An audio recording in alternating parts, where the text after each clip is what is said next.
Hey guys, this is Star What If. How are you all?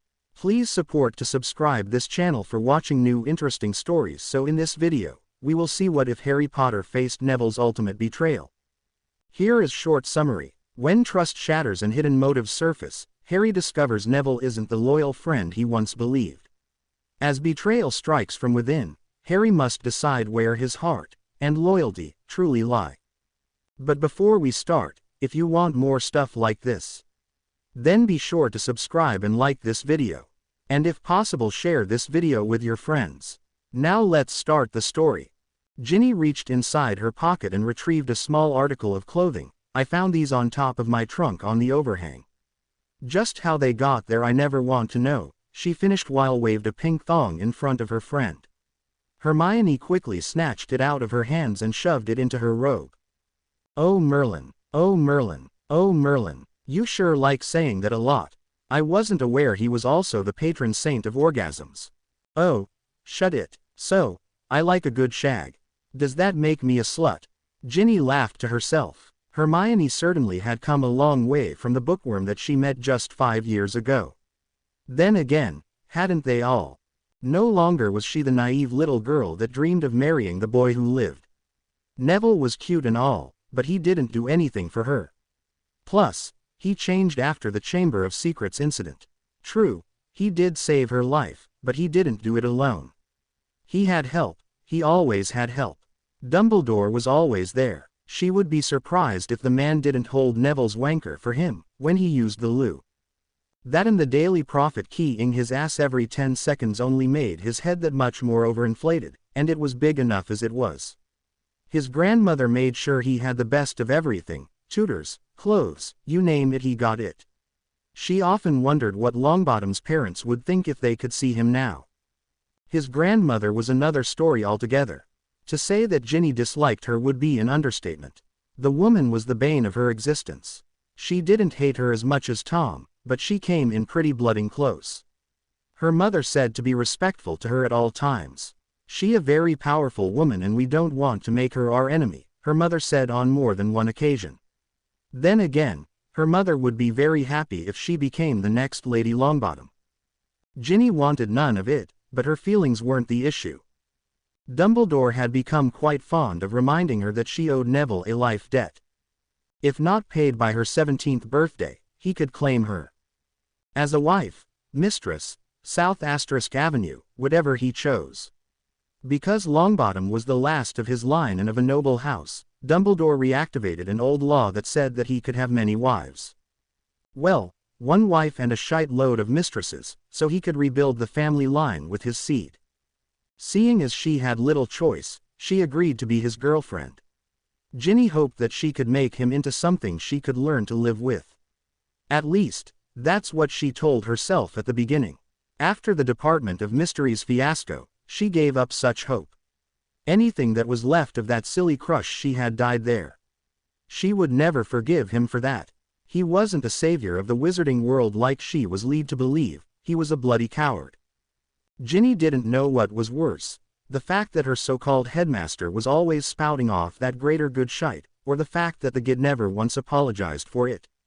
She was given an extremely long lecture on forgiveness by her mother. She really was blind to it all, and it was strongly suggested that she should take him back if, and she quoted, "You plan to continue your education at Hogwarts."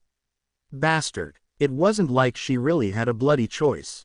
Ginny would snog Neville, if he pushed the issue, but it made her skin crawl every time his hands would wander over her body.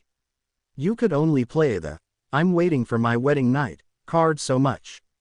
On more than one occasion that manipulative old bastard tried to slip her a love potion. One thing she learned from having Fred and George's brothers is never turn your back on your drink. Ginny was so lost in thought that she didn't even realize that she had taken her seat at the Gryffindor table. The first years had already been sorted. When the hell did that happen? She looked to her left, and saw Ron getting about 100 pats on the back, by half the guys in the school. Though her brother wasn't the type to brag, he certainly wasn't denying either.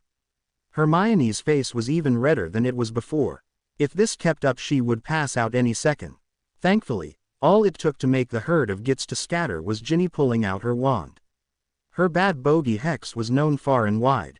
"Who is that?" Dean asked. Ginny rolled her eyes. It was another year and another girl for him to drool over. "Is that all boys ever think about?" "Damn, she's hot," Seamus agreed. "Apparently, it is. Those eyes. Those lips. Those." Dean was leaning over the table to get a better look. Ginny smacked him in the back of his head. "Well, that felt good at least. Dean, you get, she's a new professor. Plus, she's old enough to be your mother," Hermione scolded him, as she rolled her eyes and threw her arms up in the air in disgust. "Yeah, she's definably a Mills," Dean said, grinning at Seamus. "And what, pray tell, is that? It's not another one of those Muggle sayings, is it?" "Yep, it stands for Mum I like to shaw." Ouch. That hurt Ginny. "It was supposed to hurt, you foul git. Hey, what's up with Snape? Who cares?" "Well, look at him." "Which part? That his hair doesn't have a gallon of grease in it, or that he's drooling at your would-be girlfriend Dean?" "Hey, I saw her first." "As if you even have a shot. You get more delusional every year, Dean." "No one asked your opinion, Longbottom." "Oh look, the Chosen One has graced us with his presence. I was in a personal meeting with Dumbledore, I'll have you know. You should be grateful that I waste my time with the lot of you." "Under his desk is more like it," Ron whispered to Hermione. She nodded her head as she held back a laugh. "Yes, you never know when you will need to sacrifice someone to Bellatrix Lestrange to be tortured, so you can run away," Ginny muttered resentfully under her breath. All eyes in earshot snapped to her. Apparently she was louder than she thought. Ron clenched his fist, as he remembered how Neville gave Ginny up without a fight. Hermione softly put her hand on his arm to calm him and give a look that said now wasn't the time. "Will you get over that already? We rescued you, didn't we?" "No. Tonks rescued me. Same difference. Shut it, the both of you." "Look, Dumbledore is going to say something." Hermione cut them off before it got heated. They all looked to the podium as Dumbledore stepped up. For a few seconds he said nothing. He seemed to be looking for someone. Then he sighed and addressed the students. "Ah, another year is upon us. It looks as if our new defense against the dark arts professor has yet to arrive. Rest assured, I have every confidence that he will be here in time for class tomorrow. I regret to inform you that Professor Flitwick has taken a leave of absence for personal reasons. However, I am most pleased to announce that an old friend and former student has agreed to fill in for him. Let's all give a warm Hogwarts welcome for Professor Lily Potter." The Great Hall erupted in loud applause. "Damn it, that means that he's coming here." "I don't need that right now," Neville growled. With all the clapping that was going on, no one heard him.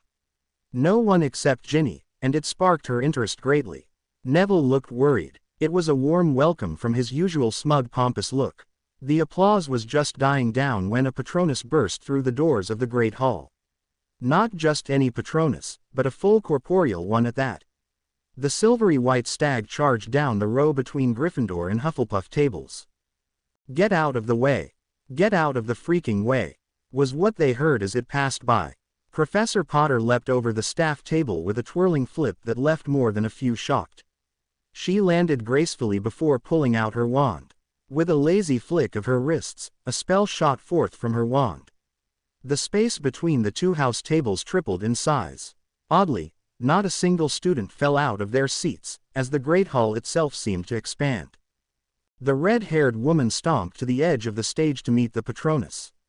Her fists were clenched and she displayed a livid look that Ron knew all too well. The stag came to a halt in front of her. "Mom, I can explain everything. You bloody well better," she snapped with a tone that Ron knew even better. From the grounds outside, a roar was heard in the distance. It was rapidly getting louder, much faster than it should normally be. All eyes looked to the door in anticipation of what was coming. The noise was so loud that many students were now covering their ears to block out the sound. Two motorcycles burst through the doorway. One was just a tire length behind the other. Both riders wore helmets that covered their faces. Their oddly designed robes were flapping behind them, parallel to the floor due to the speed they were going. It didn't seem possible that they would be able to stop in time to save them from crashing. Even the professors at the staff table were taking cover. All except one, Lily Potter stood her ground with a look that could kill. Both riders launched into the air, as they were casting shrinking and levitation charms. They flipped and twirled through the air just as Professor Potter did just moments ago. Their movements were mirroring each other perfectly. Both landing at the foot of the stage and in unison opened their robes. The odd robes were made of some dragon hide that no one had seen before. The inside of the robes was black as midnight. The shrunken motorcycles flew at them.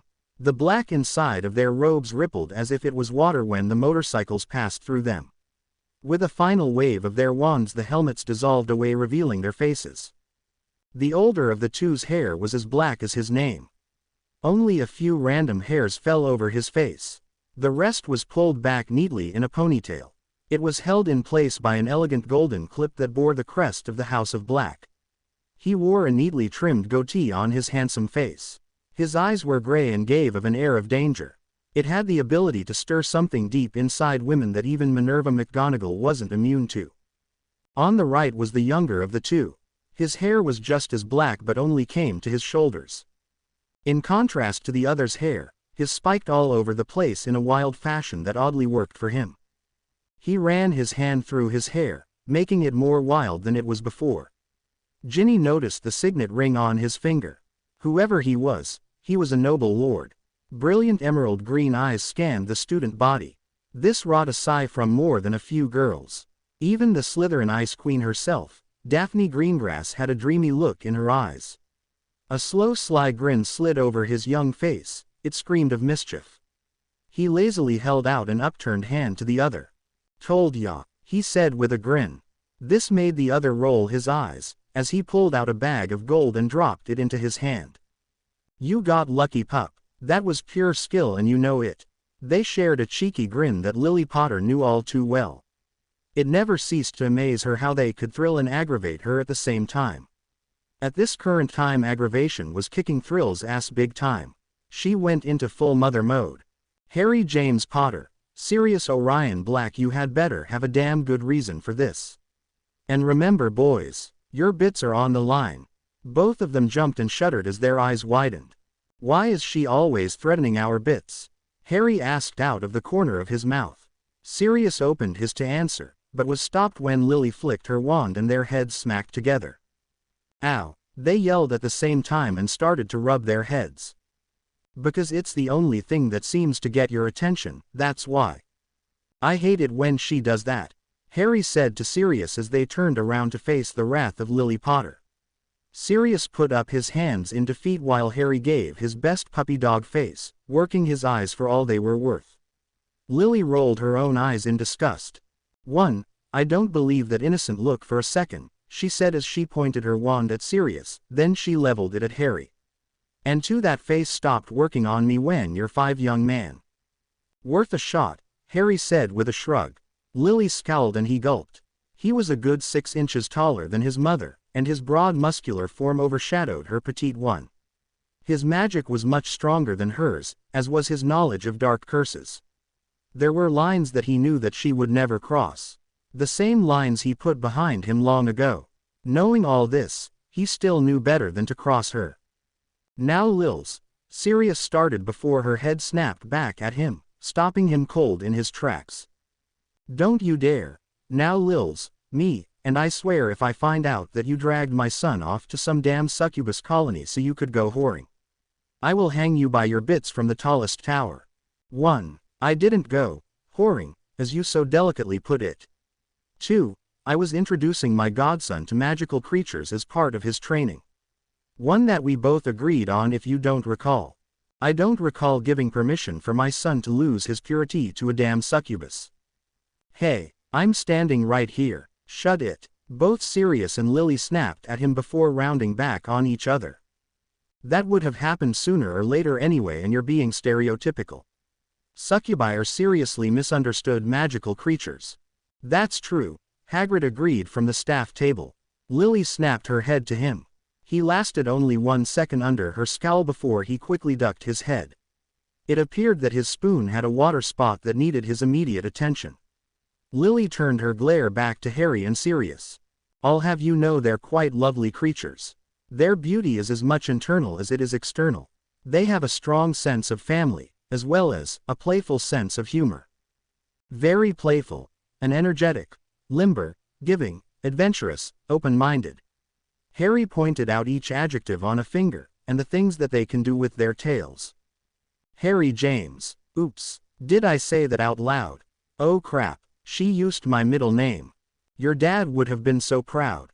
Sirius Orion. What have I told you about encouraging my son?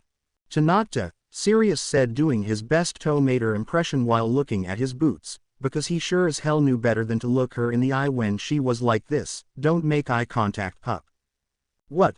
Like I'm new at this? Lily snapped her eyes from Sirius to Harry, then back to Sirius again. Perhaps this is a conversation best left for a more private location, McGonagall interjected. Though she greatly enjoyed Lily's giving the boys the riot act, she felt that it was going to get out of hand, and fast. It was then that it dawned on the three that they were still in the Great Hall and that the entire school was in attendance. Lily looked horrified, Sirius just grinned, and Harry gave a cheeky wave.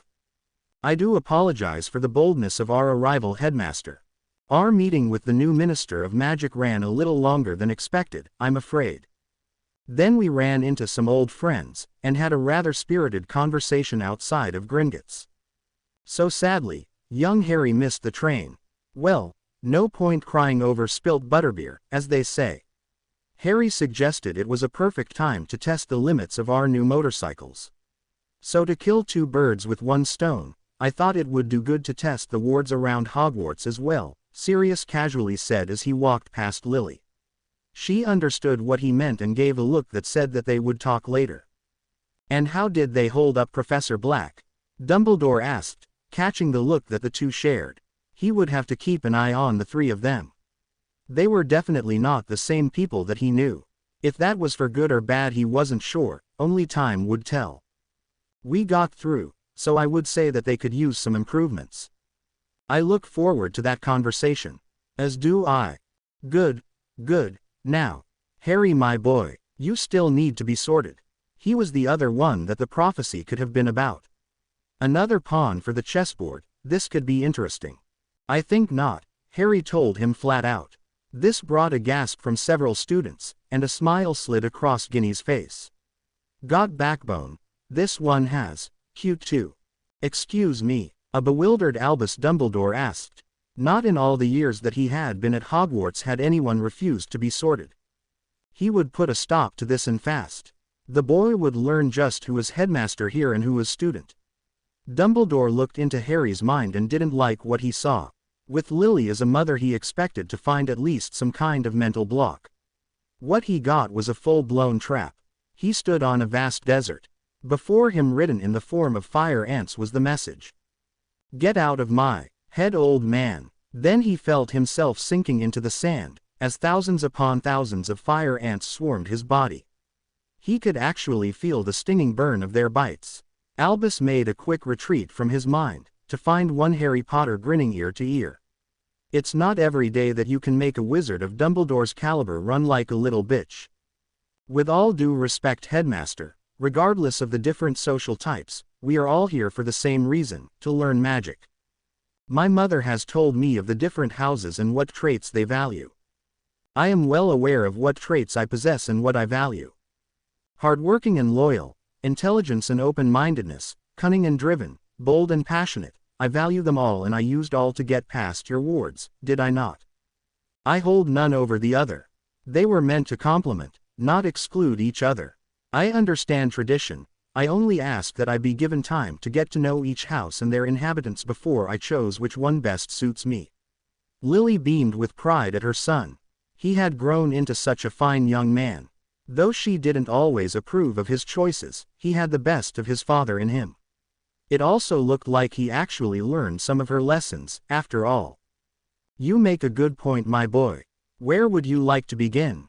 You call me my boy one more time, I swear I'll put my boot knee-deep up your ass. My parents and godfather were Gryffindors. It's as good a place as any to start. Harry turned to go sit at the Gryffindor table. As he did, Lily walked over to Dumbledore and gave him a friendly key on the cheek. He felt her wand poke him in the ribs as she whispered in his ear. If you ever violate my son's mind again, I'll feed you your bits for breakfast." The sweetness of her voice left a cold chill in his old bones. She returned to her seat, to find it occupied by Sirius. He quite effectively cut off any chance that Snape could sit near her. He saw the way the Git was looking at her, and he would have none of it. Lily just rolled her eyes at that. "Like I can't handle him, thanks for the confidence, Sirius." "Sorry, old habits die hard, Lils," Sirius whispered as she took her seat between him and McGonagall. She understood. He had been at her side since James died, and she also knew that she and Harry never would have made it if it wasn't for him. She gave his arm a little squeeze, as to say forgiven. Then, she narrowed her eyes to let him know that he wasn't off the hook, just yet. He gave a small nod and turned his attention to the meal in front of him. One thing he learned from living with Lily Potter was that she was just as quick to forgive as she was to explode. For a second there, when they were standing side by side, Minerva started only to have Lily finish. "I know, you thought you had your boys back." Lily gave her a slight nudge and McGonagall sighed. Lily knew her all too well. In her youth she was quite the prankster herself. As the head of the Gryffindor house, she had to come down hard on them. Secretly, she would return to the privacy of her room, before she would laugh till her sides hurt. "I miss him." "Me too. What's Harry like?" "Well, as you can see, he has a lot of his father in him." "Which, Sirius encourages, I see. You have no idea. He also has your keen mind."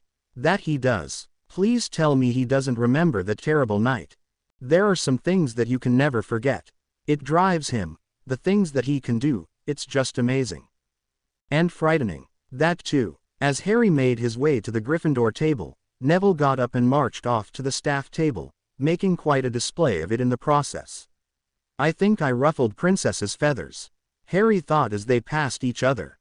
As they did, neither of them spared a sideways glance. Out of the corner of his eye Harry caught a glimmer of orange, then red, magenta, and then the rest of the spectrum of colors in rapid succession. The source of the distraction was a first-year girl's hair. There were empty seats all around her. By the looks on the faces of her fellow first-years, it would seem that they were all waiting for her head to explode. The poor girl was hiding her face in a long veil of rapidly changing hair. From underneath he heard a sniffle escape. "Oh, hell no." Harry lightly tapped on her shoulder. She let out a yip as she jumped in her seat. Slowly she turned to look at him. Through a small part in her interesting hair, he saw a single crystal blue eye spying at him. Immediately it changed color, so it was as if he was looking at his mother's eye. "Yeah, thought so." Harry was often told he had his mother's eyes. The girl was mimicking, though he was sure that she was unconsciously doing it. Harry didn't particularly like the look of fear in the one eye that he could see. She was expecting him to tease her or worse. He gave her a warm smile and he saw at least some of her anxiety ease. "Excuse me, may I sit with you?" What? Why?" she asked in shock. No one ever wanted to sit with her, not for as long as she could remember. "Could you take pity on the new kid at school? I'm kind of nervous." Harry whispered the last part so she had to lean in to hear. She giggled out an okay and he sat down. There were a few seconds of awkward silence. Harry was hoping she would engage, but it looked like she was still too nervous or shy. "I'm Harry, by the way, Harry. James Potter," she finished for him, though it was an octave higher than it needed to be. "Yeah, how did ya know my full name? Your mum's voice kinda carries," she giggled out and it was like a sweet ocean breeze to him.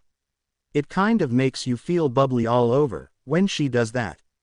You have no idea." This made her upgrade to a full laugh that took her a few moments to get it under control. Harry didn't mind all that much. Her hair finally settled on a bubblegum pink. "Kind of cute. I'm Emma, just so you know."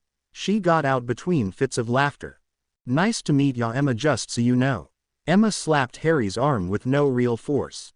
Her laughing fit was in full swing. Stop. Why, you'll make me pee." Harry noticed that her fellow first-years seemed to relax more. The threat of her head exploding seemed to have passed. He decided to let her get some kind of composure back before they continued their conversation. When she had, he reached over and parted the veil of hair and tucking it behind her ears and getting a proper look at her little face. See, I knew there was a pretty face under all that hair. Emma wasn't accustomed to getting compliments and it showed, as blood rushed to her cheeks. Her hair followed by taking on the same rosy tint. She went to duck her face down out of habit, but Harry caught her chin with his index finger and thumb. He gently lifted it back up until they were looking eye to eye. Never bow your head to anyone in this school.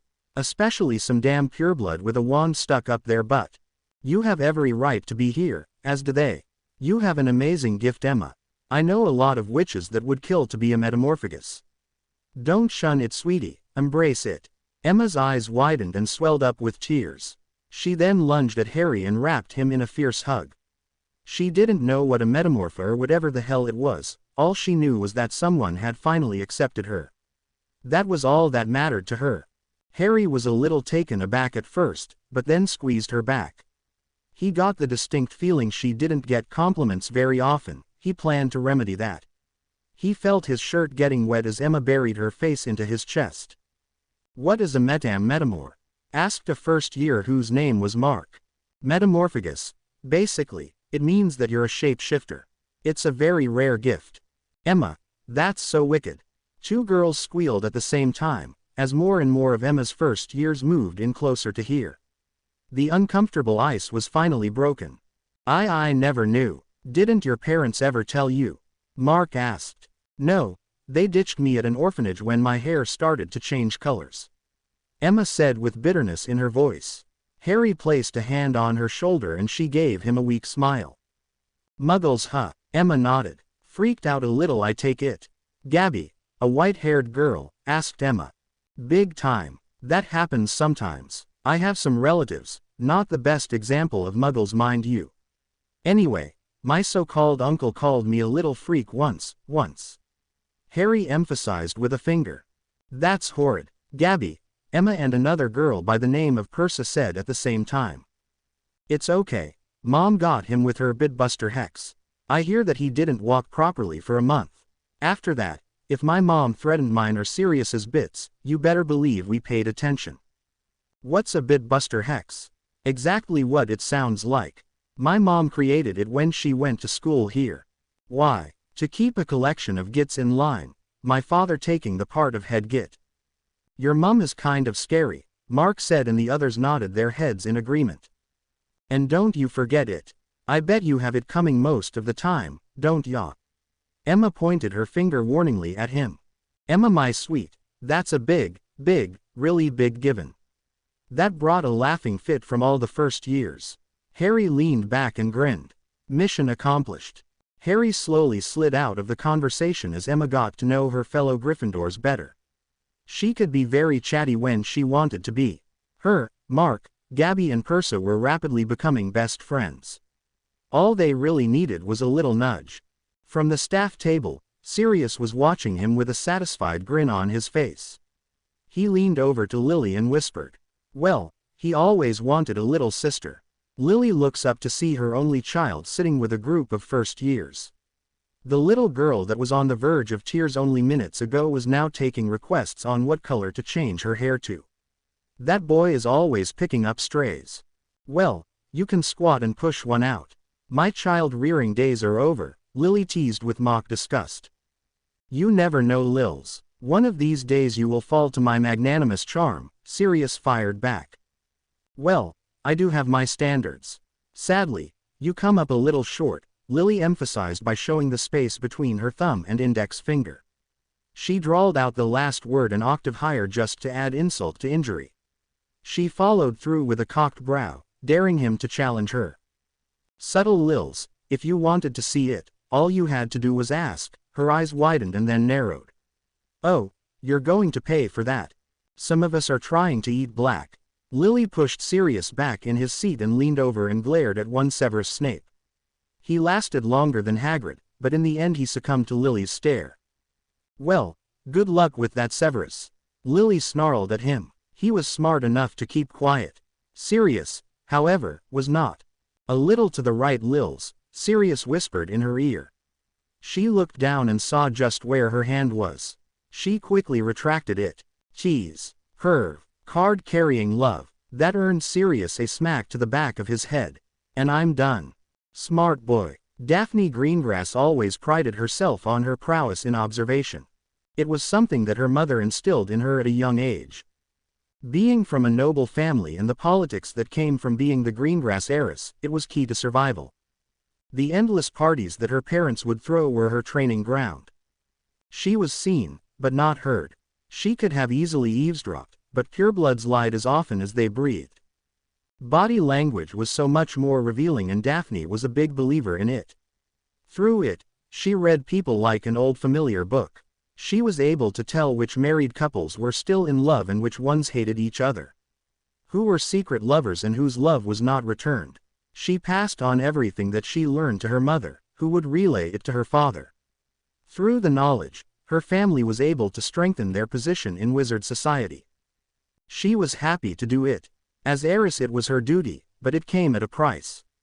Friends and a normal childhood were luxuries she wasn't allowed. She was viewed as cold and heartless. As if human emotion was beneath her. When she had confrontations with her peers, she gave nothing away, no anger, no hurt, no sorrow or fear. Just an ice-cold stare that unhinged any that met it. Thus, the Ice Queen of Slytherin was born. She was viewed as unapproachable and she preferred it that way. It allowed her to focus on her studies and her favorite pastime, observing the inhabitants of Hogwarts. She loved the way they interacted with each other. She would watch as best friends would become bitter enemies based simply on blood status.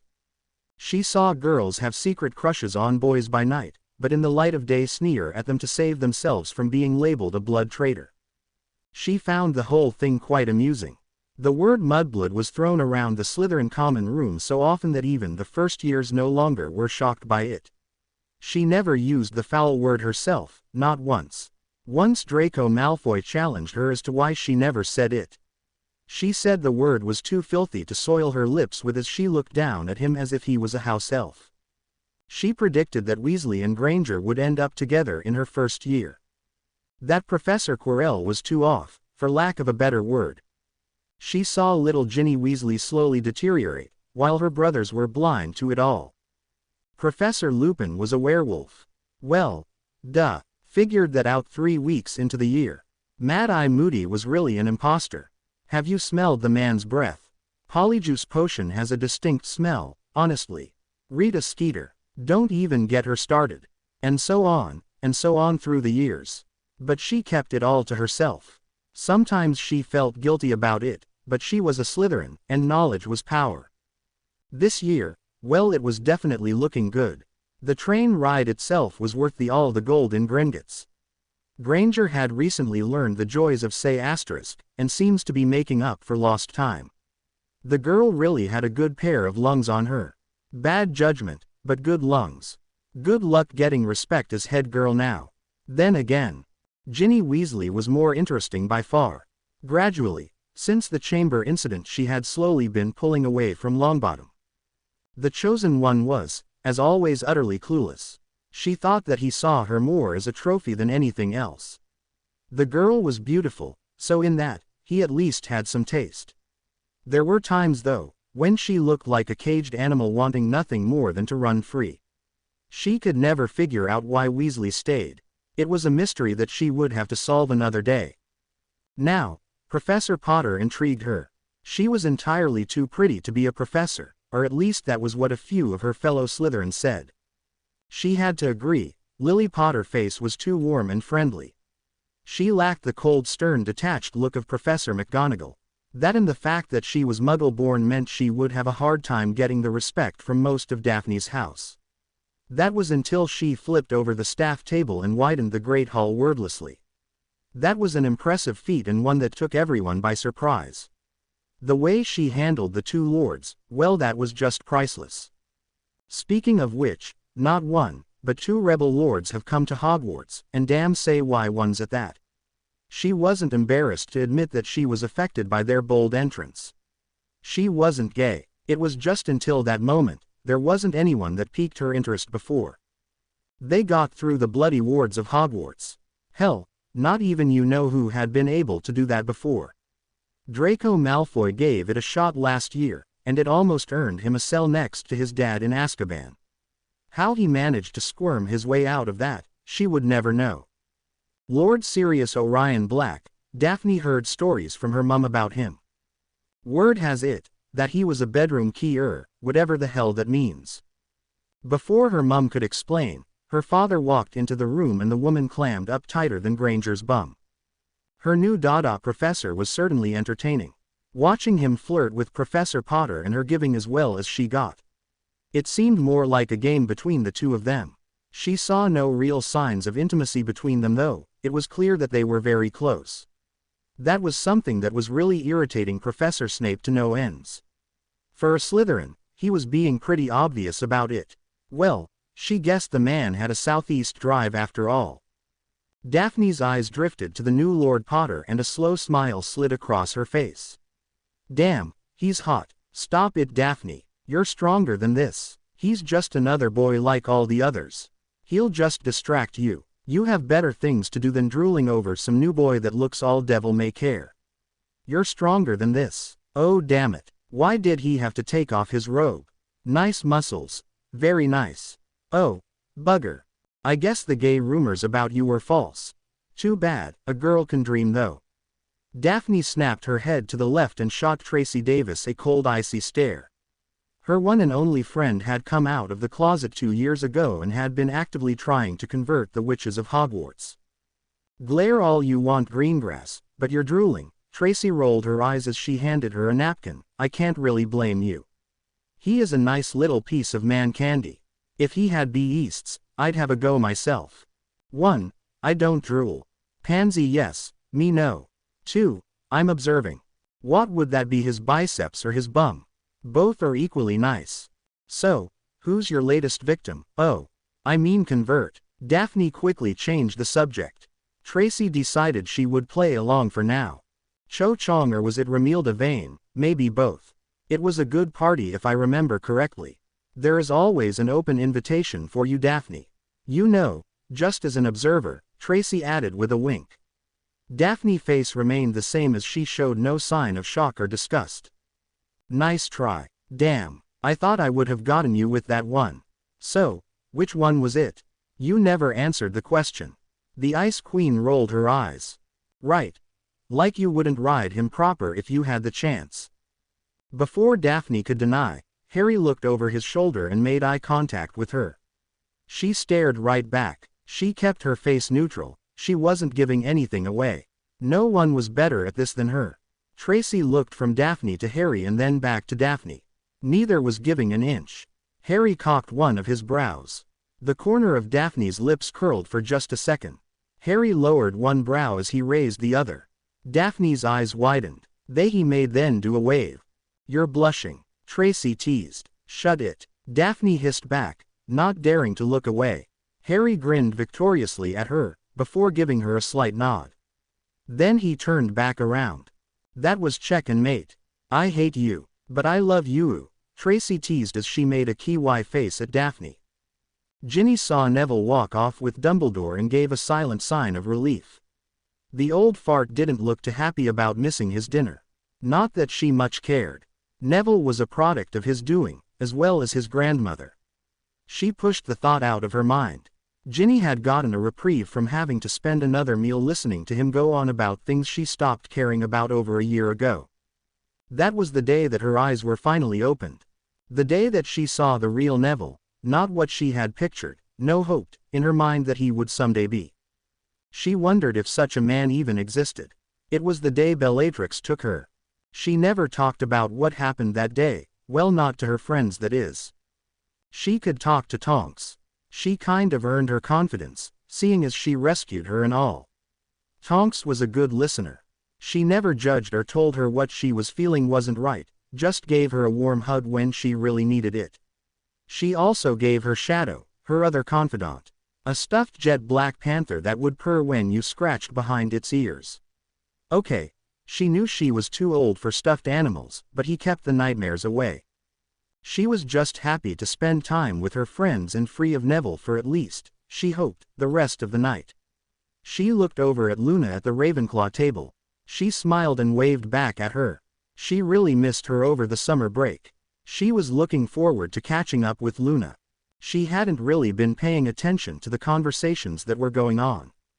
Dean and Seamus were whispering between themselves, most likely about their new charms professor. Hermione was doing her best to calm down Ron. Ginny regretted letting it slip that Neville gave her up so he could escape. Ron and Hermione didn't know the details of her capture.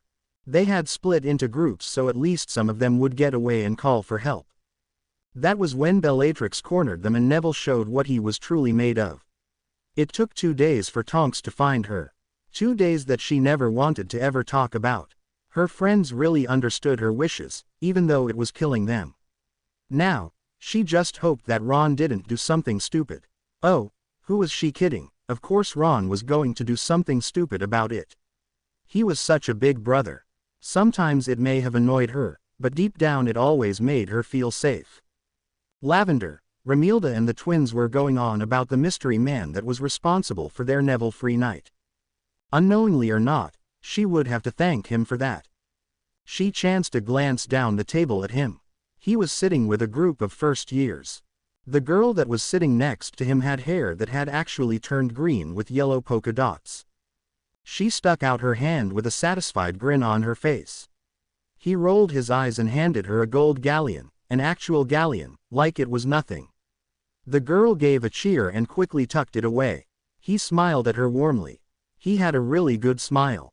Then she lifted her gaze to see 2 intense emerald eyes. Ones that were looking right at her. Her brown eyes widened as she quickly looked away, her face now the same color as her hair. Only to find herself nose to nose with Hermione. Hermione looked past her down the table and then back to her and raised her right eyebrow.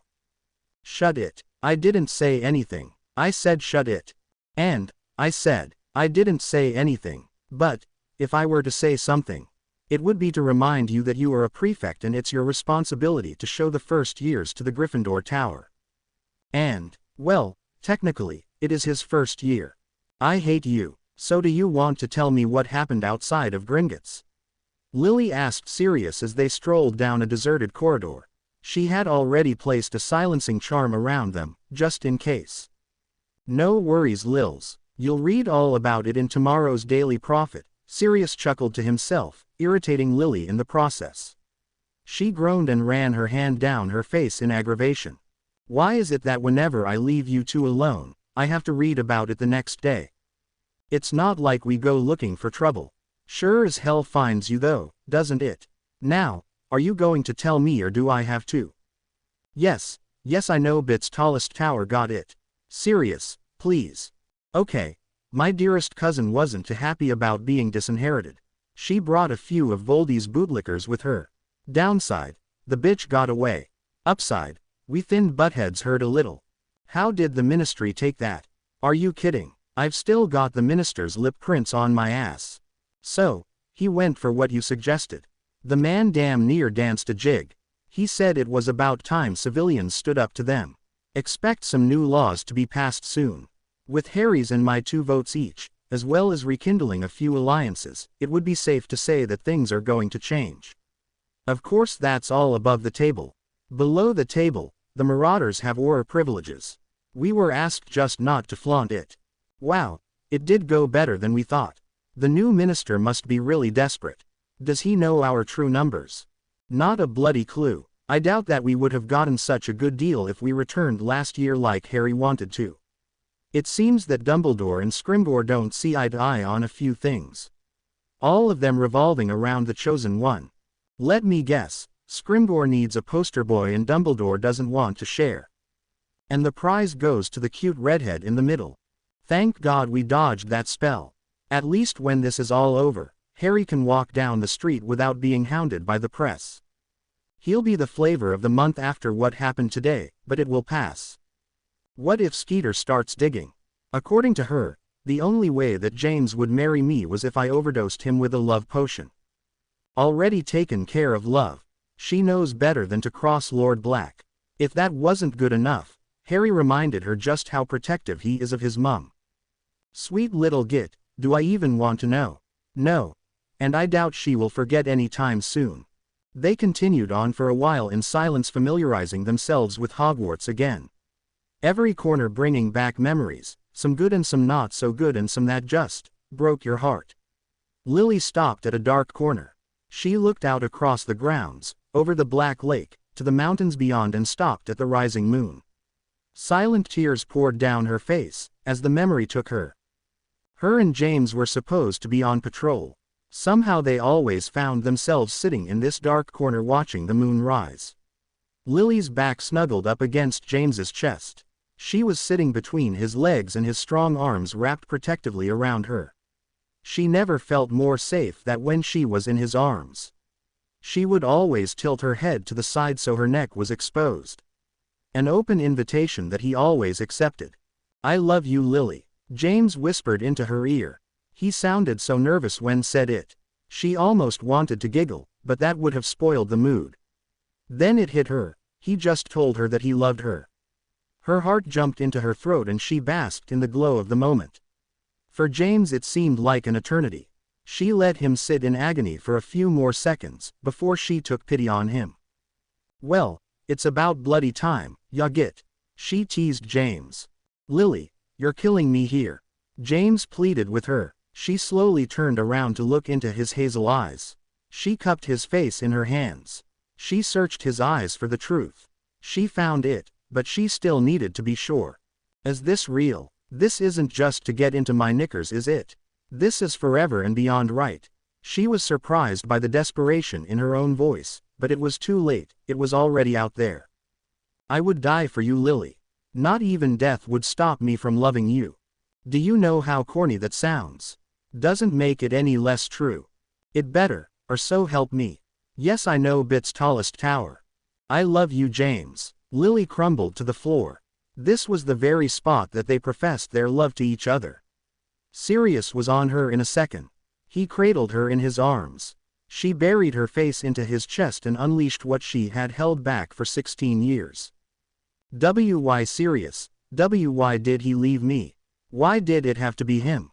Came mumbled sobs from Sirius's chest. He rocked her back and forth. He prayed it would on some level help her. Emotional women was something that he knew, without a doubt, he had no clue how to handle. Harry was better suited for this. He always knew what to say. Because he wouldn't let it be you. You and Harry were his life. He died the way he wanted to, saving you and the pup. "I want him back." "Me too, love, me too. How can you not hate me? I took James from you. Why did you stay all this time? You could have had any woman you wanted. You could have had your own family. You've sacrificed more than any godfather has ever been expected to. You're my family, this is where I belong. I have no regrets," Sirius whispered to her. She nodded her head in response, but couldn't stop crying. She knew that Sirius would always be there and would never ask anything in return. He may have flirted with her constantly, but he would never cross the line. Harry and Sirius, what an odd family they made, strong as steel and unyielding as magic itself. She didn't know just how long they sat on the cold floor. All she knew was that he held her till exhaustion took her. He carried her to her room and put her to bed, where she woke in the morning with a furry dark dog curled up at the foot of her bed. He stayed just in case she needed him. James made the right choice when he asked him to be Harry's godfather. He was a scoundrel, that was a given, but there was no man sturdier than Sirius Orion Black. "Sorry you got forced into this. Hermione kind of pulled head girl rank on me," Ginny nervously said, as she chanced a sideways glance at the new boy to her right. "Damn, he's cute. He's probably a arrogant prat, like we need another one of those around here." Harry grinned and let out a warm laugh that caught her off guard. Her tension eased a bit in response. "No problem. It's all part of the experience, right? She seems nervous. She looks like that and she's nervous." In his opinion, she was a sight to behold. From her full lips, to her cute button nose, and those rich brown eyes reminded him of Easter morning. It was all housed together in the prettiest heart-shaped face he had ever seen. "Yeah, but still you're being a good sport about it. He's so down to earth. He's a lord for Merlin's sake." Yet, he introduced himself as Harry, like the title meant nothing to him. His emerald eyes kept pulling her in. They were so carefree and full of life, as if he hadn't a care in the world. She would have killed to feel that way again. Ginny found herself smiling at him and not really knowing the reason why. "Well, I probably would have just gotten lost. Now, that would have been really embarrassing. Man, she's got a smile that lights up the room. Harry found the way she would sometimes bite her bottom lip adorable. Oh, we would have sent out a rescue party eventually, in a week, maybe 2. Damn it, that sounded a lot more clever in my head. Oh good, he's laughing, I guess I'm not a complete idiot. Good one. Drop dead gorgeous and cool. What are the odds on that? There's gotta be a catch. No seriously, one of my brothers tossed a Slytherin in a vanishing cabinet a couple years ago and we couldn't find him for a few weeks. Well, he was a bit of a git, so we weren't really looking too hard. Brilliant Ginny. Now, he thinks you have a family full of psychos. She unknowingly bit her bottom lip again. Remind me to never piss off your brothers. Great, she probably has 6 or 7 of them. See, there is always a catch. Hey, they're all afraid of me, I'll have you know. Don't you dare underestimate me. Ginny stopped and rounded on Harry, as she said it. She didn't care if the top of her head came to the bottom of his chin. All her brothers were taller than her. They all knew better than to cross her. Well, the best fireworks do come in the smallest packages. Easy to get riled and damn say why when she is. Harry casually took a step towards her, with his hands in his pockets. The sly grin on his face was teasingly mocking her. Are you getting cheeky with me, Mr. Potter? Cocky git. She took a step closer to him. She put one hand on her hip and gave a rapacious smile. And bring down the wrath of Ginny Weasley, never. Screw the catch. He closed the distance and broadened his grin. You do know as a prefect, I can assign you punishment. Okay. Extremely hot cocky git. She raised up one eyebrow, daring him to challenge her. Corporal, somebody wants to play. Detention. Why is this turning me on?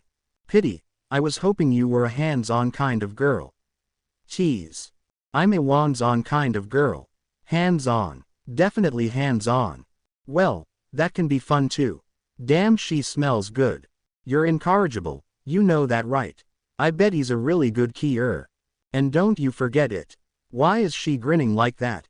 You think I can't break you? Oh, you're going down, Potter, and I'm gonna enjoy every bloody second of it. If you two are done, we would really like to get to the Gryffindor Tower sometime before sunrise, Emma interrupted before Harry could answer. They were on a roll and it looked like they could go for an hour or two. Both Harry and Ginny looked at the collection of first years standing behind them. Ginny wasn't sure exactly when they had stopped walking or the fact that she was standing so close to Harry. They were well within the danger zone. They both quickly stepped back from each other. Right. This way everyone. Ginny turned to lead them on while trying to hide the crimson blush that she was now sporting. Harry glared back at Emma. Hey, don't shoot the messenger. She faked an innocence look at him. Emma then leaned into the girl next to her and whispered. If he had a tail, it would be wagging. I heard that. Harry shot back over his shoulder. He could hear the girls giggle in response. Why in the hell is he here? Neville yelled as he paced back and forth. He wanted to know why Harry Potter was at Hogwarts, and he wanted to know right now. If I had to wager a guess, it would be to learn magic, Neville, Dumbledore said smoothly with a hint of sarcasm. The boy was acting like a prima donna, his grandmother's influence no doubt. That's shite and you know it. They broke the wards and flaunted it in front of you. They're probably Death Eaters.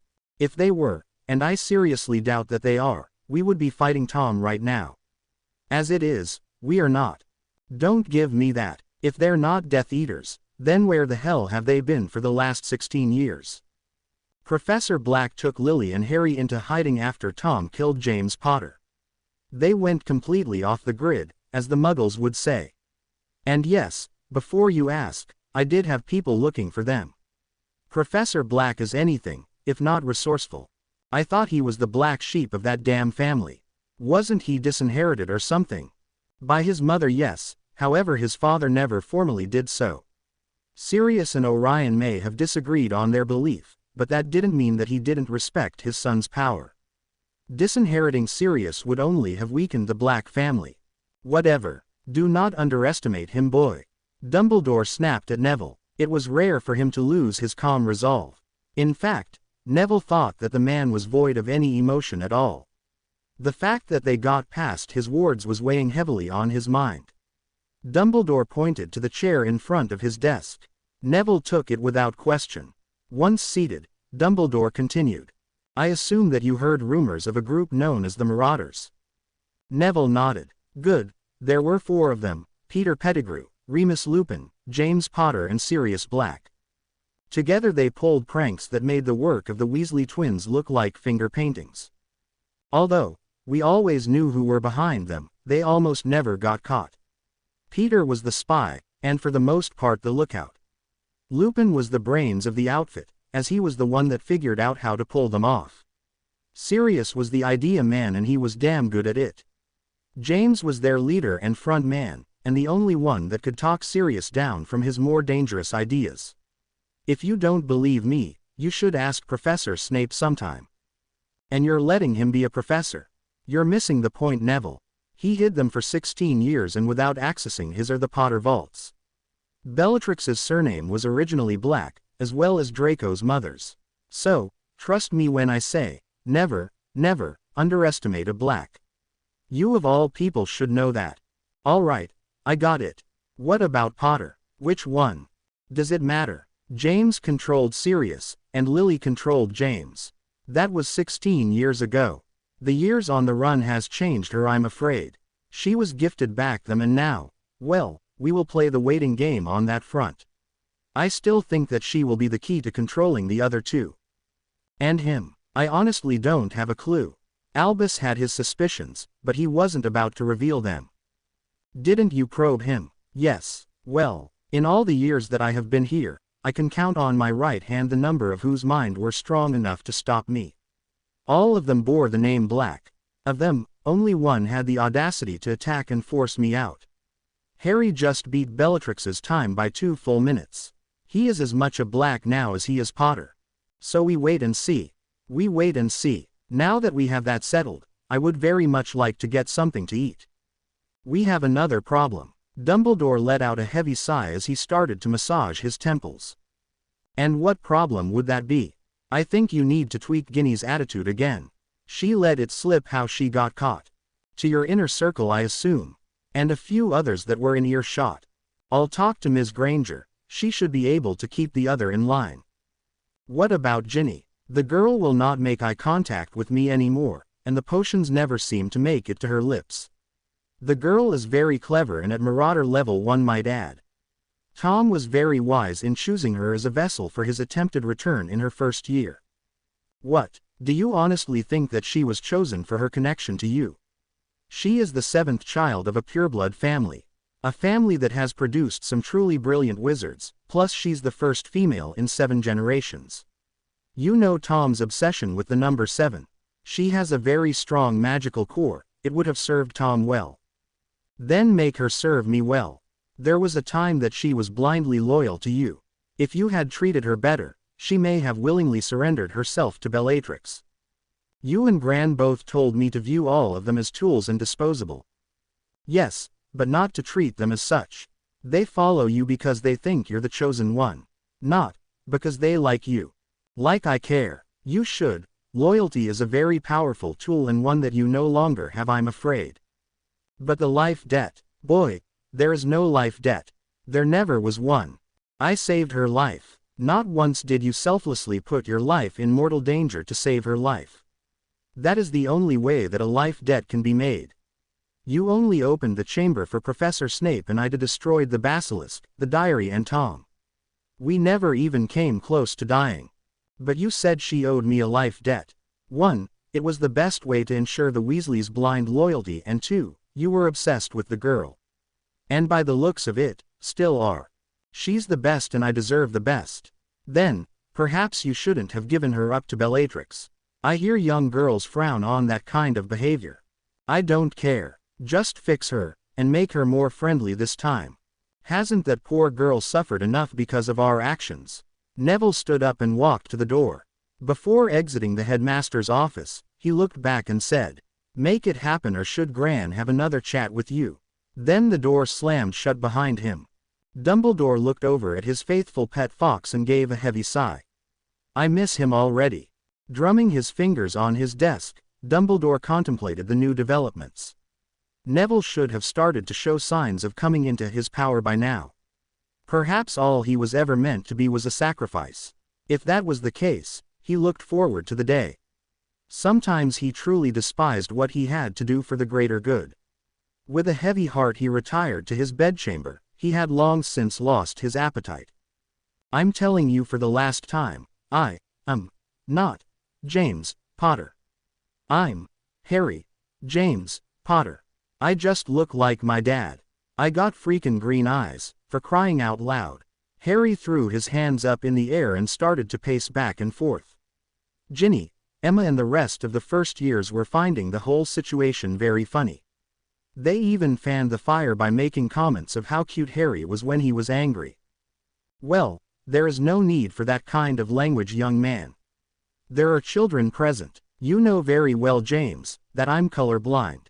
I expect better behavior from head boy, the fat lady snapped at Harry in disgust. Harry reeled around with his wand drawn. That's it, she's going into the ash pile. Harry leveled his wand at the portrait. Ginny stepped in front of him and placed a calm hand over his wrist. The simple act stopped Harry cold. She redirected his wand to the floor as her amused brown eyes locked with his annoyed emerald ones. She grinned and he snarled back. Thus, their battle of wills ensued. She's gonna give him the look, Emma told Mark in a taunting voice. That's cheating, Mark growled back. No, it's not, Gabby, Emma and Persa said in unison. And he goes down, told ya. The girls giving each other high fives. Will you let me handle this? Ginny asked, barely keeping her laugh in. You could have done that 20 minutes ago, Harry answered through clenched teeth. And how would that have been funny? She shot over her shoulder, as she moved to the fat lady with a little more shake in her hip than what was required. Now, who am I? She asked the fat lady. Why, Ginny Weasley, of course. Who is head girl? Hermione Granger. I don't see the point of these questions. And, who was head girl when James Potter was head boy? Lily Evans was. They got married, you know. Oh balls. I'm sorry, dear. The old girl's mind isn't what it used to be, I'm afraid. Ya think? Ginny shot Harry a look over her shoulder that rivaled his mother's. He didn't cringe, but he sure felt the urge to. Harry forced a smile. No harm, no foul. I apologize if I got short with you, Happy. The last part aimed at Ginny. Not yet, Ginny said with a raised brow. Harry growled again. You're gonna make me say it, aren't you? Yup. She made a popping sound with the P. Do I have to do it in front of everybody? Yup. Emma, Gabby and Persa copying Ginny pop to a T. Harry shot Emma a look and she returned fire with a raspberry. Harry rolled his eyes in defeat. Taking a deep breath he turned to Ginny. He looked up and to the side, like he always did when his mother made him do it. His right foot went up on its toe and he wiggled it back and forth. Thank you, Miss Weasley, for showing me that it is better to solve conflict with intelligence and reason. Instead of using my wand like my wanker of a godfather, he said it like he was a first grader to his teacher. Ginny found it hard not to laugh. Good boy. See, girls, any git can be taught, Ginny said as she reached up and patted Harry's head. Bite me, Weasley. Oh, do I get to pick the spot? At that point, the entire group of first years broke out laughing. After a few seconds Harry and Ginny joined them. The fat lady swung open and first years started to file in. Harry pulled Emma aside before she could go in. He squatted down so that he was eye level with her. He then pulled a necklace out of his pocket and put it around her neck. Emma's mouth dropped open in shock. She had never been given such a beautiful gift. An elegant-looking crystal was wrapped in a Celtic knot, and when she turned it over there was what looked to be a family crest on it. We moved around a lot when I was younger. So, it kind of became a tradition in my family to give a gift to the first new friend that we made. You, Emma, are my first friend. That's the crest of the House of Potter. That also says that you are a friend of the House of Potter, just in case some stuffy purebloods give you any lip. Harry then took the crystal in his hand and looked Emma in the eye. She found that she couldn't look away. She never saw Harry press down on it or that it drew blood. It glowed red for a second, before turning to its original clear state. I have to go to the Ollery, and send a message to a friend. You should be in bed before I get back. So I want to tell you something. If you're ever scared or in trouble and need my help, hold this real hard and say, Haven, and you'll be fine. It's kind of like a lucky charm. Emma's eyes teared up and she launched into Harry, giving him a fierce hug. You're my first friend too. Harry heard muffled in his neck.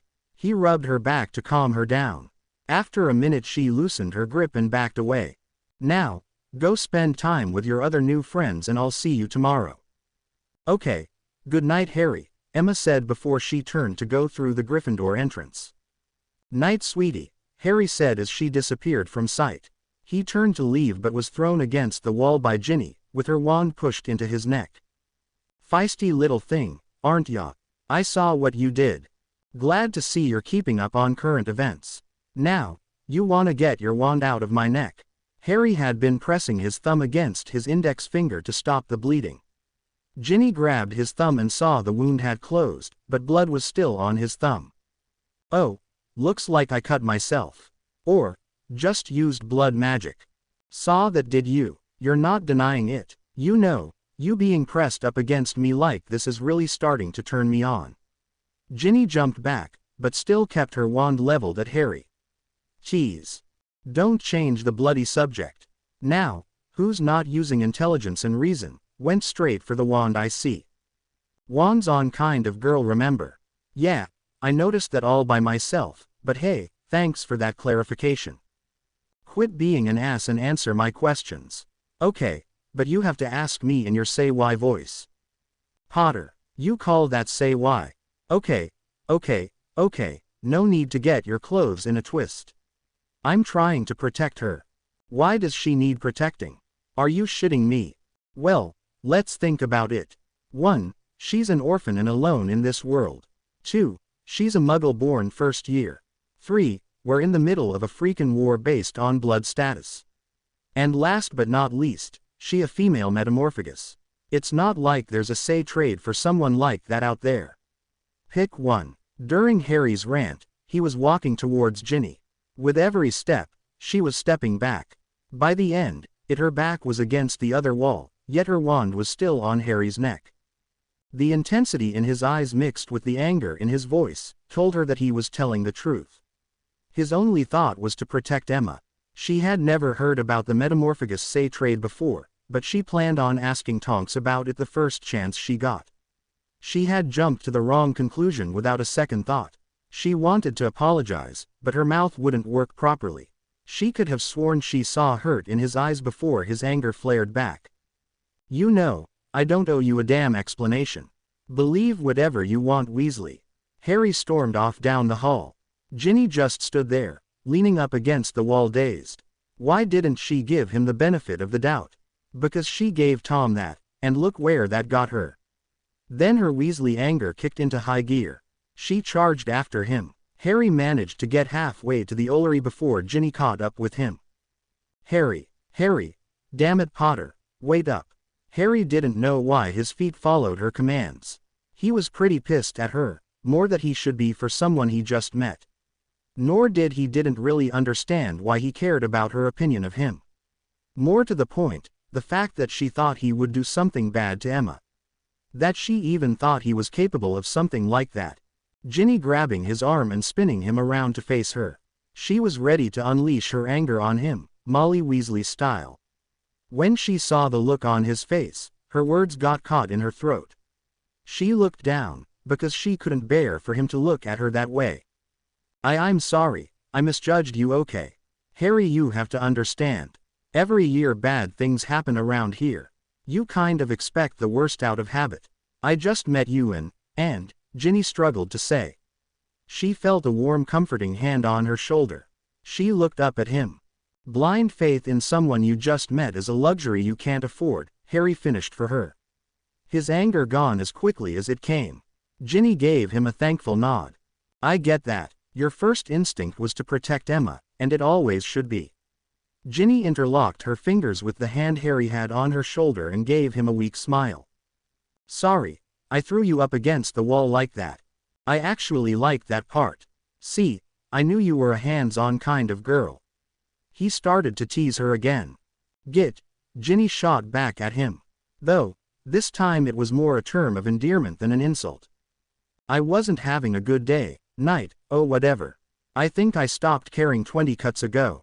The table was unbearably cold, and if that wasn't enough, my present company was undesirable to say the least. It had nothing to do with that fact. I was currently strapped BPD to a sacrificial altar. No, couldn't be that at all. I swear, if I live through this I'm going to kick Neville's bits into his throat. These bastards didn't even have the guts to show me their faces. They were all hiding behind their Death Eater's masks. It probably meant that I was going to get out of this alive, but at the time, it brings me no comfort. Damn, it's cold in here. Honestly, could it kill them to light up a bloody fire? I could cut glass with my nips about now. Then, she came in the room. The bitch that took me. Correction, the bitch that I was thrown at, so a gutless wanker could make his escape. The face of Bellatrix Lestrange was looking down at me. I glared right back at her. I wasn't afraid. Well, mostly not afraid. Okay, I was scared shitless, but I wasn't going to let her see that. I do have my pride, you know. Still so defiant. I thought a cold day in the dungeon would have broken you of that. As we all can see, you're quite cold. She laughed like a little schoolgirl. It was a bit on the creepy side. No, it was really bloody creepy. Well, this has been fun and all, but I do have end of the term finals to study for. This made a few of them laugh. The bitch just snarled at me. That made it totally worth it. I smiled back at her. Lestrange slapped me across the face. Damn, that bitch can hit hard. Okay, so maybe it wasn't completely worth it. My cheek felt like it was on fire. No one gave you permission to speak, blood traitor. One of them yelled at me. What are you going to do? Strap me down and torture me? Crucio. She held me under the curse for what seemed like forever, but I didn't scream out. I wouldn't let her have that. I felt like I was being cooked from the inside out. Hurts like hell, by the way. I don't recommend it. Bella, stop. The Dark Lord has special plans for her. A blonde woman ran into the room and pulled Bellatrix's wand away, at the same time disillusioning her face, so all I saw was a blur where her face should be. She's unworthy. She's a filthy blood traitor. It's not for us to decide. The Dark Lord's word is law. She was to be prepped for the ritual, nothing more. He wants to break her himself. The woman then turned to me and cast a healing charm. That felt good. I don't know about you, but I kind of like her. I'm not too happy about this talk of a dark ritual or seeing Tom again. Dad always said you have to take the good with the bad. Where was the good again? You two stay, the rest go. Bellatrix ordered. They obeyed without hesitation. All but one. The blonde still stood next to her. She turned to her and the nasty sour face that she usually wore softened considerably. When she spoke it was soft, almost lovingly. That goes for you too. No, you never took the mark. This is Death Eater business. Go. I mean it. I don't want you anywhere near here. Make sure you have an alibi just to be on the safe side. Please, just go. The blonde went to protest, but Lestrange cupped her face in her hand, stopping the woman's protest. Please go, I'll see you when it's done. The blonde nodded reluctantly. She turned to leave but stopped and looked back at me. I'm so sorry, child. It was a whisper that only me and Bellatrix could hear. Then she was gone and feeling of dread came over me. I'm waiting for that good to show itself any minute now. Lestrange walked over to a table and opened a very large old-looking book. The kind that Hermione would be drooling over, if it wasn't glowing with dark magic, that is. She opened it and started to thumb through it. About halfway through she stopped and looked back at me, with a grin that made my stomach curl. She picked up a long curved dagger that had ancient runes etched into the blade. Let's begin. I was glad that I hadn't had anything to eat or drink for a day, because I'm pretty sure I would have lost control of my bodily function right about then. For the next 2 hours I had dark runes carved into me. I have 6 brothers, so I thought I was tough. I thought I could handle pain. I thought I could handle anything that she could dish out. I was wrong. I screamed till my voice was raw. I begged for mercy and death. I knew it would never come, but one can always hope. I was given potions to replenish all the blood I was bleeding out. Where is the bloody order? Why is this happening to me? My voice didn't even sound like mine anymore. I didn't expect an answer, but I got one all the same. A fair question, so I'll tell you. It's not like you're ever going to leave this dungeon alive. A few years ago my dear brother-in-law tried to use you as a vessel for our Lord to return. Do you remember? I nodded and she continued. You were saved, and a powerful possession of my Lord's was destroyed. This is about revenge. Do you believe that you were chosen by random? That it was due to your friendship with Longbottom? No, you stupid little girl. It was because of your magical core. Because you're the 7th child and the first girl in 7 generations. You have a very powerful magical core. Even in your first year, undeveloped as it was, it still overshadowed many fully trained witches and wizards. She let that sink in for a moment or two. I'm in such deep shite. Now, seeing as who your mother is, I'm confident that a good sneeze will get you pregnant. Still, we're not going to take any chances. I'm quite surprised to find you still a pure. Your mother was known as the village broom when she went to Hogwarts. Shut your mouth. Ah, truth hurts dearie. Do you really think that your father would have married her if she hadn't gotten pregnant? Shut up. Somehow I knew it was true. Bitch didn't have to rub it in though. We're getting off subject. Tonight is a full moon, so the Dark Lord will bed you and you will bear his seed. That seed will grow and these runes that we have carved into you will feed that child your magic, all your magic.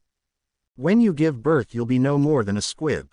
I suppose we'll give you that death you've been begging for all night, or you could be our personal broom. It's not for me to say. A child of both your and my Lord's magic will be very powerful indeed. It will be taught the ways of the Dark Lord, and when he has matured, the Dark Lord will take its youthful body and bond his magic with the child's. What's the use of being immortal if you grow old? Then, the cycle will begin again.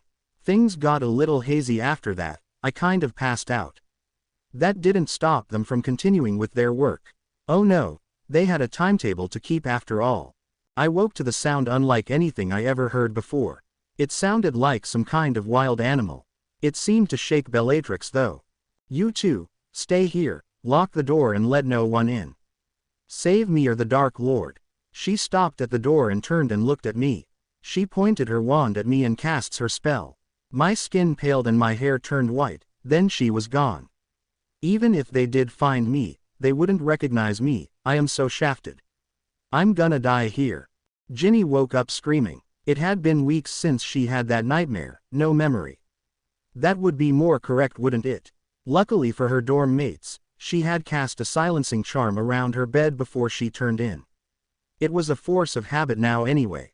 It was really sad now that you think about it. She didn't feel safe. She was at bloody Hogwarts and she still didn't feel safe.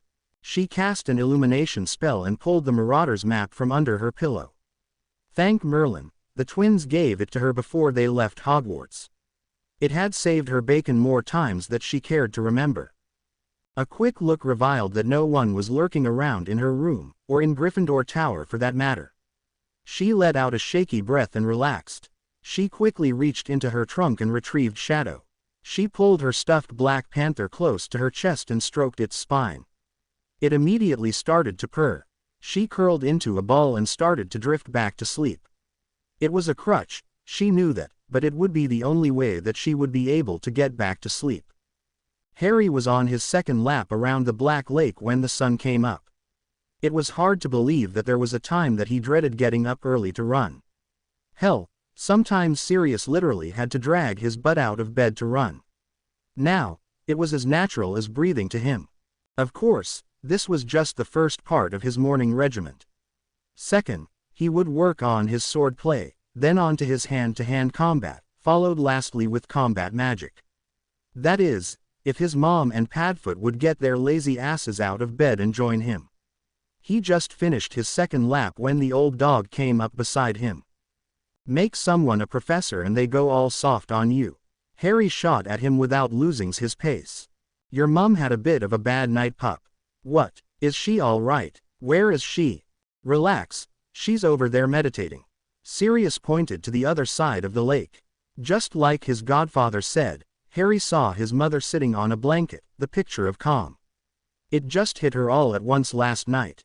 This place holds a lot of memories of her and your dad. Every stone has a story to tell. Hell, I half expect prongs to come around the corner any second now. Damn it, she shouldn't be here. I knew this was going to happen. And where would you have her go? Potter Manor, by herself. I'm sure that would have gone well. No memories there at all. Look, pup, she never really grieved your dad. Sure, sometimes she cries at night, but she hasn't dealt with the loss, not really. Besides, she's not a sit on the sidelines kind of woman. She wants blood just as much as you and I. She was meant for something gentler than that. I chose the warrior path so she would be protected. I didn't want her to be put in harm's way. She's your mum, pup. If you're in harm's way, she's in harm's way. You go, I go, she goes, we all go, that's the Marauder way. We stand together, always. Harry bowed his head in defeat. He would be a hypocrite if he asked her to stay out of it. It was a little over a year ago that he followed Tonks into battle. She had no backup, and he wasn't going to let her go alone. His mom had wringed his neck, but good, for that little stunt. I can't lose her. Dad, I can live with, but Mom, I don't think I can survive that. Nor I, pup, nor I. I'm expendable, she's not. We know how Butthead likes to make people make impossible choices. If it comes down to me or her, you chose her. Pup, no, you chose her. I want a blood oath in this serious. He knew that Harry was serious, if he used his real name. Harry's godfather gave him a nod and the young lord relaxed. Lily made him swear the same thing to her, just in reverse. He prayed he would never have to make that insane choice. Harry planned on a full 5 laps around the lake, but as soon as he cornered the lake, he broke into a full sprint towards his mom. Sirius didn't break his pace. He knew that they needed their privacy for the conversation they needed to have. Harry dropped down on the blanket in front of his meditating mother. If she knew of his presence, she showed no signs of it. He silently willed her to open her eyes. He didn't have to wait long. Lily opened her eyes and looked at her son. She had used a concealment charm to hide the fact that her eyes were bloodshot from crying. Harry saw through it, he always did. She saw the concern in his face and knew that Sirius blabbed to him. I'm fine, she reassured him. He didn't look convinced at all. Really, sweetheart, I'm fine. Padfoot just over-dramatized, that all. Harry still wasn't buying it. He silently waited for her to tell him the truth. Fine, I'm not okay at all. Is that what you want to hear?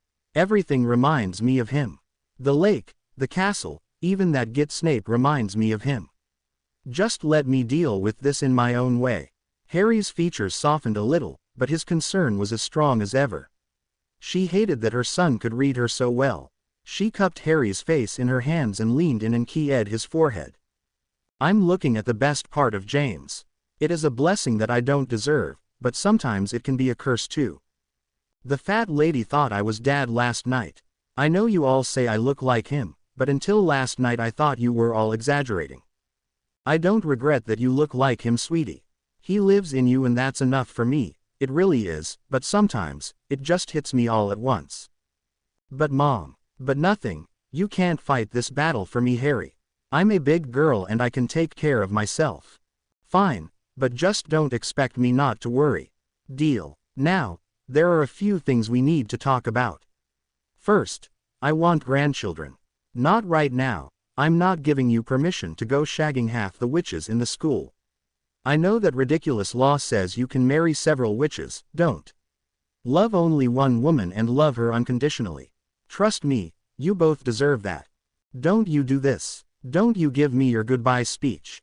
Harry demanded, and the raw emotion in his voice almost broke Lily's heart. She pushed it aside. This had to be done. I'm not looking to cash out any time soon. You knew the moment we resurfaced that we had targets on our heads. We may not get another chance again, you know that, Lily pleaded with Harry. He knew she was right, but that didn't mean that he had to like it. Mum, it was just a whisper, but it was music to her ears. I've waited 17 years to hear you say that. I call you that all the time. No, you call me Mom, not Mum. What's the difference? Nothing and everything. It's silly now that I think about it. It's what I called my mum and what I always expected to be called when I became one. I guess it's just the Brit in me. I know that you see yourself as a Yank, but you're a Brit too. I'm sorry if I'm a difficult son, Mum. I'll call you that from now on. Oh, I would have it no other way. Okay, give me the speech. Okay, here we go. Ginny checked to make sure the shield charm on the earrings the twins gave her was still in place. Thankfully it was. For once, she was grateful they were overprotective brothers. It saved her bum more than once, though she would never tell them. Since the Chamber of Secrets incident, any time that she received anything from them it had one kind of protection spell on it or another. She thought of the necklace that Harry had slipped Emma the night before and smiled. It was really sweet of him to try and protect her. There were some that would try to use or hurt her, just because of who she was. She regretted jumping to the wrong conclusion and thinking the worst of Harry. It was just that outside of family, she never saw someone go out of their way to help a stranger without an interior motive. It wasn't that long ago she was in the girl's shoes. She had lived the worst-case scenario. Ginny started to understand her brothers a little better now. Fred and George stood back and let her spread her wings so she could find her own way.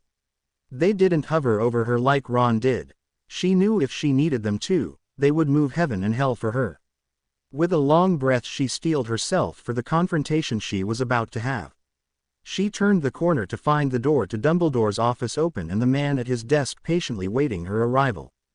"You summoned me, Headmaster." The disdain in Ginny's voice was overpowering and it quite effectively set the mood of the meeting.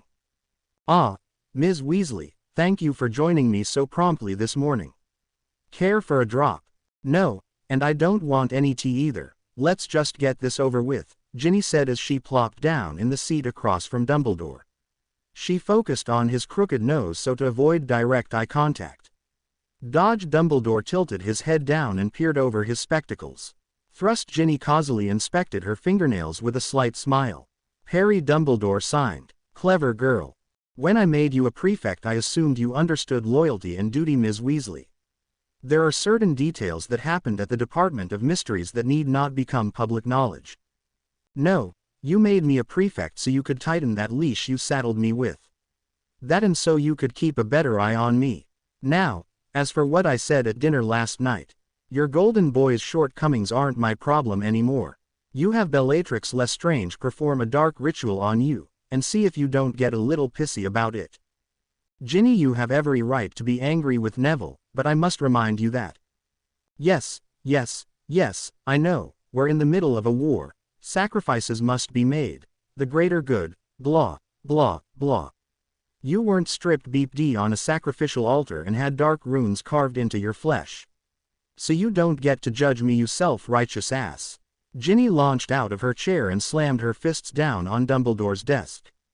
The headmaster sat unflinching at her outburst. It was to be expected, she was a Weasley after all.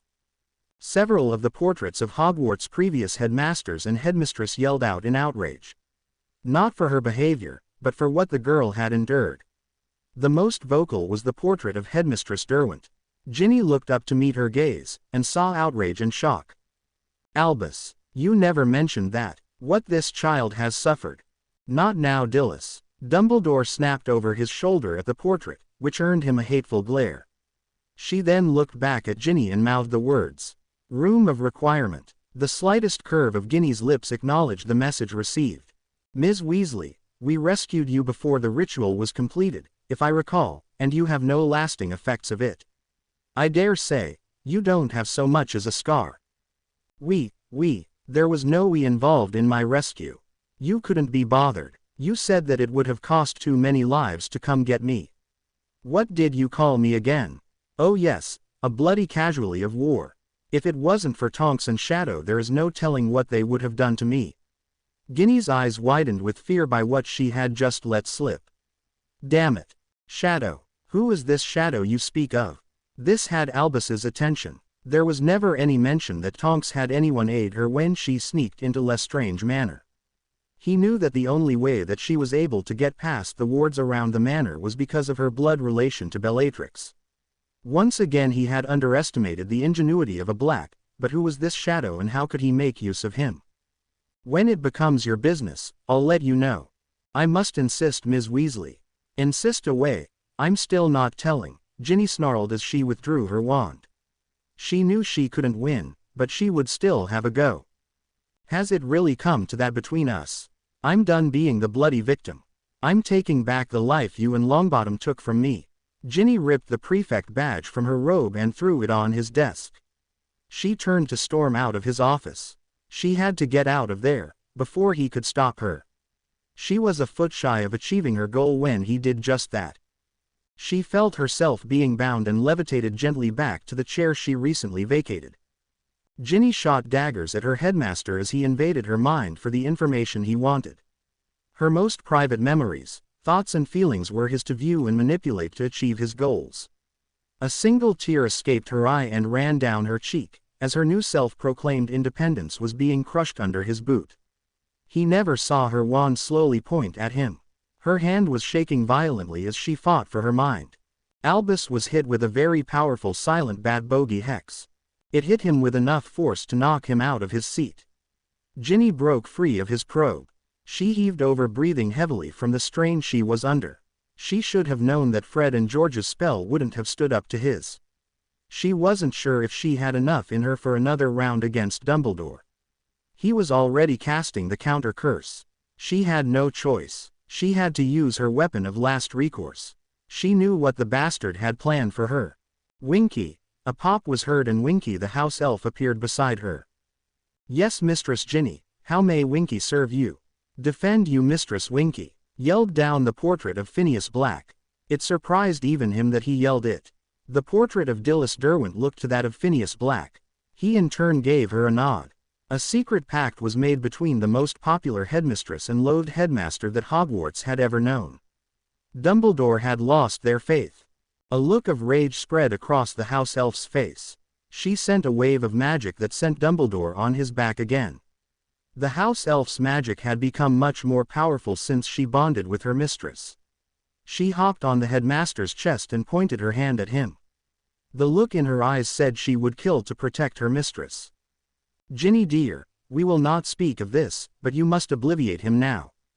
Dilys yelled down at her. What, in for a penny, in for a pound, child. You're running out of time. Phineas Black yelled at her. I've never done it before. You can do this, dear. Just focus on what you want him to forget. Trust in yourself, you can do this, Dilys coached her in a reassuring voice. Obliviate. Ginny did as the was told and found righteous vindication in it. She was really doing it, she was really taking back her life. Go, mistress, Winky will take care of the rest. Thank you, all of you. Ginny looked at the portraits of the headmasters and headmistresses of the past. They were all smiling down at her. None more proudly than Dilys Derwent. Ginny quickly made her way to the room of requirement. Several students had waved at her while she passed them by. She barely took notice, her heart was beating so fast, she thought it would explode any second. She had just gone toe-to-toe with Albus Dumbledore, and won. Granted, she had help and a lot of luck, but still, not many wizards or witches could say that. It was only when she was safely inside the room that she let herself relax. Ginny looked around the room and smiled. It wasn't too large, just enough room for two people to have a quiet sit down. Two plush chairs were facing each other, between them was a small table with a tray of tea and biscuits. The room was covered in warm Gryffindor colors, she felt at home immediately. I must say, I've always liked this room. The magic alone is extraordinary to say the least.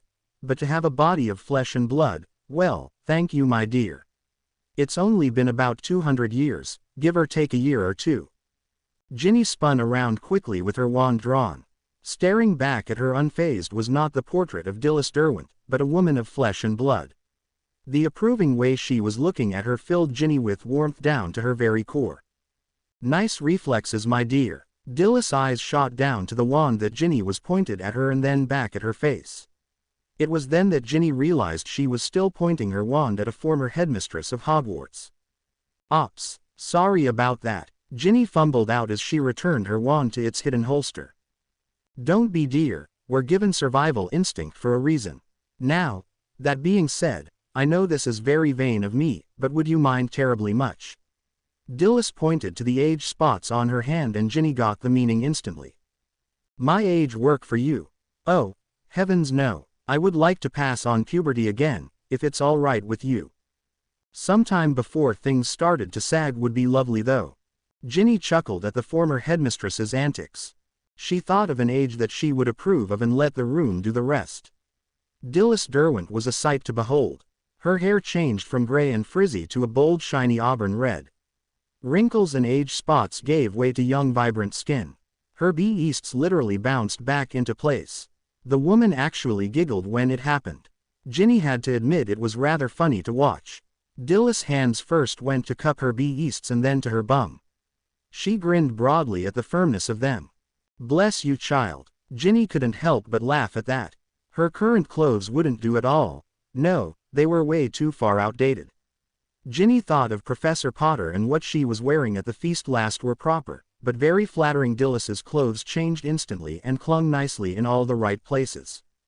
Wow, you're a hottie, Ginny yelled. Dilys just waved the young girl off as she blushed brightly. No, really, look. A full-lengthened mirror appeared in front of Dilys. The woman couldn't help but admire the younger version of herself looking back at her. It had been a long time since this version of herself had smiled back at her. I must say, you do good work.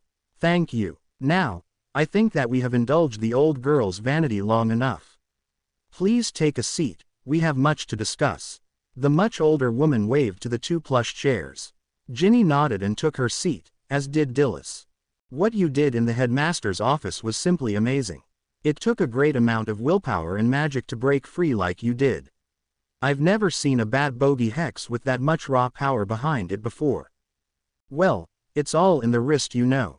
Ginny joked as she tried her best not to blush.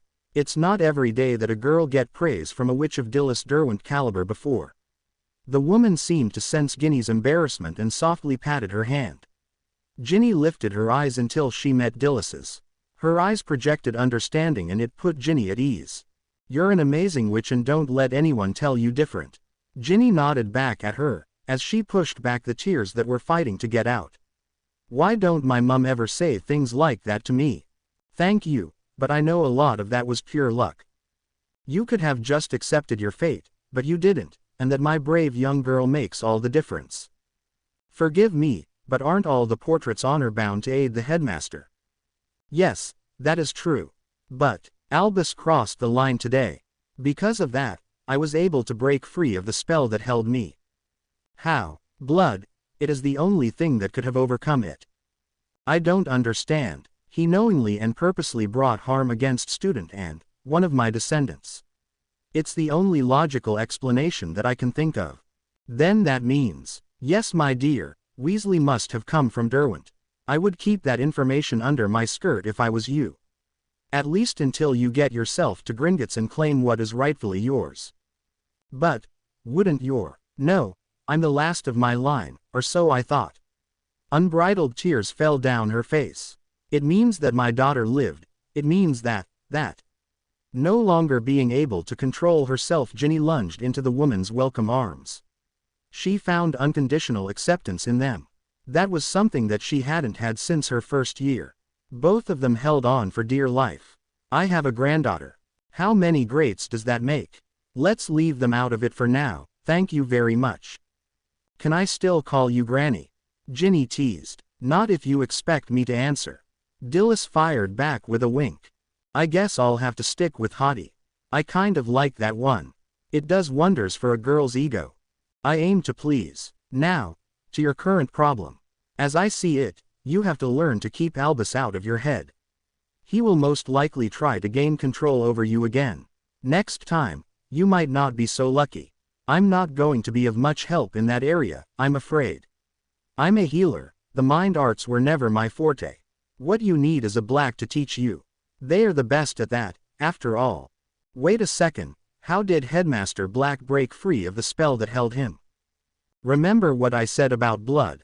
His first allegiance will always be to Lord Black. Could he teach me? Possibly, but I think young Potter would be best. Harry. What has Harry have to do with this?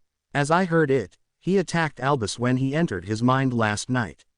Not only attacked, but ejected him from his mind. The boy is one of only two that have ever been able to do that. It unnerved Albus a great deal, thought he refuses to believe it. Serves the old bastard right. Ginny was grinning ear to ear. It looked like maybe she had a brother in arms against Dumbledore. Harry, you're just full of surprises. That he does, my dear, that he does. Now, I think it's time you put this nonsense about a life debt behind you. And how do I do that? Dumbledore said it was ironclad. And you trust him because... Ginny's mouth dropped and her eyes shot open. Why hadn't she ever thought of that before? Because I'm an idiot, she answered herself. This brought a frown from Dilys. She didn't like hearing Ginny putting herself down, not one little bit. You are no such thing. Trusting, yes, but stupid. Merlin, no. He was an authority figure. It was only natural that you, though he had your best interests at heart. That's a cold comfort. Am I a free woman? You were theirs to control. What they have done is unforgivable. But, now is not the time for rash actions. They will pay for what they have done. Mark my words, they will pay. What you need is proof and a powerful ally. I have powerful friends. In magic, yes. Ginny got her hint and didn't like it one bit. If she was going to bring charges against Dumbledore and Longbottom, she would need some serious backing. She came from a poor family. She needed a lord to back her. Anything less would be laughed out of the Wizengamot. But freedom through manipulation was no freedom at all. She was better than that, and Harry deserved better too. I won't use him like that. I barely even know him for that matter. I doubt that he would even want to get into this whole mess. Fine, if that is your wish, but if help is offered, try not to let your pride get in your way. Okay, how do I get the proof to hang their bits from the tallest tower? Oh, I see you've met Lily Potter. More heard than met, but I am looking forward to it. I think you two will get along famously. Now, this is what you need to do. When the Daily Prophet arrived, more that a few people were absent at the Great Hall. Harry, Lily, Sirius, and Ginny were nowhere to be seen. A fact that didn't go unnoticed by Daphne Greengrass. She had heard that the first three were down by the Black Lake. As to what they were doing down there would differ according to who you asked. A second-year Hufflepuff claimed that they were fighting with swords. A fourth-year Ravenclaw said that Professor Potter was trying to teach them some weird Muggle dance. One of her own fellow Slytherins swore that they were casting curses at each other. Regardless which one was true or if they all were, she was going to find out for herself. She caught the paper, as her owl dropped it, without even looking up. It was out of habit after all these years. She lazily opened it without even looking at the front page in front of her. It was most likely rubbish as always. She continued on eating her breakfast.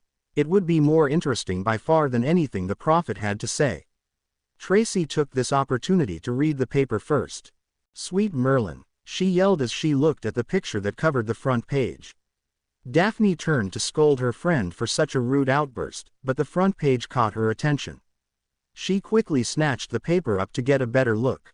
Hey, I was about to read that. Did you pay for it? No, so wait. A good friend would share. Well, good luck finding one of those. Please. Oh, fine. If you're going to be a baby about it. Daphne spread out the paper so they both could read it. She was mesmerized by the picture on the front page. It was of Professor Black and Lord Harry Potter. They were fighting back to back against several Death Eaters. The article below read, "Returning Lords battled Death Eaters. On the steps of Gringotts. The wizarding world welcomed back Lord Sirius Orion Black and Lord Harry James Potter today. After years abroad, they have returned to our noble shores. As to where they were for the last 16 years, Lord Black only said, here, there and everywhere. It's a big world out there. We never felt the need to limit ourselves." It had been rumored that they had a secret meeting with the Minister of Magic himself. Unfortunately, at this time we cannot confirm or deny that. A special Wizengamot meeting was held to welcome young Lord Potter into their ranks.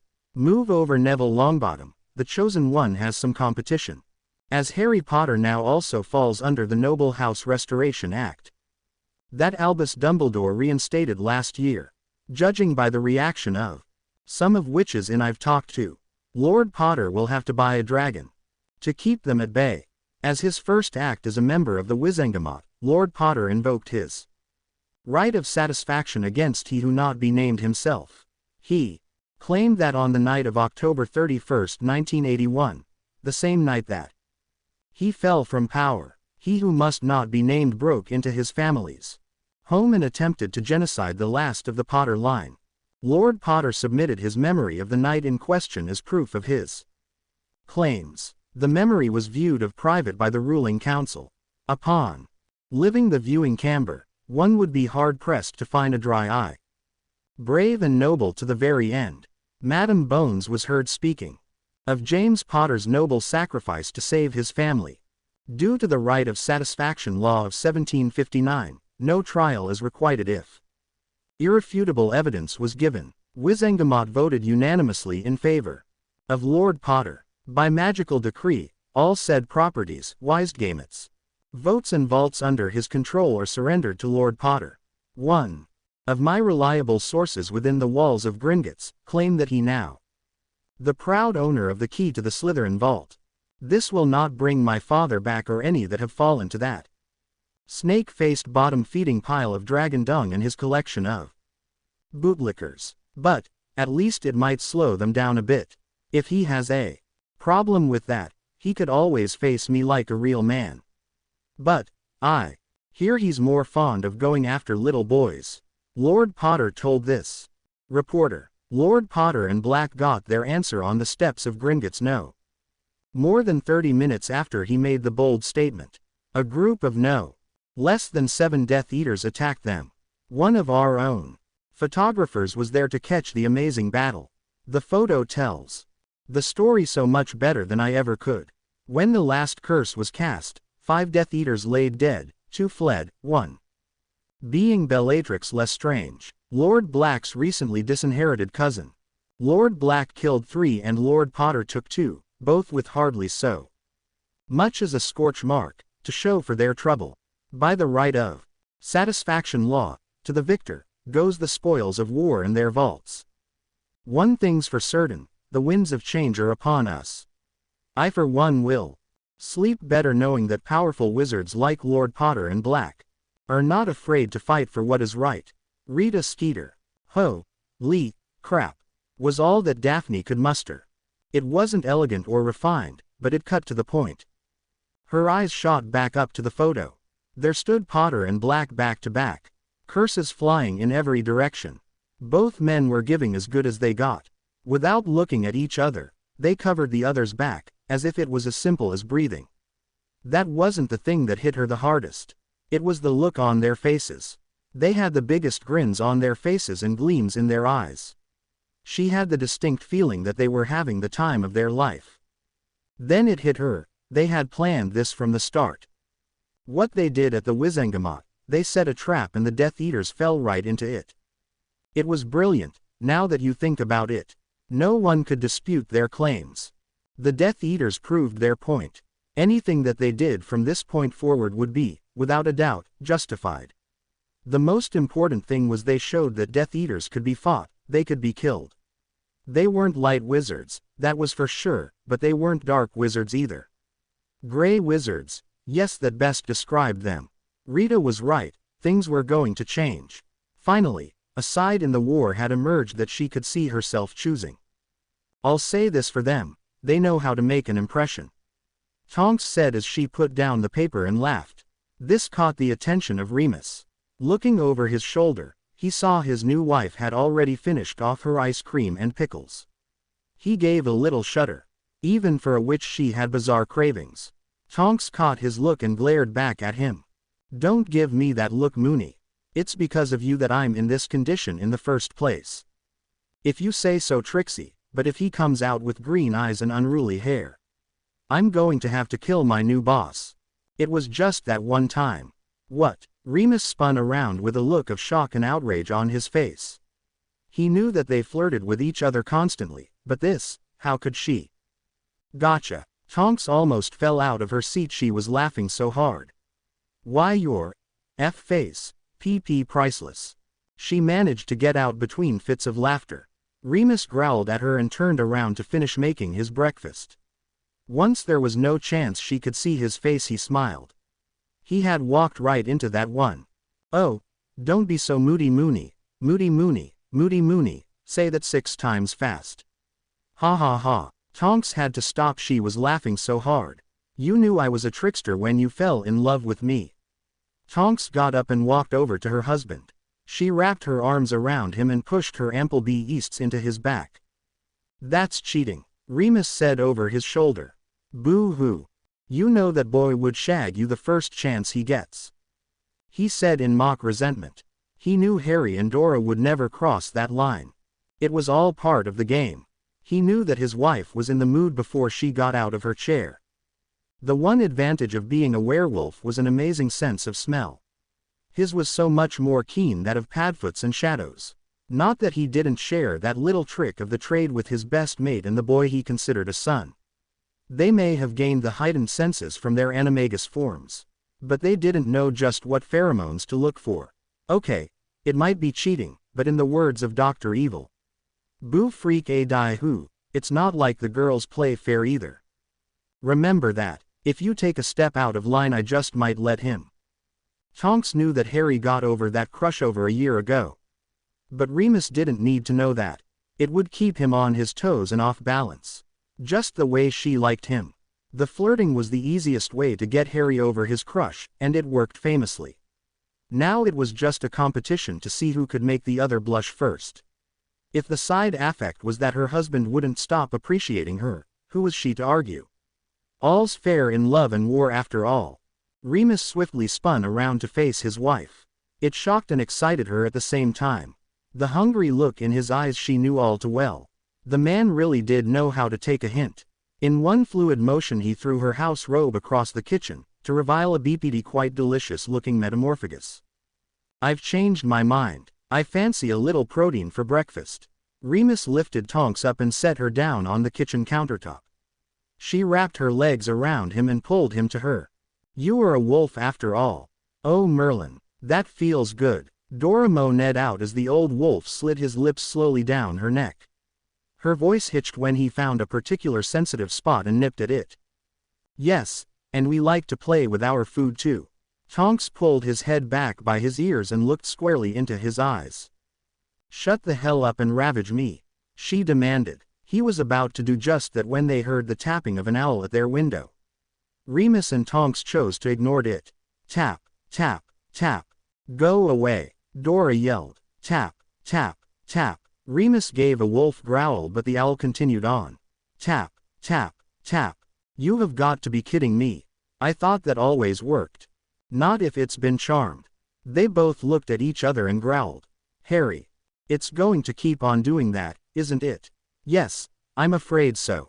Do me a favor and give Harry a bits buster hex when you see him.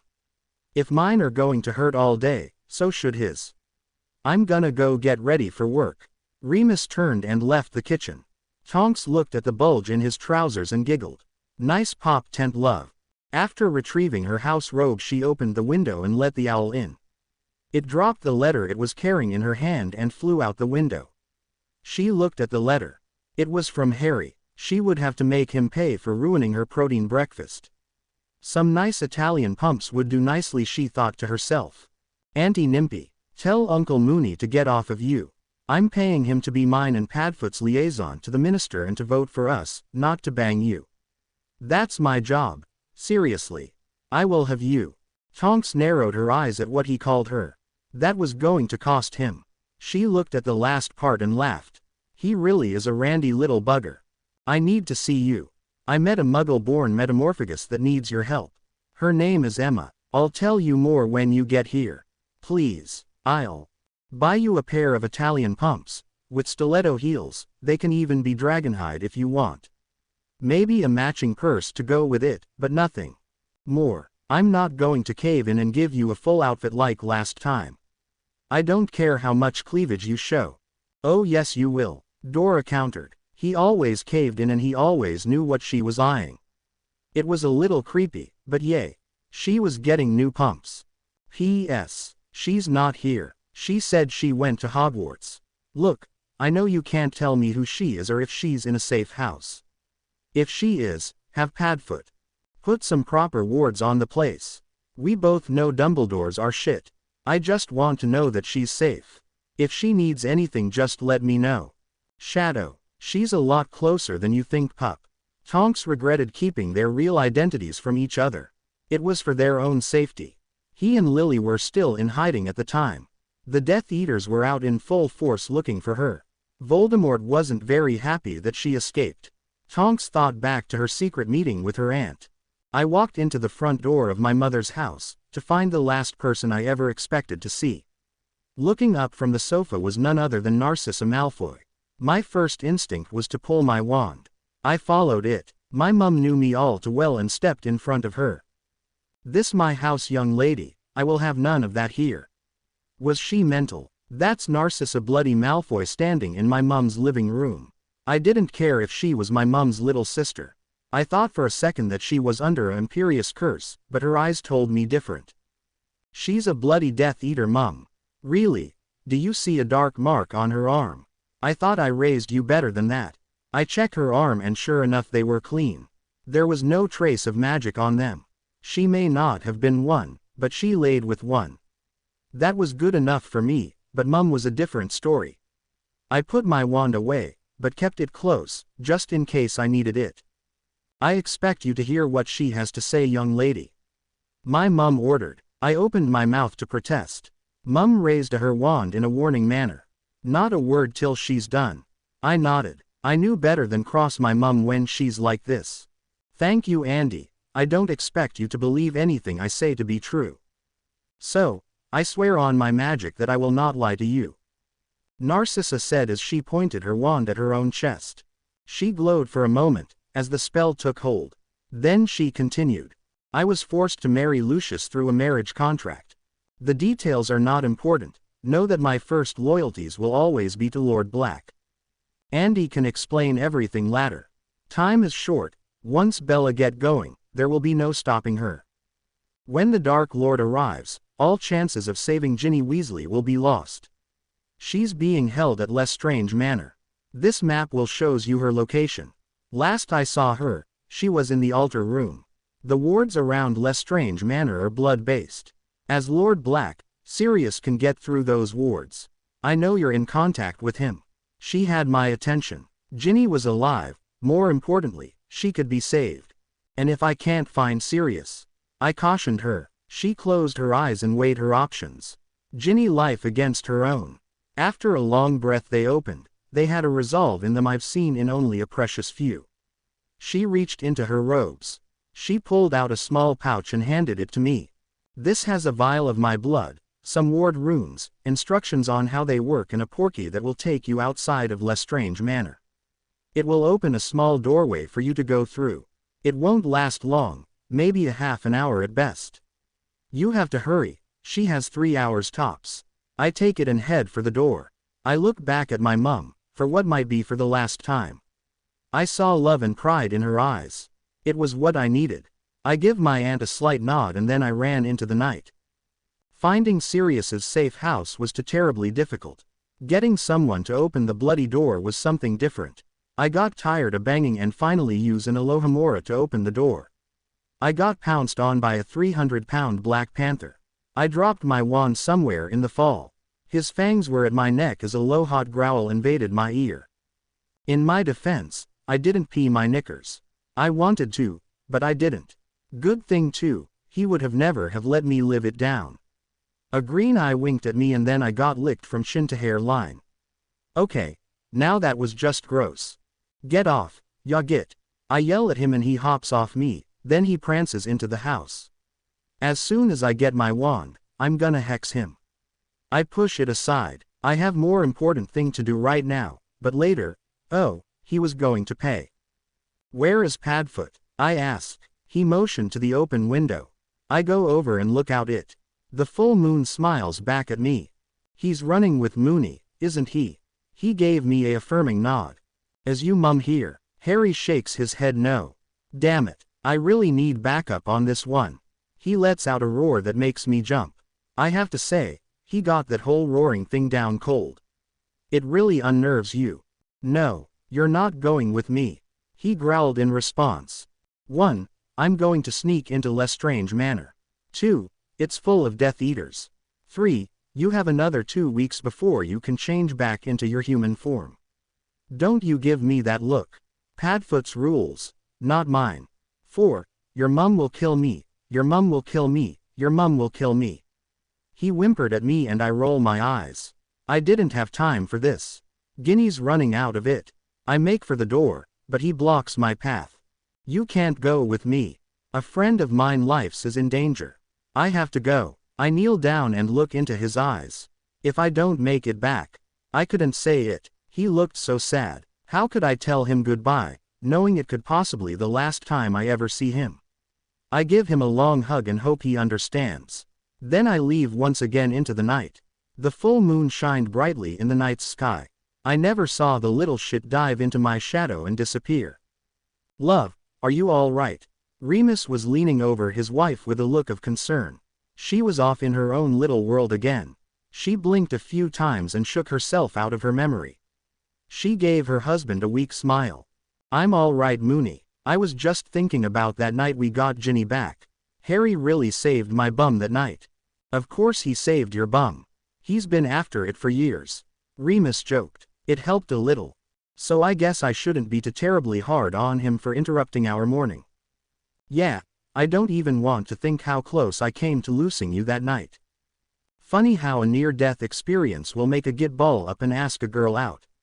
Maybe I should give him a proper thank you and shag his stupid.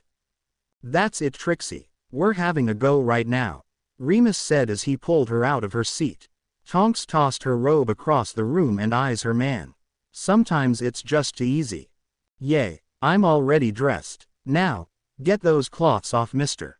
Mooney grinned as his wife ripped his new suit from his body with unbridled passion. Sometimes life is really good. He planned to enjoy it for as long as the fates allowed. Harry walked out of his personal bathroom and into his bedroom. The hot shower had revived him after the workout he had this morning.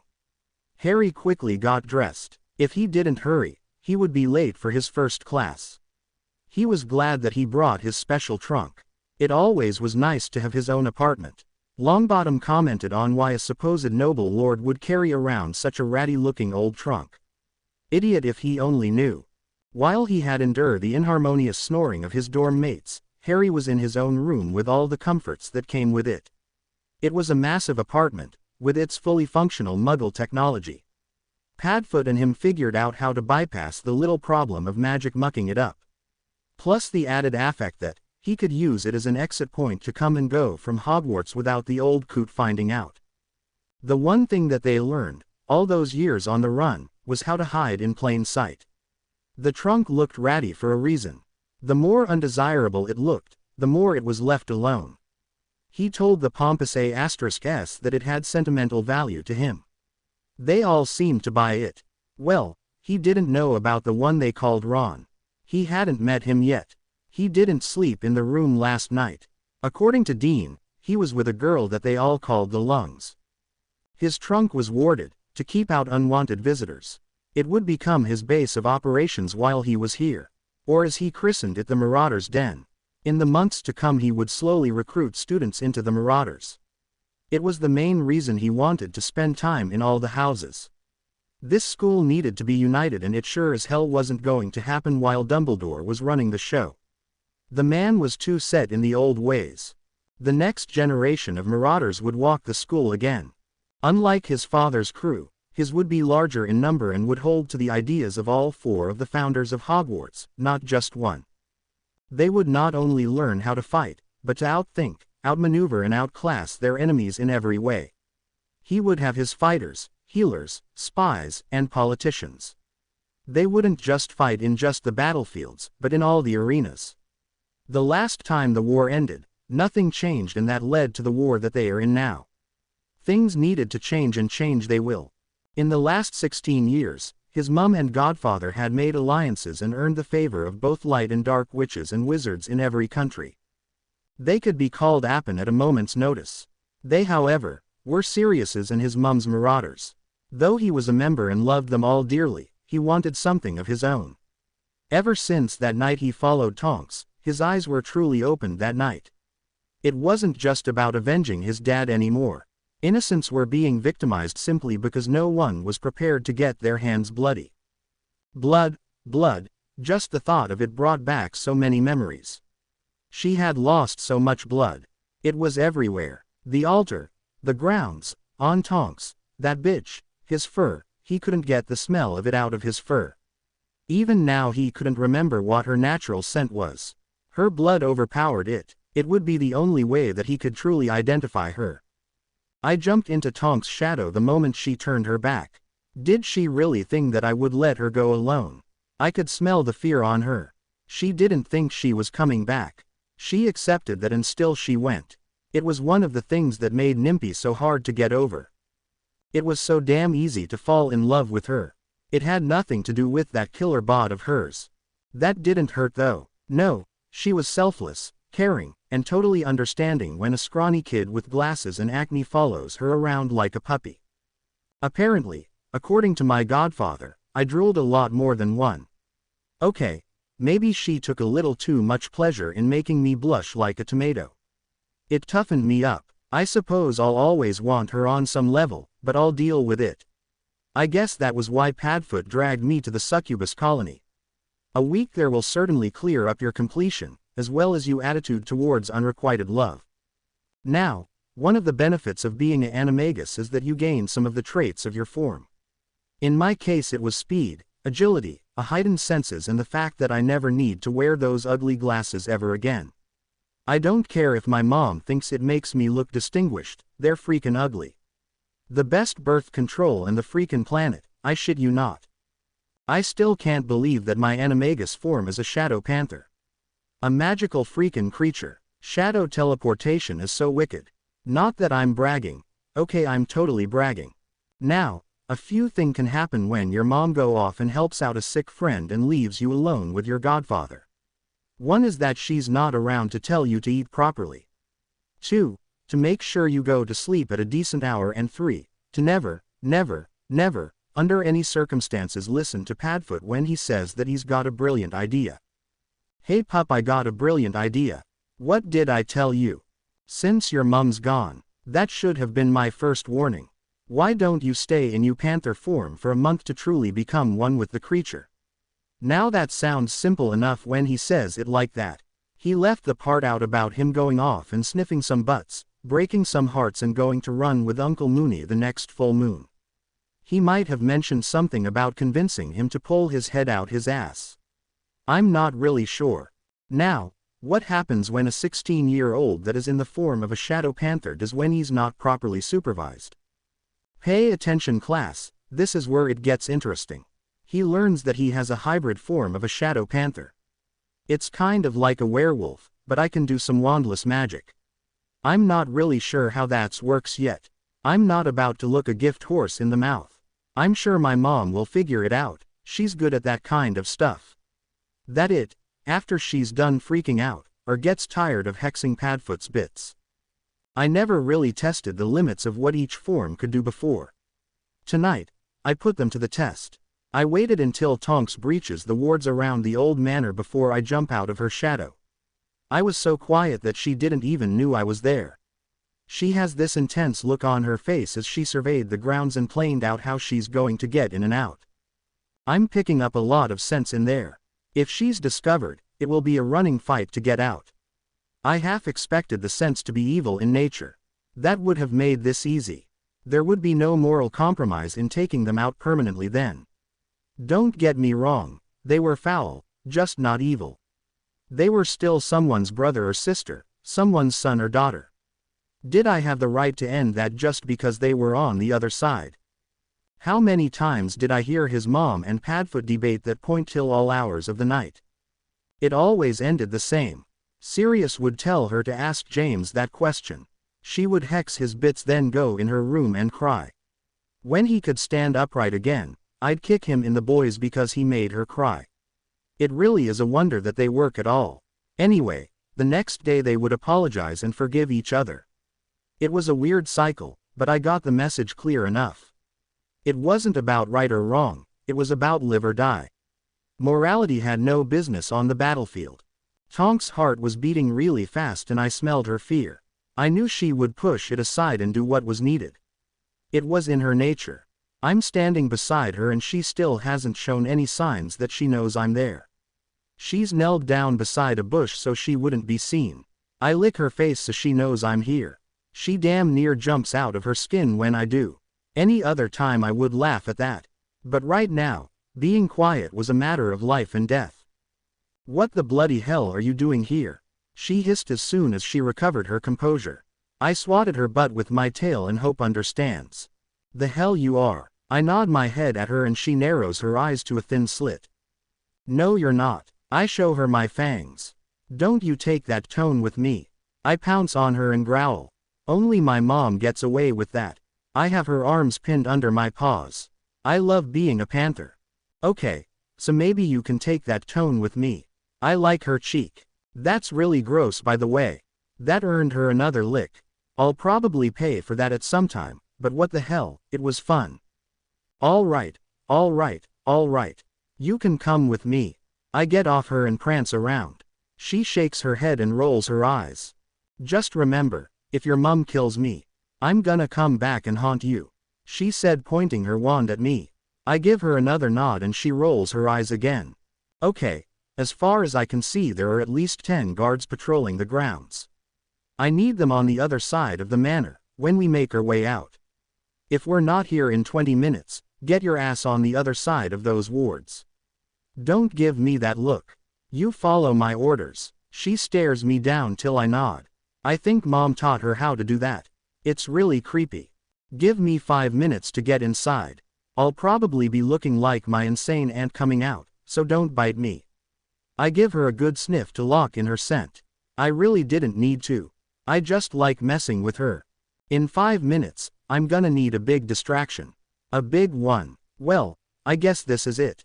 Thank you for following me. If we live through this I just might give you that shag. My jaw drops. She turns into a fox and winks at me, before she runs off. Freakin' tease. This was it, my first real mission. Me and Padfoot had gone hunting plenty of times, but this was different. I've been wanting for this for so long. So why do I feel scared all of a sudden? What if I screw this up and get Tonks killed? My heart's beating twice as fast as hers was just moments ago. Yet there is anticipation of what's to come. These were the bastards that took my father from me. Did I have it in me to do what must be done? Oh well, only one way to find out. It takes me in all of 30 seconds to make it to my first target. I was so quiet that I'm standing right behind him and he doesn't have a clue I'm there. I'm hesitating. Why am I hesitating? It was then that he turned. He was only a few years older than me. We look at each other for a second before instinct kicks in. He points his wand and I pounce. I put my full weight on his chest and hear it crack. He tries to scream but nothing comes out. I see the fear in his eyes. He knows it over. We both do. But did I have the right? Then I remember the last time I saw my father. One eye swollen shut, half his head covered in blood, holding his guts in one hand as he pushes my mom into my crib and turns it into a portkey, just as the killing curse hits him in the back. Them. Mercy was something I wouldn't show them tonight and I vowed to never hesitate again. My claws rip open his jugular and I move on to the next. The full moon shines down on the grounds. There are plenty of shadows and I make full use of them. By the time I have to make the distraction 5 more are dead. I see Tonks by a door, in the shadows. I roar as loud as I can, and wait for them. A minute later the door burst open and bootlickers come out of the woodwork. A woman in black with the most foul scent I have ever smelled starts barking orders. I jump into the light and roar again. Spells fly at me, but I'm in the shadows before they even get close. I see Tonks transform into the woman and sneak inside.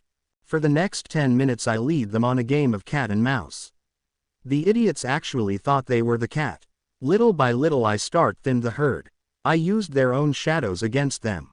My hit and runs were quite effective. The jugular was my primary target. I could come out of a shadow attack and be back into another shadow before they hit the ground. Somewhere along the way I lost sight of that bitch in black. Only a few of them were left. They must have figured out my little secret, because they were clumped together. It was then when I heard the spells being fired from the other side of the manor. Shit, I took off in a flash. Tonks needed me. I rounded the corner and what I saw will forever be burned into my mind. 200 yards of open grounds without any shadows laid between me and her, or should I say, them. Tonks was firing off spell after spell over her shoulder, while she dragged what looked to be a half-conscious robed person. I took off in a full sprint out in the open, praying that I'd get to them in time. It was then that the blood-covered robe opened and the hood fell back. A girl with white hair fired off a spell that was easily deflected. She could have passed for a ghost if it wasn't for all the blood running out her body. She was BPD under the robe and covered with cuts. Some had strange designs in them. The fact that she could muster her magic at all was beyond me. She was defiantly a fighter. Several bootlickers were throwing curses at them as they made their way to the boundary of the wards. The bitch in black was leading the pack. She hit Tonks with a cutting curse across her leg and she went down. The girl landed on top of her. I had only managed to make half the distance to them. I needed to buy them sometime, so I roared. It did the trick. They must have figured that the others were down and no longer a threat, because most of them turned their attention to me. All but the bitch. She had her eyes on the prize. I ran through a gauntlet of curses. Only my quick panther reflexes kept me from getting hit. Trust me, they got close. Tonks fired a spell at the woman and she was knocked on her ass. I heard her yell at the girl to run, but she wouldn't leave Tonks. They were almost on their feet again when they were hit with another curse. Tonks at the last second twisted so that she took the blunt of the hit. Both fell in different directions. Did you really think you could escape, girl? The bitch taunted the girl as she closed the distance between them. She had her wand leveled on the poor girl and there was still too much distance between us. Leave her alone, you *****ing psycho.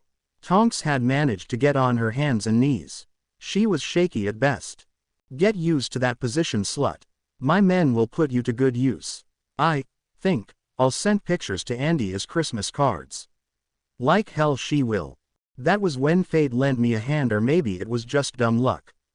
Don't really care at this point. A cloud cut across the moon and left a shadow for me to use.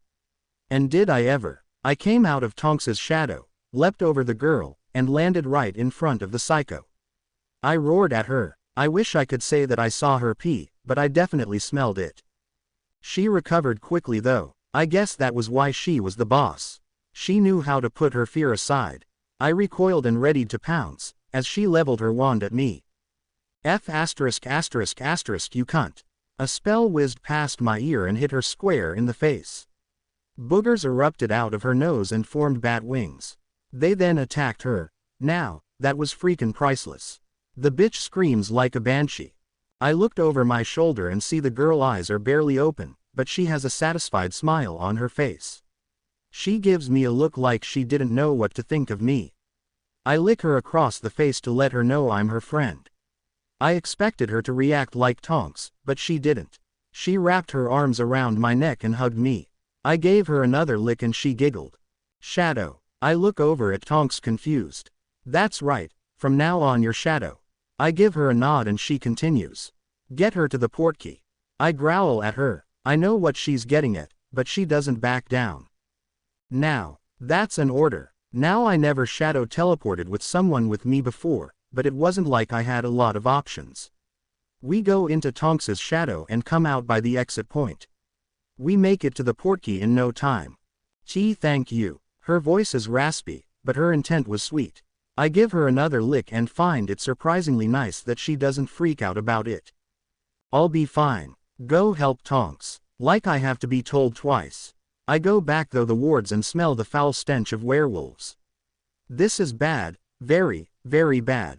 I round the bush that Tonks was hiding behind earlier and see her limping her way to the boundaries. She gets hit in the back by another cutting curse and screams as she goes down. Rip that little bitch into pieces. That sadistic bitch yells. 2 werewolves that were flanking her charge after Tonks. How in the ***** is she controlling werewolves? I charge after her. I have to get to Tonks. Now a different kind of fear is coursing through me. I won't hesitate this time. I'm not loosing Tonks. She was crawling with her arms when she saw me coming. Her legs aren't working. No. Get out of here, pup. Leave me. No way in hell is that going to happen. There is also no way in hell I'll be able to get us to the portkey with 2 werewolves bearing down on us. There is only so much my Shadow Panther form can do. It's time to up the ante. I leap over Tonks and go for the werewolves. I transform into my hybrid form. Just picture a werepanther with a tail, if there was such a thing, and, well, you get the point. Now, the Muggles say the only way to kill a werewolf is with silver. That shows total lack of imagination. Luckily, I'm bigger than the both of them. I grab them both by the throats and lift them off the ground. Did I mention that my hybrid form is really freakin' strong? I guess they aren't used to would-be victims fighting back. I slam their heads together and then into the ground. They yipped like bitches, and Sirius said wrestling was rubbish. These two would disagree. Don't get me wrong, the F***ers got back up, but at least they were more interested in me than Tonks. I wish I could say the same for that psycho bitch of an aunt of hers. While I was going toe-to-toe with these two, she went after Tonks. The advantage of being a hybrid over a werewolf is that they go on instinct and I don't. My claws are sharper than theirs and I know where to hit. I had to dance with them for a while, but a few severed arteries will do wonders. The downside, they heal quick. That is unless you literally beat one werewolf to death with the other one. Of course, if all else fails, rip out their hearts. I know, a little gross, but very effective. Unfortunately, while I was dealing with Ick over here, the remaining bootlickers had surrounded Tonks and were taking turns cursing her. I saw that bitch point her wand at Tonks. Then she looked up at me and smiled. I knew she was going to kill her and she knew I could never get to Tonks in time. My mom taught me a spell once. It was an old one that was passed down from Potter to Potter. It was how my dad was able to get in front of us in time. It was basically a spell of last resort. It would open a small dimensional portal so you could escape. The range was less than 7 miles, so it wasn't used as a means of primary travel. I have been practicing with it to see if it had other applications. I just hopped it worked with that hole in the ward. I reached out with my magic, just as she cast her killing curse. The ground under Tonks rippled like water and she sank through it. With any luck she would come out by the portkey.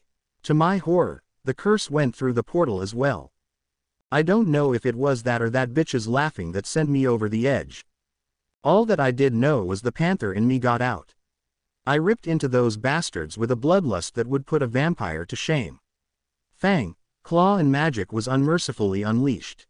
I ripped out one of their throats. Gutted another 3. Broke 2 backs and I think I took one of their heads. One by one they fell, until only that bitch was left. Her wand arm was broken in several places and she dangled helplessly as I held her throat in my claw. Again, that night I smelled werewolf. This time it was different. Then, the howl came and it sent a chill down my spine. I look over my shoulder and see a big werewolf, a really big freaking werewolf. My Uncle Mooney described him to me once. There wasn't a doubt in my mind that I was looking at Greyback. Come to play have we, boy? He growled and I understood him perfectly. Come to kill. I growled back and prayed that he didn't smell any fear on me. I knew I couldn't take him. I'm pretty sure he knew it too. The Dark Lord is fond of that one. He will reward me if I save her life. You not that fast. I draw blood from her neck to make my point. Nor are you. From behind him, he pulls out the white-haired girl. Her eyes are closed, but I hear a small moan escape from her. I growl and the noise he makes, I can only guess is a werewolf laugh. Did you bite her? Not yet. So ripe and fresh, it's hard to resist. I sense he's not lying. Don't ask me how, because I don't really know. I just do. A trade, you think. I hate smart-ass werewolves. I don't have the luxury of time. The wards around this place are going to seal any second. We play a game of toss the hostage. While I catch her, he just lets the bitch land at his feet. Must be her sweet bubbly personality that gets her that kind of devotion. I really don't care. A shadow later we're outside the wards. I can't find the portkey or Tonks. I pray she's safe and alive. I make a portkey and we're gone. I carry her back to our safe house. She's looks so small and pale. I know she's beyond any help that I can give her. I have to get a message to Mom. How does she still has blood? Her blood that is in my fur is so overpowering. It distorts my senses. I'm so tired. I knew I pushed myself to the limit tonight. Every step feels like it's the last I have in me to make. Somehow, we make it to the front door. My claws are covered in blood and I can't get a grip. No other choice, I have to smash the door in. It will set off the wards we have around this place. I hope the cavalry get here soon. I've got nothing left. The first thing I see is my mom kneeling over Tonks and she's not moving. Then, it hits me that my mom has never seen this version of my animagus. So let's recap. Werepanther, covered in blood, holding a pale BPD girl, covered with cuts. Does my mom freak out a little? Ya think? Harry is pulled out of his memory by the vibration of the silent ward's alarm around Hogwarts going off. His magical watch shows Padfoot's face. Pup, Sector 5, you're closer than me, I'm on it, Harry yells as he climbs out of his trunk. The common room should be empty, so he leaps off the top of the stairs and transforms into shadow before he hits the floor. He never saw Emma on the girls' balcony. He most certainly didn't see the look on her face just before she fainted. Dilys had told Ginny of a secret exit out of Hogwarts that was only known and passed down from headmaster to headmaster. She checked the Marauder's map and sure enough it wasn't marked. Thanks to Fred and George she was able to fake a nosebleed the moment she got to the Great Hall. Professor McGonagall insisted she go directly to the hospital wing. It was almost too easy. If the uncommon luck she was having today held, she could get to Gingotts and back before lunch. None would be the wiser, and with enough gold that Dumbledore couldn't hold her scholarship over her head. One more step closer to her true independence. She had no intention of being greedy with what was in Dilys's vault. She planned to give her brothers the startup capital to start their joke shop. They had always been there for her and it was the least that she could do. She had no intention of letting her mother know about her newfound wealth. Well, not until she was of age, and there was nothing the woman could do about it. She was expecting her mum to blow her top, when the woman hears that she was ditching Neville. Her dream of Ginny being the next Lady Longbottom wasn't going to happen. Never, never, never, never, ever. She slipped behind an old tapestry on the third floor and quickly raced down the long hallway. After a few minutes she came to an old dusty door. She guessed that it hadn't been used in years, maybe even centuries. She raised her wand and cast an Alohomora. No sooner than her spell left her wand, than the hallway filled with a blinding light. She covered her eyes with her hands on instinct. Even with the added cover the light was way too intense to open her eyes. Her ankles then snapped together and she was hoisted upside down in the air. Her skirt and robe started to wrap around her body tightly. Somewhere along the way she lost her grip on her wand and it was lost somewhere in the folds of her clothes. Panic set in and she started to struggle desperately against her binding garments. The more she struggled, the tighter it got. The hood of her robes engulfed her head. She felt as if it was trying to swallow her. She shook her head wildly back and forth to free herself from it. Like the rest of her body, her head was bound tightly. Only her mouth and lower jaw was left exposed. I'm dead. I'm so dead. If it wasn't for the fact that she was now tightly wrapped up like a mummy, she would have been impressed by the clever trap. Now, she was just good and pissed. Mostly she was scared. It was only a matter of time until she was found and she was dead. Well, not dead, but just as good as. Dumbledore would go and change her into whatever it was that Neville wanted. The hell with that. She could feel her wand against the small of her back. If she could get to it and then use the counter curse. Who was she kidding? She had no idea what curse she was trapped in. Like that, had ever stopped her before. If it was one thing that the twins had taught her, it was that nothing is impossible with enough nerve. That she had in spades. The alternative was unacceptable. She tried small movements and found that there was no reaction from her cloths. Inch by bloody inch, her hand moved closer to her wand. She was almost there. Just a little farther. She could feel it with the tip of her finger. She pushed harder and got it between the tips of 2 fingers. She tried to pull it in, but it was stuck tight. It was then that she heard footfalls. They were distant at first, but were getting closer by the second. She wasn't going down like this without a fight.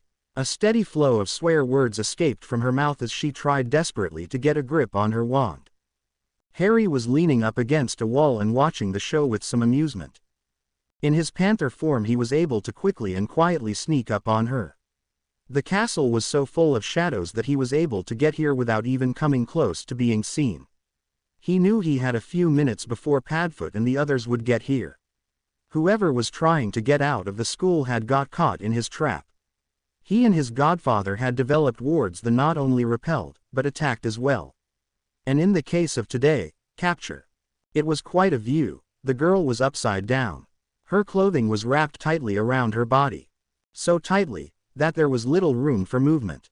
The mummification jinx had worked perfectly. The old dog was the only one he had ever seen tries to get out of this jinx. Thank Merlin his mum had the good sense to never let them practice these traps on her. That would have been a little awkward. For every curve of the girl's body seemed to be emphasized. So much that he was finding it hard to focus on anything else. He shook his head to clear it. His eyes were drawn back to her shapely body. She had a really very attractive butt. He really liked the way it wiggled every time she struggled to get free. She was persistent if nothing else. He felt slightly disgusted with himself, because he was perving big time and he knew it. Just as he knew who she was now. The dust that had been kicked up from her passage through the unused hallway had made it difficult to ID her. She didn't have the foul stench of one of his followers. On the contrary, her scent was very appealing, almost additively so. He had locked in and filed away her scent last night. Though, last night he was certain that her scent seemed familiar somehow. She had almost gotten to her wand. He was impressed that she was keeping a level head. He decided it was time to add some pressure and cast a spell to make the sound of feet walking towards her. Her head jerked when she heard the sound echoing down the long hallway. Then he heard the impressive flow of mumbled swearing. She was a lot more fun to watch get out of this than the old dog, that was for sure. You just might make a marauder yet. Noting the time, he decided that enough was enough. Harry started to cast the counter curse when Ginny yelled, "Got ya!" She cast a Liberacorbus and dropped on the floor with an unceremonious thud. Ouch, maybe I should have waited to do that. Think Weasley, think. There has to be a way out of this. She thought about it and knew that she would have to find a way around the curse. It had accrued to her that the curse was affecting her cloths, not her. All she had to do was eliminate the problem. That brought around problem number 2. Oh screw it, it's not like anyone is there right now. I swear if I ever get my wand on the sick son of a bitch who thought this up. Ginny cast a banishing spell and her cloths disappeared completely. It wasn't the first time that Harry had seen a BPD girl. But they were usually in a much friendlier mood when it had accrued. He was fairly sure he was going to be hexed before this was over. In truth, he couldn't blame her. Maybe in a few years they would laugh about this. Oh, who was he kidding? He was a dead man and he knew it. Whatcha doin'? Did I actually just say that? Harry hopped. A little levity would lessen the awkward moment. Stupid, yes, but it was worth a shot. Ginny's head shot up and her eyes looked as if they would pop out of her head at any second. On instinct she jumped to her feet. Then it accrued to her that she should have stayed crouched down on the floor. She stood there in shock for a second, before she had the good sense to cover up what she was able to cover up. In Harry's defense, he did manage to keep eye contact with her, well, mostly. He was a guy after all. What's it look like I'm doing, you bloody git? You want to turn around and turn my back on a BPD, pissed off witch, not freakin' likely. What do you think you're doing? Ginny yelled as Harry took of his robe. He looked confused for a second and then handed it to her. Oh, so now you're going to be a gentleman? Well, if you don't want it, Harry asked as he pulled back his robe. Don't be an ass. Ginny quickly snatched it out of his hand, with a look that could kill. She used it to cover herself more effectively, as she waited for him to turn around. When he showed no signs that he intended to, she turned her back to him in a huff. You know, I had a dream about this very thing last night. And here you were all wrapped up in a bow for me. This really is a magical school. Her eyes grew huge and then narrowed to a thin slit. She mumbled something out that wasn't very friendly. You know, you have nothing to be embarrassed about. I should really stop now. I am annoyed, not embarrassed. Git thinks he knows everything. Your cheeks have a rosy tint to them, very cute. Ginny spun around and got toe to toe with Harry. Her hands were on her hips with a primal look in her eyes. No. They don't. She growled through clenched teeth. Harry leaned down and got nose to nose with her. Those weren't the one I was talking about. He teased her in hopes that she would find the humor in the situation. Oh, the shite I have to put up with. She started to pace back and forth as she mumbled something to herself. She was doing it so fast that he couldn't follow her. He decided it was probably for the best. Ginny took a long breath and decided to calm down. Harry wasn't the one that made her cloths disappear. That was her doing, and he did offer his robe to her. Okay, he was taking the mickey out of her, but wouldn't she have done the same if the situation was reversed? Can we just get out of here? First tell me why you were trying to sneak off grounds. It's none of your damn business, Potter. Her Weasley temper was back and in full swing, as she turned to face him again. He glared back at her for a few seconds and she felt what her brothers did when the roles were reversed. Well, Weasley, you can explain it to the professors when they get here. By the sound of it, you got about a minute. Harry's words had coldness in them that sent a chill down her spine. He turned to leave. There wasn't anywhere else to go. This way was locked and she could hear that they were no longer alone in the hall. Please don't go. I'm sorry, I just can't tell you. Ginny pleaded with him and was surprised how needy she sounded. She was sounding like a victim again. She would never be one of those again. More importantly, she didn't want him to see her as one. Harry stopped, but didn't turn back around. Can't or won't. Please, they'll be coming soon. I have to get out of here. Harry turned around and they stared into each other's eyes. Harry saw her silently pleading desperately at him to help her. Ginny saw the internal struggle waging in his mind. She was asking him to blindly trust her. The same trust she didn't give him last night. The moment was broken when they heard the sound of running feet getting closer. They both looked down the dark hall. By the sound there were more than one person coming too. Harry turned his head back at her and said, "We need to work on our trust." With that he cast his spell. Sirius was the first to get there, followed closely by Lily, then Snape, and bringing up the rear was Dumbledore. The old dog sniffed and narrowed his eyes at Harry. Well, this should be interesting. Sorry for all the trouble. It looks like this little set off the wards. In Harry's hand was the transfigured form of Ginny, as a red cat. She hissed at him for the comment and scratched at his hand in an attempt to break free. Harry held her tight. Perhaps it's an animagus in disguise. Snape sneered as he leveled his wand to Ginny. Harry instinctively put himself between her and his wand. Ginny stopped struggling. She knew that he wouldn't let anything happen to her. He might be a git, but he wasn't a prat. I would smell it if she wasn't a cat, Sirius said as he grabbed Snape's wrist and directed his wand away from Harry. Lily then got in Snape's face. He felt the tip of a wand in his nether region. Never point a wand at my son. Her words were low and layered with venom. For a brief second there was a look of hurt in his eyes, before his usual mask of disinterest was back. He took a step back and bowed his head to her. My apologies, Lil, Mrs. Potter. The boy was not the intended target. The distaste of calling her Mrs. Potter was oblivious to everyone. Dumbledore decided it was time to play peacemaker, before things escalated. Well, no harm done. I must say that you have some very interesting wards, Professor Black. Not mine. This one was the pup's. Really? That's very interesting. Harry saw the wheels in the old man's mind turning and didn't like it one little bit. That didn't mean that he wouldn't use it to advantage if the opportunity presented itself. Yeah, you pick up a few tricks when you grow up living on the run. Harry's voice was laced with sarcasm and a high level of contempt. Ginny's head snapped up at that. The more time she spent around him, the more questions came to mind. Oh, I see. Whether his comment was directed at Snape or himself, Dumbledore wasn't sure.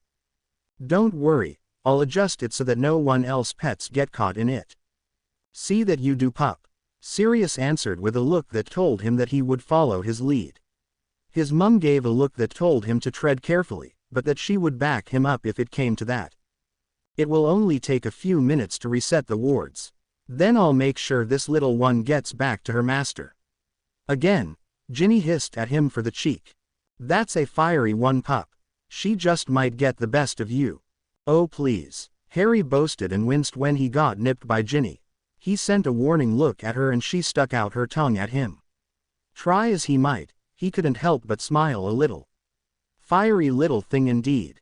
Perhaps you should try compassion and understanding, with a little respect, son.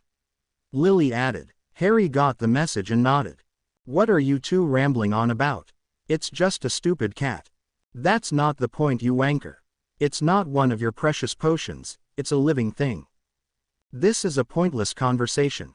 If I'm not needed, headmaster, I have a class to teach. Snape stormed off before Dumbledore could even answer him. Lily rolled her eyes and Sirius snickered. Pissy little bugger, ain't he? Ah, well, I say we leave young Harry to it. Shall we? Albus gestured for the other to follow him. Oh headmaster, it seems that I forgot some much-needed supplies for some of my classes. I'm going to need to go the Diagon Alley. I don't perceive a problem with that. It is the first day of class after all. He had read the Daily Prophet and knew the boy could take care of himself. As a noble lord, he really couldn't refuse him. After what happened the night before, he thought it would be wise to try and befriend him. This was simply the first play of the game. He could afford to be generous. Especially, if he was going to get him to join the order. I'm not all that familiar with the place. Would you mind if I borrowed one of your prefects to guide me? It would speed things along. Harry kept his voice casual, as if it was an afterthought. Showing no signs that he was manipulating the master. Ginny purred and licked his hand in appreciation. Lily sniffed and then cocked her brow. So we meet again. She looked hard at the cat in her son's hand. Ginny recoiled under the scrutiny. Oh shite, his mum knows. Lily softened her eyes and she relaxed a little. Lily then smiled and winked at her. Ginny winked back, grateful for the woman's trust. Why does she seem so familiar to me? Good idea, pup. You tend to get distracted when you're left to your devices. Sirius chuckled out. That earned him an evil look by Harry. Don't look at Padfoot like that, young man. He has a very good point. We wouldn't want you getting sidetracked and end up in a succubus colony. Lily finished with a cold stare. Ginny snapped her head at Sirius. Did she just call him Padfoot? Wait, what was that about a succubus colony? Never going to let me live that down, are you? Nope, and don't you roll your eyes at me. This is the kind of shit I have to put up with. Harry mumbled so that only Ginny could hear him. She purred happily. She was really starting to like his mum. What was that, dear? Lily asked in an amused but warning manner. Nothing. Just clearing my throat, mum. How does she freakin' do that? Yes, that is a good idea. I will allow it and notify the other professors. Dumbledore answered, doing his best to get the conversation back on track. The three of them had a way of talking around things that he found very vexing. As they walked off, Sirius whispered to Lily. That was her, wasn't it? Yes, I believe she is. Boy doesn't have a clue, does he? Her blood wouldn't come out of his fur. That's the scent he identified as hers. Rookie mistake. Do you have a hybrid form? Touché. A galleon says she figures it out before he does. You would bet against your own godson. In a heartbeat. You're on. Harry waited until they were back in the Marauder's den, before he turned Ginny back. She just stared at him with a mixture of shock, amazement and admiration. Then she took in her surroundings and her amazement grew tenfold. The place was amazing. To think, it all fit inside a ratty old trunk. But she bet it was disillusioned to look that way. Harry was just full of surprises. Smooth, Potter. Very smooth. For a second there I thought you were going to rat me out. You're still going to pay for that comment. Not my style, besides I hate rats. Harry walked into the kitchen. Ginny followed him in. There was something in the way he said rats that sent off an alarm in her head. You played him well, Ginny commented as she looked at all the Muggle appliances in the room. Her dad would have had kittens if he saw this place. Yeah, the old fart never saw it coming. I'll have to thank Sirius and my mum for the assist, Harry said as he reached inside the fridge. You're calling her mum now. You were calling her mom last night. She wanted to keep the conversation light for as long as possible. She knew he was going to ask her all sorts of questions. She wasn't sure she was ready to answer. She knew she owed his some though. He really saved her bum back there. But how did he know she needed to go to Diagon Alley? Yeah, well, it seems to mean a lot to her. Harry played it off like it was a bother, but Ginny didn't buy it for a second. She chose to let it slide for now. There was no real rush after all. She was going to enjoy unraveling the mystery that was Harry Potter. Cool, the way they backed you up though. You usually don't get that from parents. Harry pulled 2 bottles out of the fridge and tossed one to her. She winced. It was ice cold. It was made of plastic and the label said Dr. Pepper. She looked at it cautiously. It was cold, but the name suggested it was hot. It would probably burn when it went down her throat like fire whiskey. They trust my judgment. Well, most the time anyway. Ginny knew what he was referring to and found that she didn't like the idea that he had been with a succubus. She wanted to ask him about it, but figured it wasn't really any of her business. Not yet anyway. Harry could tell she was struggling not to ask him and was grateful for that. Why did his mum have to go and bring that up? A change of subject was needed. Try it, it's really good. You first, she asked at him wearyingly, but she had a playful smile on her face when she said it. Chicken, Harry challenged. Ginny cocked her head to the side and raised her eyebrows. Does he really think that is going to work? Do I look stupid to you? Don't answer that, she warned him, with a pointed finger. Harry clucked at her and then opened his bottle and chugged it. He looked at her with that cocky grin of his for about a full 2 seconds, before his upper body shivered. Not so tough are you, Potter. Ginny laughed at him. Think you could do better, darlin'.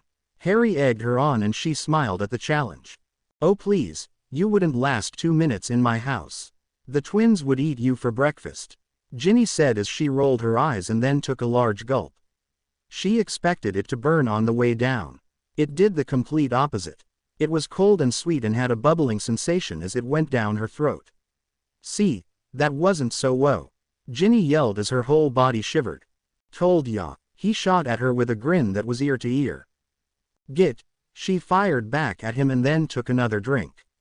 The sensation wasn't as intense, but still bloody good.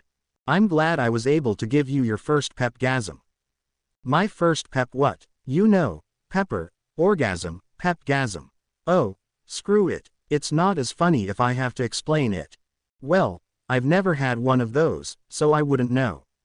Oh shite, did that just come out my mouth? Ginny's eyes bugged out as she felt heat spread across her cheeks. Harry cocked a brow. Oh great, he going to be like a dog with a bone now. Really, we'll have to remedy that. I am so getting my bits hexed. Is that why you brought me here, Mr. Potter? Two can play this game. Ginny leaned back against the counter in a come-hither fashion. Harry's robe fell open enough so that one of her shoulders was left bare. It became painfully aware to Harry that she was still BPD under his robe. The panther in him woke up and took notice. Ginny gulped when she saw the predatory gleam in his eyes. She thought she had taken it too far. But as quickly as it came, it was gone and his usual playful eyes were back. She then realized that it wasn't fear that made her swallow hard, it was excitement. Neville never made her feel this way. She never wanted to be snogged so badly in her life. Cheese, Harry said as he lifted her up onto the counter. He breathed her in and it was like panther nip. He couldn't help but let out a small growl. Git, Ginny whispered into his ear as she ran her fingers through his unkempt hair. You were amazing, by the way. Sirius never was able to escape that before. Why am I still talking? Yeah, well, desperate times call for desperate measures. I figured it was my cloths that were cursed and not me. Just shut up and snog me. Harry's robe slid down over her other shoulder and her pulse point called out to him. Sometimes it's the simple spells that work the best. Does she even know what she's doing to me? Ginny unbuttoned his shirt and ran her hand across his chest. By the way, Git, just how long were you watching me? Did he just purr? Merlin, he gets me hot. Long enough to see that you have a very nice wiggle tease. Ginny buried her face into Harry's chest and laughed. The way he was running his hands through her hair felt like heaven. She looked up at him and saw the predator in his eyes again. You all done talking now? Oh, hell yeah, he claiming her lips in a hungry key. She met his hunger with one of her own, as they lost themselves in each other. Remus Lupin was having a very good day. He started his it off with the most minds-blowing dirty say of his life. His wife of 6 months had just found out she was pregnant. Apparently, pregnancy brought out her more kinky side. Not that he was complaining. He planned on riding that wave for as long as he could. With a most Harry-like grin plastered on his face, he surveyed his new office. As liaison to both Lord Black and Potter, he was given 2 offices to choose from. All noble lords have an office within the Ministry of Magic.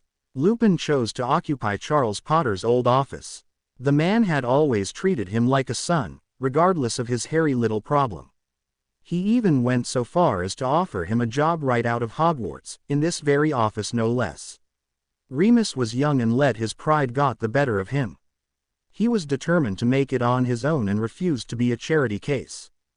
Charles wanted him because he saw the potential he had. He was also a realist. He knew that with even an internship with a noble house, Remus would have more doors open to him than even some pure-blooded wizards would have. He was well respected and many other lords would always follow his lead in all things. It was one of the reasons that Voldemort had him and his wife killed. It sent a message to all the other lords that he was a force to be feared. One lord in particular read the writing on the wall sooner than most. Orion Black saw through the speeches and lies that were spewed by Voldemort. He and Charles were often on different sides of most issues. He respected and admired his childhood friend. Charles was a Gryffindor and by nature bold. He was a Slytherin, so of course he was sneaky.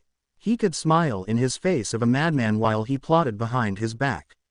If Voldemort would assassinate a pureblood noble lord, then were any of them truly safe? He reconnected with his wayward son and set in motion things that he hoped would lead to the man's downfall. Bellatrix was a lost cause. She was corrupted long before he saw the truth. He even went so far as to order his youngest son to join the Snake's ranks and his beautiful niece into a loveless marriage with a vile excuse of a man.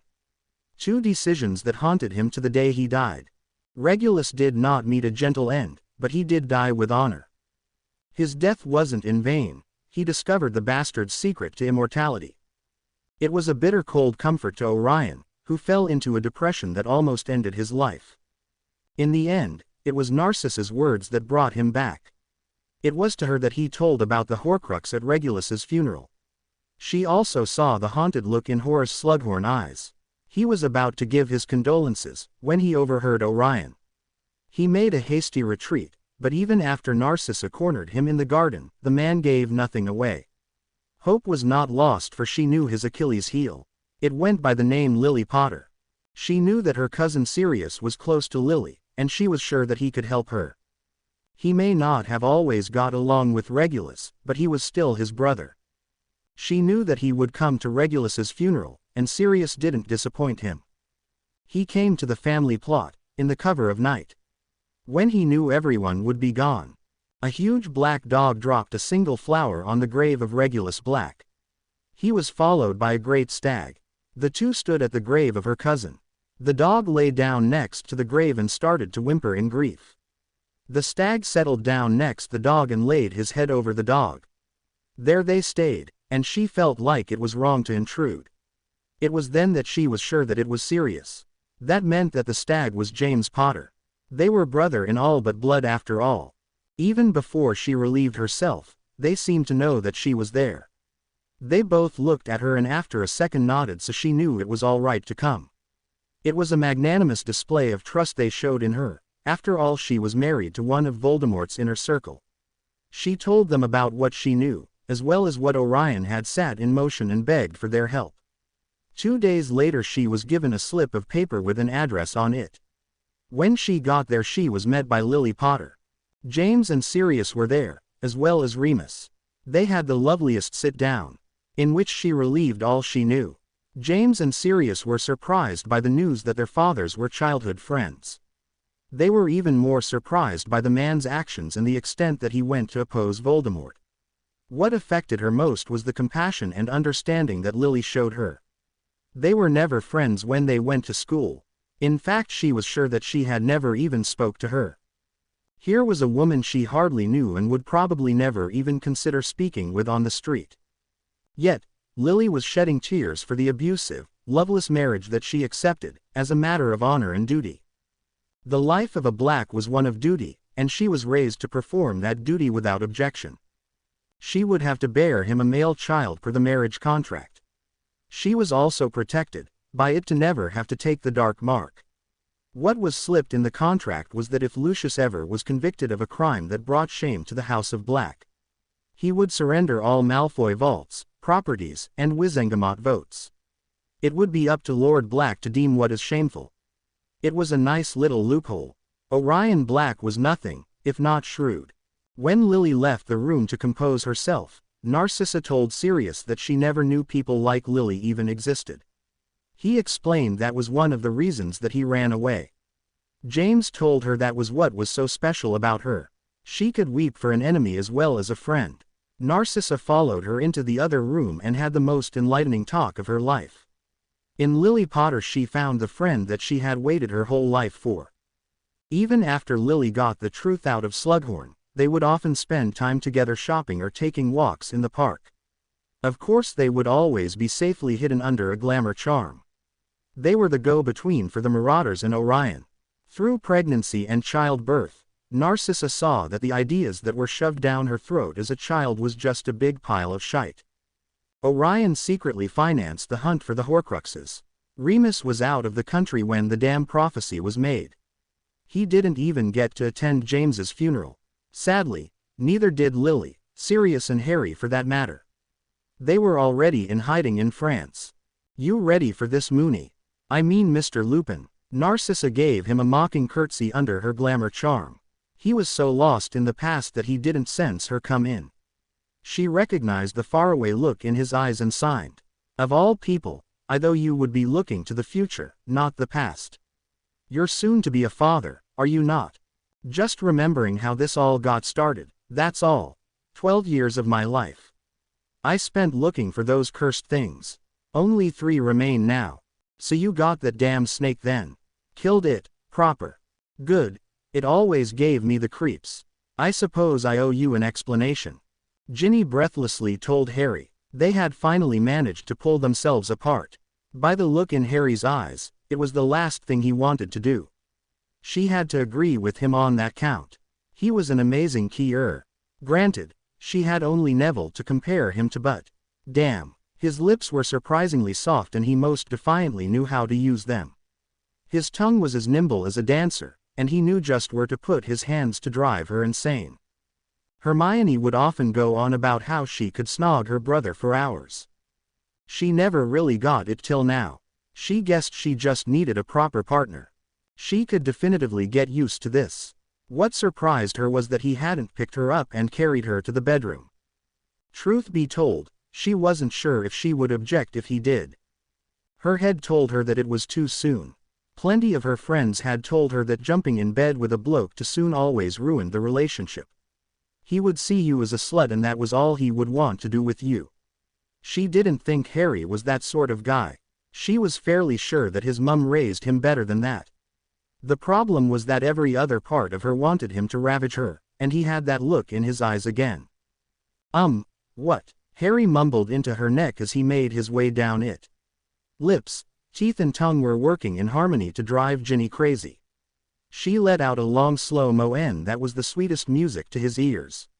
He started to attack the crook of her neck when she grabbed 2 handfuls of his wild hair and pulled. "I can't think straight when you do that," she said, though it mostly came out as a moan. "Then don't," Harry told her as he moved in for the kill. One handful of hair kept him in place, while the other gave him a slap to the cheek. Not too hard, just hard enough to clear his head and get his attention. He shook his head for a second to refocus himself. When he looked at her, she could still see the lust in his eyes, but it was now in check. "Are you ready to listen now? Not when you're dressed like that. I am just a mortal man after all." Harry said as his eyes ran up and down her body. His robe was barely covering anything up. A smile spread across Ginny's face. She rather liked that she could drive him crazy like that. No problem. I'll just streak over to the girls' dorm and put something on, she said as she hopped off the counter. His robes fell open as she did that. Whether it was on purpose or accident, Harry wasn't sure. The only thing stopping him from getting to see Ginny in her full glory was that the robe clung to her beasts.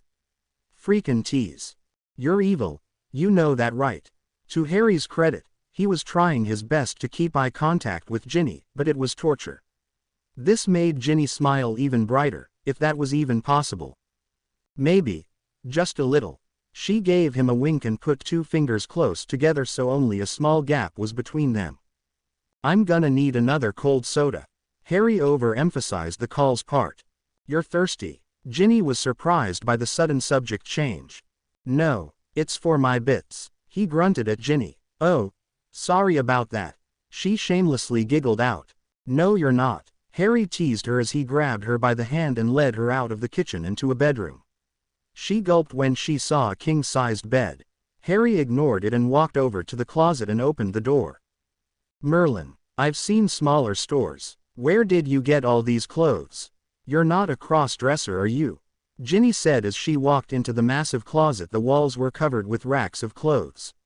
They ranged from very formal to casual. In the middle was a bench and full-length mirror. The cloths looked as if they had never been worn. Then she saw the collection of shoes. It was to die for. This is a guest room, and no, I'm not a cross-dresser. I'm not above bribing someone to achieve my goals, and Aunt Nimpy has a very wide range of taste when it comes to clothes. What kind of sick person would name their kid Nimpy? I'm guessing that her mum was a good potion when that happened. I'll just be out here while you pick out an outfit. Then we can talk. Harry opened the door to leave. When he was almost out the door, Ginny asked him. Not that I'm complaining, but you've already seen me BPD. The mystery has already been solved. Harry hung his head for a moment and mumbled something to himself before he answered her. Because my self-control has its limits. With that he shut the door. When Ginny emerged from the closet, she was wearing a light blue silk blouse that fit her perfectly. It was unbuttoned enough to show a little cleavage, but not so much that it was all that you looked at. The skirt that she was wearing was just about mid-thigh and nicely showed off her shapely legs. She wore black velvet boots that went up to mid-calf. She had on Harry's odd-looking robe. It was open in the front. Harry was sitting on a couch when she came into the room. By the look on his face, Ginny was guessing he liked the way she looked. Damn, she looks say why and dangerous. Why does everything fit like it was made for me? Magic. Cool. Ginny noticed that he was looking at a photo when she came in. She walked over and plopped down beside him on the couch. She leaned over to look at it, and Harry took the opportunity to breathe her in again. It was very old picture she gathered by the clothes that the two boys were wearing. Both of them were laughing and playing. Both of their hair was black, but one's was wild like Harry's and one was long and straight like Professor Black's. Is that your dad and godfather? No, they are their dads actually. But I heard that Potters were considered light wizards and the Blacks were always dark wizards. When you're playing in the sandbox, does any of that shit really matter? How many friendships ended when they came here and were forced into houses? Until then, did anyone really care about blood status? Harry made a good point. Aside from Luna, she didn't have any friends that weren't in Gryffindor. Though the DA was made up of people from 3 of the houses, she didn't really talk to any of them outside of that. I see your point. So, what are you running from? I don't run from a fight, Potter. Ginny snapped at Harry and she instantly regretted it. Sorry, he really saved her bum earlier today and had every right to ask her. Don't be. Never stop being who you really are to please someone else. I pushed and you pushed back. It's one of the things that I like about you, you're fiery. Thanks. I think. I'm just used to. Never mind, it's not important. Harry saw that it was, but he would respect her privacy for now. She would tell him when and if she was ready. She started to bite her lower lip and Harry could see she was struggling with something. He ran his hand through her hair. It felt like silk between his fingers. Ginny closed her eyes and leaned into it. It had the calming affect that he hoped for, and by the look of it, she was enjoying it as much as he was. You know that you have about every shade of red that there is in your hair. It's like a wildfire. The intense way he was looking at her hair told her he was being sincere and not using some line on her. What he said touched something deep inside of her. Most people teased her about it, but Harry liked it. No, he was entranced by it, by her. He didn't want her to be anything but herself. She hadn't felt this accepted since she was a little girl. Before she picked up that damn dairy and ruined everything. She knew that she was falling for him in a big way. She thought that she cut that part of her heart off a long time ago. Over the last few years she had built an impenetrable fortress around her heart. But the git walked right past it like it wasn't even there. Or did she just open the door to him willingly? She wasn't sure anymore. All she truly knew at that moment was she wanted to snog him senseless right now. When his eyes met hers, all her reserve went out the window and she brought her lips crashing down on his. And for the second time that morning they fell into a world all their own. It was Harry that pulled away. The panther in him wanted out. No, it wanted to mate with her badly. He knew being in a room with a bed in it wasn't a good idea. What's wrong? When Harry stood up she got the answer to her question. Oh. Ya think? Harry said over his shoulder as he walked out of the room. She got up and followed him out, but not before she looked back at the comfortable-looking bed. How did you know that I needed to go to Diagon Alley? I didn't. It was the most plausible lie to get us out of here today. Thank you by the way for that. I suppose it's pointless to tell you that you don't have to come with me. And how often can you say that you ditched the first day of class? And right under the headmaster's nose, no less. So sweet it has to be fattening. They both burst out laughing. It was Ginny that was the first to recover. Her face turned very serious. Harry could tell she was finally ready to talk about it. He took a seat in the nearest chair. Ginny started to pace back and forth in an attempt to sort out her thoughts. Have you ever made a mistake that changed your life before? Harry gave her a nod and she continued. It was my first year. When I think back then, I had my whole life planned out. I was going to marry Neville, have 3 kids and be ridiculously happy. Stupid I know, but he was different back then, or I was just too blind to see who he really was. Then again, I was 11 years old, what did I know? Ginny started to pace again. I trusted the wrong person. No, thing. That would be more accurate. Sorry I'm rambling. Harry said nothing. She needed to get this out, for herself if nothing else. Like I said, I was 11 and entirely too trusting. Bad things happened, Harry, really bad things. People got hurt. I hurt people. I almost got someone I consider a sister killed. Tears were running down her face and all Harry wanted to do was hold her and take away the pain she was in. He wanted to tell her that everyone makes mistakes. That she was only 11 and she shouldn't be so hard on herself. He would before the day was through, but now she needed to get this out, so he remained silent. Ginny laid it out for him, every gut-wrenching detail. She wasn't sure just when he got up and wrapped her in the most comforting hug she had ever had. She cried into his chest as she told him her darkest moments of that year. He listened silently as he stroked her hair. Occasionally he would give her a little key on the top of her head to let her know that it didn't change what he thought of her. It was her biggest fear that he would blame her as much as she blames herself. Then he told me I owed Neville this life debt. It was pure shite. He was just using it so he could control me. Neville treated me like his own personal toy after that. Like I wasn't even a person and I was stupid enough to believe them. It was Harry that was pacing now, he was fuming mad. His fists were clenched in an eerily quiet rage. It was the kind that made the hairs on the back of your neck stand on end. The pictures on the walls started to rattle and furniture started to move on their own. Those dirt bag sack of shits, I'm going to shove my boots so far up their asses that. Harry, Ginny shouted at him. She did the only thing that she could think of. She wrapped her arms around him tightly from behind. She had his arms were pinned at his sides. Her chest was pressed firmly against his back, and was holding onto him as if their lives depended on it. He felt her trembling against him. It was then that he saw that several things around the room were spinning rapidly in the air and that the walls were shaking. He ran his tongue across his teeth and felt fangs. He felt the prick of the claws that were forming in his clenched fists. It took a few seconds for him to get his magic under control. Changing into shadow right now was probably not the best idea. It wasn't until Ginny felt his body completely relax that she let go of him. Sorry about that, and people say I have a temper. Those bastards are going down. It wasn't a threat, it was a foredrawn conclusion. It was time for Shadow to stretch his legs once more. For Ginny it was nice to have someone that saw those two for what they really were. I love that you want to help, but this is my fight, Harry. It's my freedom that we're talking about. I have to be the one to take them down. If I don't, then I'll never be truly free. He understood the wisdom in her words. He didn't like it, but he understood it. Don't expect me to just stand back and do nothing. Nobody f***s with someone I care about and gets away with it. I'm not built that way. Harry rounded on her. Don't expect me to stand around and be a damsel in distress. Because I'm done with that. Never again. Ginny got toe-to-toe with him. Even with the height difference, she let him know that she wasn't backing down on this.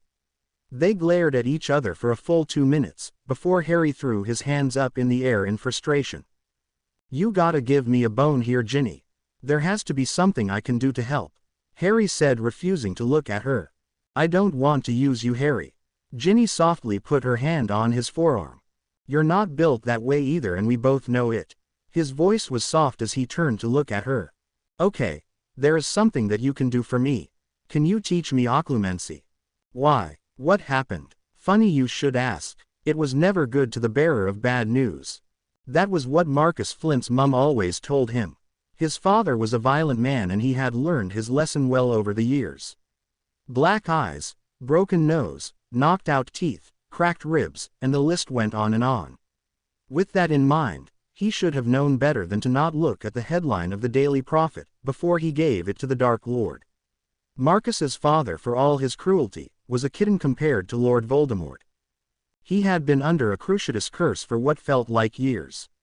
In reality, it was for about 3 minutes. The whole time, the Dark Lord was ranting on about what he read in the paper. Maybe it was time to rethink this whole Death Eater thing. How dare that snot-nosed little brat think to challenge me? Lord Voldemort, the greatest wizard that ever lived. Voldemort ranted as he tortured the stupid boy that brought him the morning paper. All of the Death Eaters in attendance knew better than to answer that question. They had no desire to trade places with the boy. When no answer came, he looked to the boy with disgust. He had already lost control of his bowels. He released him from the curse and kicked him away. Remove this pathetic excuse for a Death Eater from my sight. I must say, the quality of followers I have has greatly diminished over the years. No self-respecting Death Eater should last under 10 minutes. Again no one answered. Greyback, take this thing down to the pit and teach him to embrace pain. Yes, my lord. The man walked over and hoisted him up by the ankle. Flint dangled helplessly, as the Lord of the Werewolves walked out with his newest toy. And tell Wormtail to come up. It seems that an old friend of his has returned. Yes, my lord. We're Bellatrix. She's with a healer, my lord. How badly was she injured yesterday? Some of the wounds were severe, but she should make a full recovery. It was such a pity. In her youth, she was his best Death Eater. There was nothing that she would fail to do for him. The years at Azkaban had not been kind. She had lost what she once was. She failed to bring him the prophecy, failed to bring him Longbottom, as well as loosing the Weasley girl. Now she had the chance to bring him the Potter boy and failed once more. She will have to be re-educated in what he expects from one of his inner circle, as well as a lover. The doors to the chamber burst open and 3 battle-worn Death Eaters came in.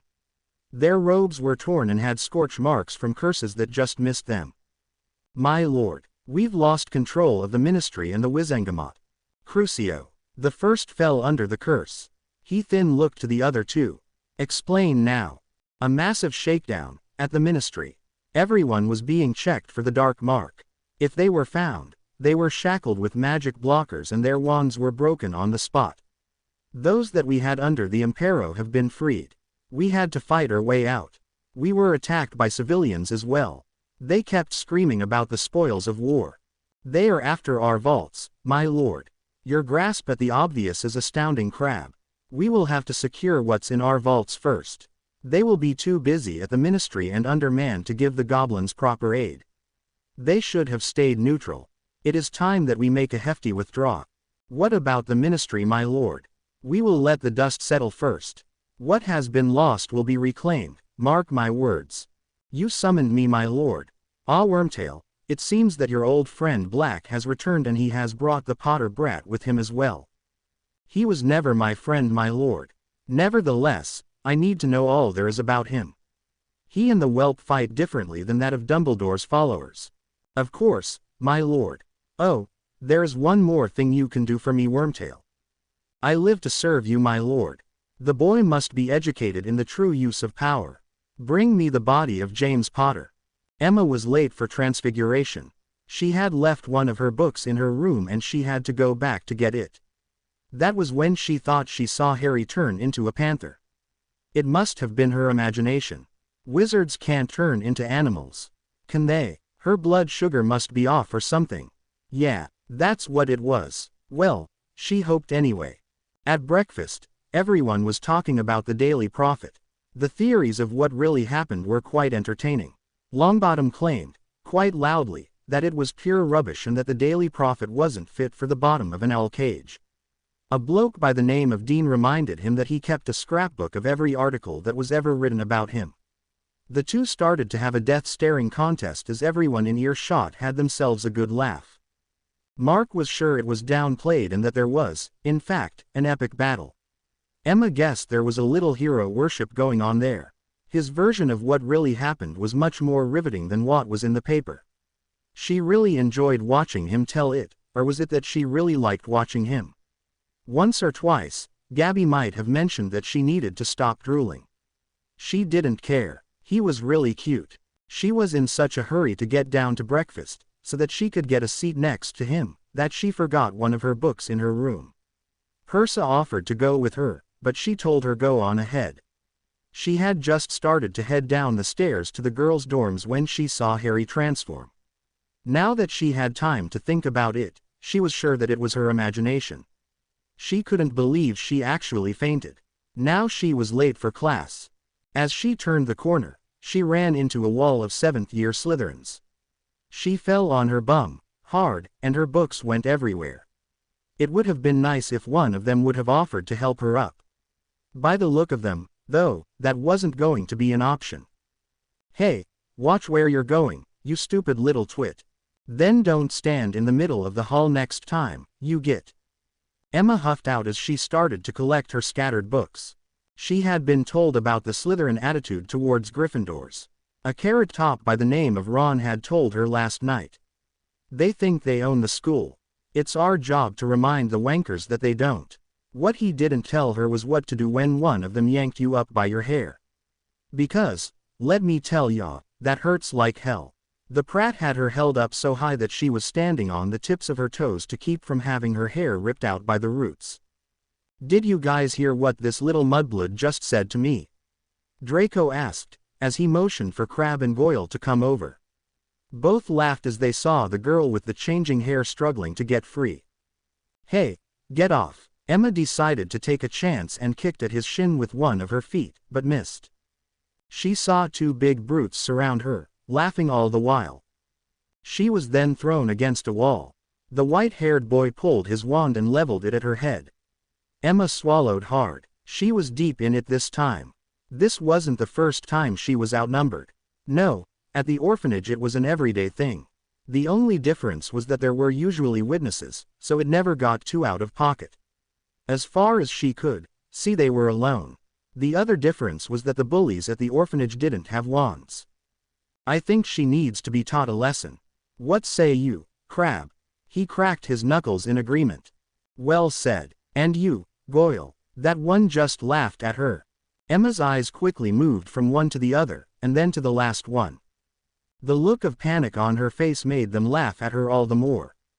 Think, girl, think. Wand. I've got a bloody wand too. Emma quickly reached into her robe and pulled out her wand, but before she could aim it, her arm was twisted up behind her back. She would have cried out in pain if she wasn't already accustomed to it. She had the Pratts at the orphanage to thank for that. She felt her wand being ripped from her hand and heard it snap. Oops, that was clumsy of you, Crab. Now the poor little mudblood is without a wand. She probably doesn't know any spells to begin with. She looks like she going to cry. Are you going to cry, Mudblood? Their taunts kept coming at her, one after another. Emma wasn't a crier. Crying never solved anything. It didn't make the pain go away, or give you back your dignity. No, she wouldn't give them that satisfaction. The three of them were so busy laughing at her expense that a gap opened up for her to run through. Emma didn't hesitate. She ducked down so that she just missed getting grabbed by one of them, and ran as fast as she could, but her legs suddenly locked together, causing her to fall on her face. Then she felt an unseen force lift her upside down. As she dangled there she saw the three of them lazily stroll over to her. Emma screamed out for help but no sound came out of her mouth. Unlike Granger, we know when to use a silencing charm, you filthy little mudblood. The three Slytherins then proceeded to pushing Emma from one to the other in some sick game of catch. All the blood was rushing to her head and all the spinning was making her nauseous. It was then that the necklace that Harry gave her fell from around her neck and onto the floor. She cursed herself for not thinking of it sooner. He told her that it would keep assholes like these three from messing with her. She was fairly sure that he told her a word to use. For the life of her she couldn't remember what it was at this moment. Help me, will someone please help me? Her silent prayer was answered a lot sooner than she thought it would be. For what seemed like hours, but was more like half a minute. Daphne watched as Draco and his knuckle daggers tormented the little metamorphagus. Her first survival instinct told her to walk away. Better to be an observer than a victim. She had no connection to this girl. There was nothing to be gained by stopping this before it took a dark turn. With those three, it was just a matter of time before that became a reality. It wasn't like it her sister that they were doing this to. Then the image of her little sister flashed in her mind. It was followed closely by Tracy, the only one in this school that came close to being called a friend. Her face was the next to appear and she put herself in the girl's place. Wouldn't she want someone to come to her aid? No, she was too smart to go wandering the halls alone. The last face for her to see was that of Ginny Weasley. The guilt that she had buried deep inside her for 6 years came bubbling to the surface. It was so strong that she wanted to vomit. She was doing it again, looking the other way and not taking a stand. She was a Slytherin for a reason. She had no delusions of grandeur. She knew herself well enough to know that she wasn't a brave person. The question was, however, could she live with herself if she did nothing? Think, Daphne, think. There has to be something that you can do. A calm fury washed over her and she made her decision. At long last, Daphne Greengrass was picking a side. Honestly, just when I think that you three can't bring the name of Slytherin lower, you go bathe in the foulest muck you can find. A blonde 7th year was marching over to the three boys. The two bigger Pratts stopped immediately, but Draco just sneered at her. Mind your own business, Greengrass. This is none of your concern. Hanging out with this lot has actually made you more obtuse, instead of making them acute. How the three of you made it into Slytherin is beyond me. Attacking a student out in the open like this. You should have been put in Gryffindor. No, I'm giving you too much credit. They have more common sense than that. And a first year, no less. Daphne ranted as she used the counter curse to free Emma. She knew that she had to play this carefully. If she let on that she was helping a muggle born for anything other than house status reasons, she would end up trading places with the poor girl. She was helping her up when she saw the necklace on the floor. The crest of the House of Potter was shining brightly. Nobody care what happens to some stupid orphaned mudblood. Daphne rolled her eyes as she picked up the necklace. She turned to face the three of them. She looked at them with disgust as she put herself between them and Emma. I hate to repeat myself but, seriously, how did the three of you get into Slytherin? Every time you three do something like this, Slytherin is more and more alienated. If the war comes to these halls Slytherin will stand alone. And another thing, has it escaped you limited attention, that this girl in less than a day has aligned herself with a noble lord? She displayed it for them to see. All three visibly paled. "Shite!" Crabbe and Goyle yelled in unison, while Draco quickly recovered and gave his usual sneer. He didn't like being talked to in this manner. A year ago she wouldn't dare speak to him in such a manner. Unfortunately, much had changed in that year. With his father's incarceration, the name Malfoy had lost its former power. In the past, just the mention of his father would make even grown wizards cower before him. He had been stripped of his noble status and his family vault was confiscated by Lord Black. It was only due to the man's charity that Malfoy Manor and his trust vault remained. Due to reckless past spending, hardly any of his gold was left. He no longer had any house elves to boss around, either. His mother hadn't been seen since just after the ministry incident. Not that he interacted with her much to begin with. Father had always said that her usefulness to him ended when she gave birth to him. She wasn't allowed any say in his upbringing, as his father took full control of that. In time, he came to view her just as his father did. "Nice going there, little one. You've impressed a noble lord. You may survive this year after all. However, in the future I suggest better judgment. It is never wise to wander the halls of this castle alone." Daphne placed the necklace around her neck so that it was displayed nicely for all to see. "Thank you. When you tell Lord Potter of this, please try to stress that not all Slytherins are like this lot." She stressed the tell part and Emma got the meaning immediately. "These sods broke my wand," Emma said as she gave her most evil snarl at them. Daphne looked over her shoulder at them in disgust. "Oops, bugger, are you three really that daft? Honestly, what are you, 5? Careful, Greengrass, you're losing that polished charm of yours. Yeah, you'll be talking like a Weasley in no time. As if your opinion even matters, Crabbe. I'll make sure that this one gets to her class. You three leg it to Dada before you bring more sham to Slytherin." "Piss off, Greengrass, I don't take orders from you." With that Draco stormed off, with Crabbe and Goyle at his heels. Daphne let out a breath. That was too close. It could have easily gone a different way.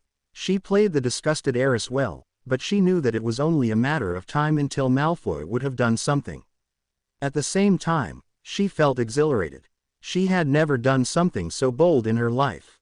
Perhaps she had a little Gryffindor in her after all. One thing was for sure.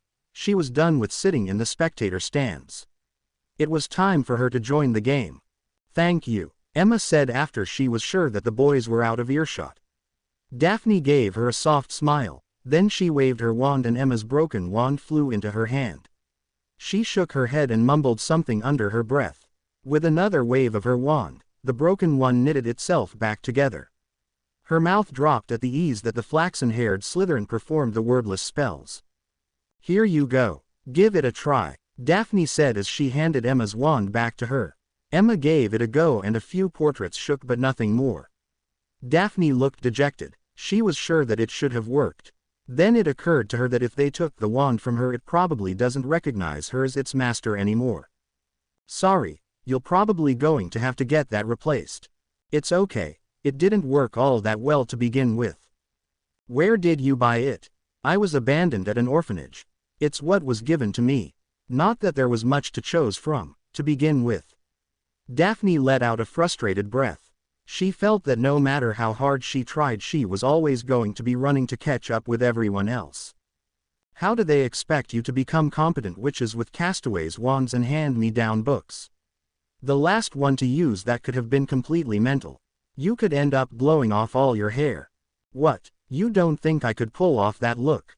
Emma joked. Daphne looked at her with a blank stare before the corners of her mouth curved up and her eyes softened. Then at the same time they both broke into a laughing fit. "Just how much do you know about the world you just stepped into?" "Emma, my name's Emma." She offered the Slytherin an open hand. Daphne took Emma's hand into her own and gave it a healthy shake. "Daphne Greengrass at your service. To answer your question, Daphne, only what's been told to me or what I've heard through conversation." "Why?" "Rule number 1. Know your environment, or do you just jump in murky water head first?" Emma gave her a firm nod. "Go to the library tonight after supper and find me. I'll get you all the books that you need to read. Don't bother with Hogwarts. a history, it's long-winded and will beat the life right out of you. Rule number 2, we're in the middle of a war. Never, I repeat, never go anywhere alone. Rule number 3, this is your first line of defense. Wear it always. Daphne ended pointing at her necklace. They walked in silence as Emma was escorted to her charms class. The whole time, something was gnawing at the back of her mind. It wasn't until that had gotten to the door of her class that she was able to pluck up the courage to ask her. Not that I'm complaining or anything, but, why are you helping me? Daphne stopped dead in her tracks. For a second Emma thought she had crossed a line and made her mad. She didn't expect Daphne to look down at her with pride. She was even smiling at her. She rubbed the top of Emma's head teasingly. There might be some Slytherin in you after all. Then her face turned serious and she knelt down so that they were eye level.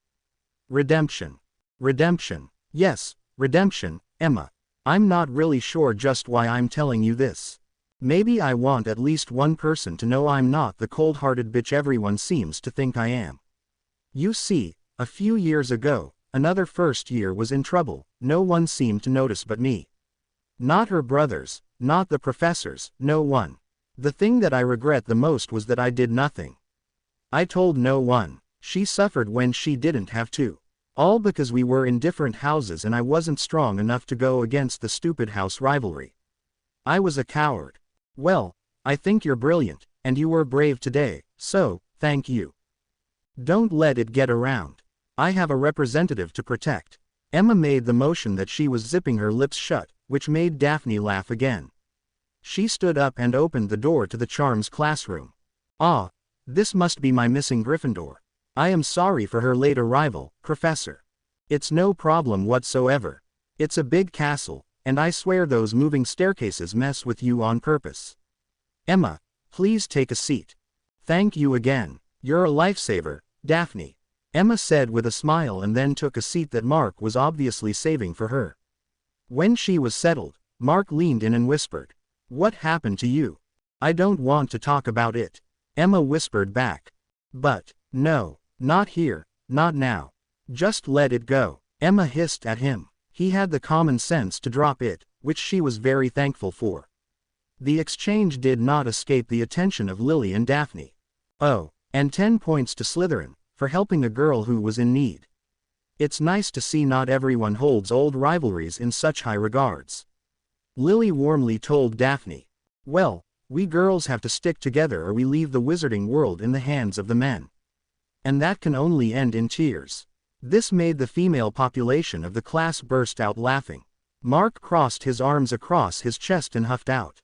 Emma looked back at Daphne just in time to see her give a quick wink at her. No truer words have ever been spoken. Another 10 points to Slytherin. Lily managed to get out between laughs. Daphne gave a cheeky nod and turned to leave. At the door, she stopped and turned back around. "Professor Potter." "Yes, Daphne, I saw you down by the lake this morning. I was wondering if it would be all right if I could join you tomorrow." "I would love it. There is entirely too much testosterone down there as is." This wrought another round of laughter from the girls. Mark glared at Emma for finding it so funny. She answered him with a raspberry. "Emma." The said girl snapped around to look at Professor Potter. By the look on her face, she must have thought she was in trouble for giving Mark the raspberry. "Yes, ma'am. I think you would benefit from that as well. In fact, anyone is welcome to come down. It's never too early to learn how to properly protect oneself. The training also helps you focus your magic better." Emma got a broad smile on her face, with thoughts of payback dancing in her mind. "You know, you're kind of scary when you smile like that. And don't you forget it," Emma said with a pointed finger and raised brows. Again the class broke out laughing. Daphne took this as her cue to leave. Due to the massive shakedown that was happening at the ministry and the many battles that resulted in it, Gringotts was swarming with witches and wizards that were there to claim their new vaults. Correction, it was a bloody madhouse. The lines were all the way out to the main entrance. "What's going on here?" Ginny asked a middle-aged witch. The woman looked at her like she was insane. "Are you daft, girl? We're collecting our new vault, that's what. About time the ministry did something right." Those bastards took my poor Samuel last winter. The only good Death Eater is a dead one in my book. They don't like it when they get unforgivables thrown at them, now do they? Spoils of war. You just got to love those spoils of war. Oh damn it all to hell, I just lost my place in line. You want to know more? Buy a copy of the Daily Prophet. With that she butted her way back into line. Ginny's mouth was hanging open in shock. That was until she looked at Harry and saw that sly grin of his. That git knew this was going to happen. She narrowed her eyes at him. What? Harry asked as innocently as he could. Ginny wasn't buying it for a second. She crossed her arms and raised a brow. When she didn't get an answer, she added a steady foot tap to emphasize her point. See, I can do that too. Harry was mimicked her to AT, but instead of having pursed lips, he opted of a broad smile. Ginny rolled her eyes, then turned around and stormed off. Fine. Don't tell me, sniff. If you don't trust me, sniff. I would have told you, sniff, if you want to keep secrets, sniff. Ginny faked wiping a tear away, all the while trying not to laugh. Now, it was Harry that was rolling his eyes. She was so adorable when she tried to guilt him like that. Do you really think that's going to work? My mum wields guilt like a ninja. Ginny spun around and glared at him. She didn't know what the hell a bloody ninja was, probably one of those muggle things again, but she was sure he was trying to take the mickey out of her again. Fine. Bite me then, ya git. Well if you insist, Harry said as he advanced on Ginny, with a gleam in his eyes. Ginny held up her hand to halt him. Then she waved a finger back and forth. Not so fast, big boy. We're here for a reason, remember. Can't we do both? You just a randy little bugger ain't ya? What can I say? I'm gifted. Ginny crossed her arms over her chest and shifted her weight to one hip. Okay. Let's get you out from under Grandpa Time's boot. This looks like it's going to take a while. Ginny motioned to the long lines before them. Harry chuckled at that, and then he wrapped his arm around her neck and whispered into her ear. That's if you play by the rules. And if we played by the rules, we wouldn't be here right now. She said smiling as she leaned into him.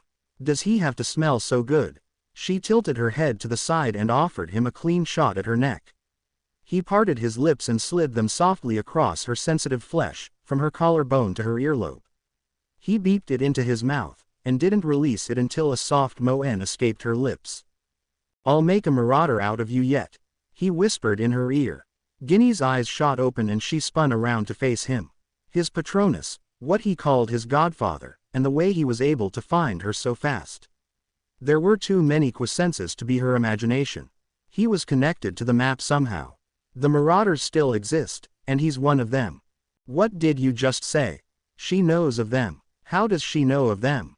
Now is not the time for this conversation. I'll explain later. Duncan. A second later, a regal-looking house elf popped next to Harry. Unlike other house elves that she had ever seen, this one was dressed in an elegant suit. Instead of being hunched over with a bowed head, he stood proud with his head held high. Master Harry, how may I be of service to you? He doesn't even sound like any house elf I've ever seen. One of these days, I'm going to get you to call me just Harry. That will be right after Master Black takes the vow of chastity your mother's been pushing for. Harry laughed hard at that and the elf's mouth gave the slightest hint of a smile, though Ginny thought she might have imagined it. Good one, Duncan. I would like you to inform Griphook that Lord Potter is in need of his assistance. As you wish, Master Just Harry. Duncan gave a bow and popped away, but not before giving Ginny a slight wink. You should have seen him 6 months ago. Man, I never thought I would ever get that stick out. I think it was sideways at one point in time. Ginny just looked at him with her mouth hanging open. She had never met someone like him in her life. He was beyond explanation. Every time she thought she had him figured out, he went and threw a wild bludger into the mix. Then there was the fact that whenever she was close to him, she had no control over her more primal side. It was almost like she owed balls. She would have to speak with Professor McGonagall about this. It had something to do with the animagus form she was working on, she was sure of it. This would defiantly complicate things. In frustration she threw her hands up into the air. Who the bloody hell are you? Sirius could tell by the look on the faces of his 7th-year students that he was about to be bombarded with dozens of questions that had nothing to do with what the class was about. There wasn't a desk that didn't have the morning's daily profit, with the exception of the 4 empty seats that belonged to some missing Slytherins. He scanned the class and noticed that the students from the houses that were present were clumped together. The exception was Longbottom. He sat apart from his housemates. He gave off an air that left the impression that he was above sitting with them. The other Gryffindors didn't seem all that heartbroken about it. The door to the classroom opened and 3 pompous-looking Slytherins walked in. A greasy white-haired boy led the pack. He looked too much like his father to be anyone but Draco Malfoy. Sirius thought of his cousin Narcissa, and was glad at least she was able to escape that life. Mr. Crabbe, Goyle and Malfoy. While in some circles it might be acceptable to be fashionably late, my classroom is not one of those places. Now, drop and give me 20 push-ups. What? I will do no such thing. I'm a Malfoy. You must have me mistaken for a common wizard like Weasley. Well, if you 3 lack the physical strength to do a simple push-up, who am I to point out your shortcomings? I will just leave it up to you to explain to your fellow Slytherins how you lost 50 points each to your house. Sirius waved it off as he turned to walk to the front of the class. His broad grin was hidden well from the class. It took a total 10 seconds of murderous stares from their fellow Slytherins to make them comply with Professor Black. Draco, of course, was the last to drop to the floor. Now, Mr. Weasley, will you please come over here? Oi, what did I do? Ron jumped up out of his seat and answered in a voice that was an octave higher than he intended it to be.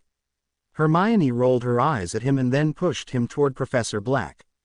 Nothing, but since Mr. Malfoy here chose to take a shot at you, I thought it was only fitting that you help me administer the discipline. Ron looked down at Draco, whose face was at Ron's feet, and smashed one fist into his other hand. It made a smacking sound and he followed through by grinding his fist into his open hand. Love to. Good. When Mr. Weasley gives the count, you 3 will lower your bodies 1 inch off the ground. As you come back up, all 3 will say, I will not be late for class again, Professor Black. Be warned, boys, if just one of you fails to say it, all 3 of you will repeat the push-up. Do I make myself clear, gentlemen? Yes, Professor Black. Very well. Take it away, Mr. Weasley. All right. 1. I will not be late for class again, Professor Black. Crabbe and Goyle said at the same time. Draco made no attempt to comply. Sorry, Malfoy, I didn't hear that. Ron gloated. Draco received 2 punches to his arms by his partners in crime. So help me, Draco, if you get us in any more trouble, I'll beat you myself. Crabbe warned him with a look that told him that Vincent meant business. Yeah, Daddy's not here to buy you out of trouble anymore. Gregory added with a look that was as fierce as Crabbe's. Draco started to realize that he wasn't as foreboding without the threat of his father.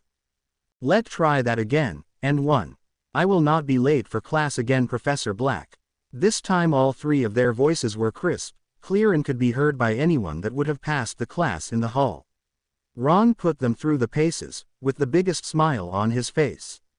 When they got to 15, Sirius decided to start the class.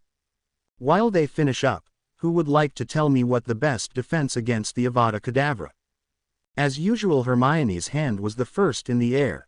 Before Sirius could call upon her, a voice from the back of the class answered first. That would be, to not be hit by one professor. Daphne said as she stepped over her fellow Slytherins. Ouch, stupid witch. Sorry, Draco, was that you, hand? She said with total lack of sympathy. I apologize for my late arrival, Professor. I was escorting a lost first year to class. Professor. Sirius was looking at her as if he had seen a ghost, and not the kind that wandered the halls of Hogwarts. After a few seconds he shook it off. Sorry about that, you look like someone I used to know. Anyway, you're quite right. My first choice would to not be hit too. So we have avoidance. Are there any others? Hey, why isn't she doing push-ups? She was late too. Because she told me why she was late, you 3 haven't. If you have something that you want to share, by all means feel free, but be warned, boys, I despise lairs. He got silence in response. Sirius turned his attention to the rest of the class. He saw Hermione raising her hand as high as it could possibly go without standing up. "What about you, Ms. Granger?" "Professor, there is no spell that can stop an Avada Kedavra," Hermione said in a matter-of-fact kind of way. Sirius chuckled to himself. "There's one in every group. Don't put too much faith in what you read, Ms. Granger. I stopped that spell in a graveyard 2 years ago, by summoning a headstone. Sadly, the headstone didn't make it, but as you can see, I did. Sometimes you have to think on your feet. Try to remember that the simplest of spell, if used colorfully, can win the day." "Professor Black, excuse me for saying this, but what makes you qualified to teach us Dada? If I understand it correctly, you and the Potters tuck your tails between you leg and ran after I killed Voldemort." Neville didn't bother wait to be called upon. Hell, he didn't even bother to raise his hand. He wanted to discredit him right from the off, and in doing so Potter as well. Even though Professor Black looks amused by it, Hermione was fast to scold him. "Neville, he is a Hogwarts professor and you will show him the proper respect." "Hey Lungs, I don't recall asking your opinion." Both Ron and Hermione jumped to their feet. Neither could believe what he just called her. True, their friendship was strained of late, but they both had his back for the last 7 years. Did he really think so little of them? Ron's Weasley temper was about to explode, when a firm hand was placed on his shoulder and he was forced back on his seat.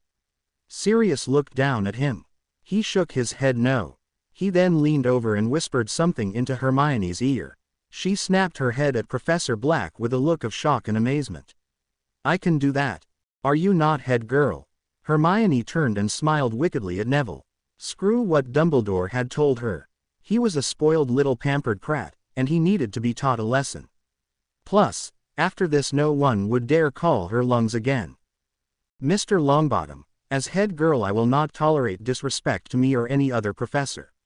Therefore, for the remainder of the week you will be aiding the house elves cleaning up after supper. When they are done, you are done and you are not allowed to use magic of any kind whatsoever."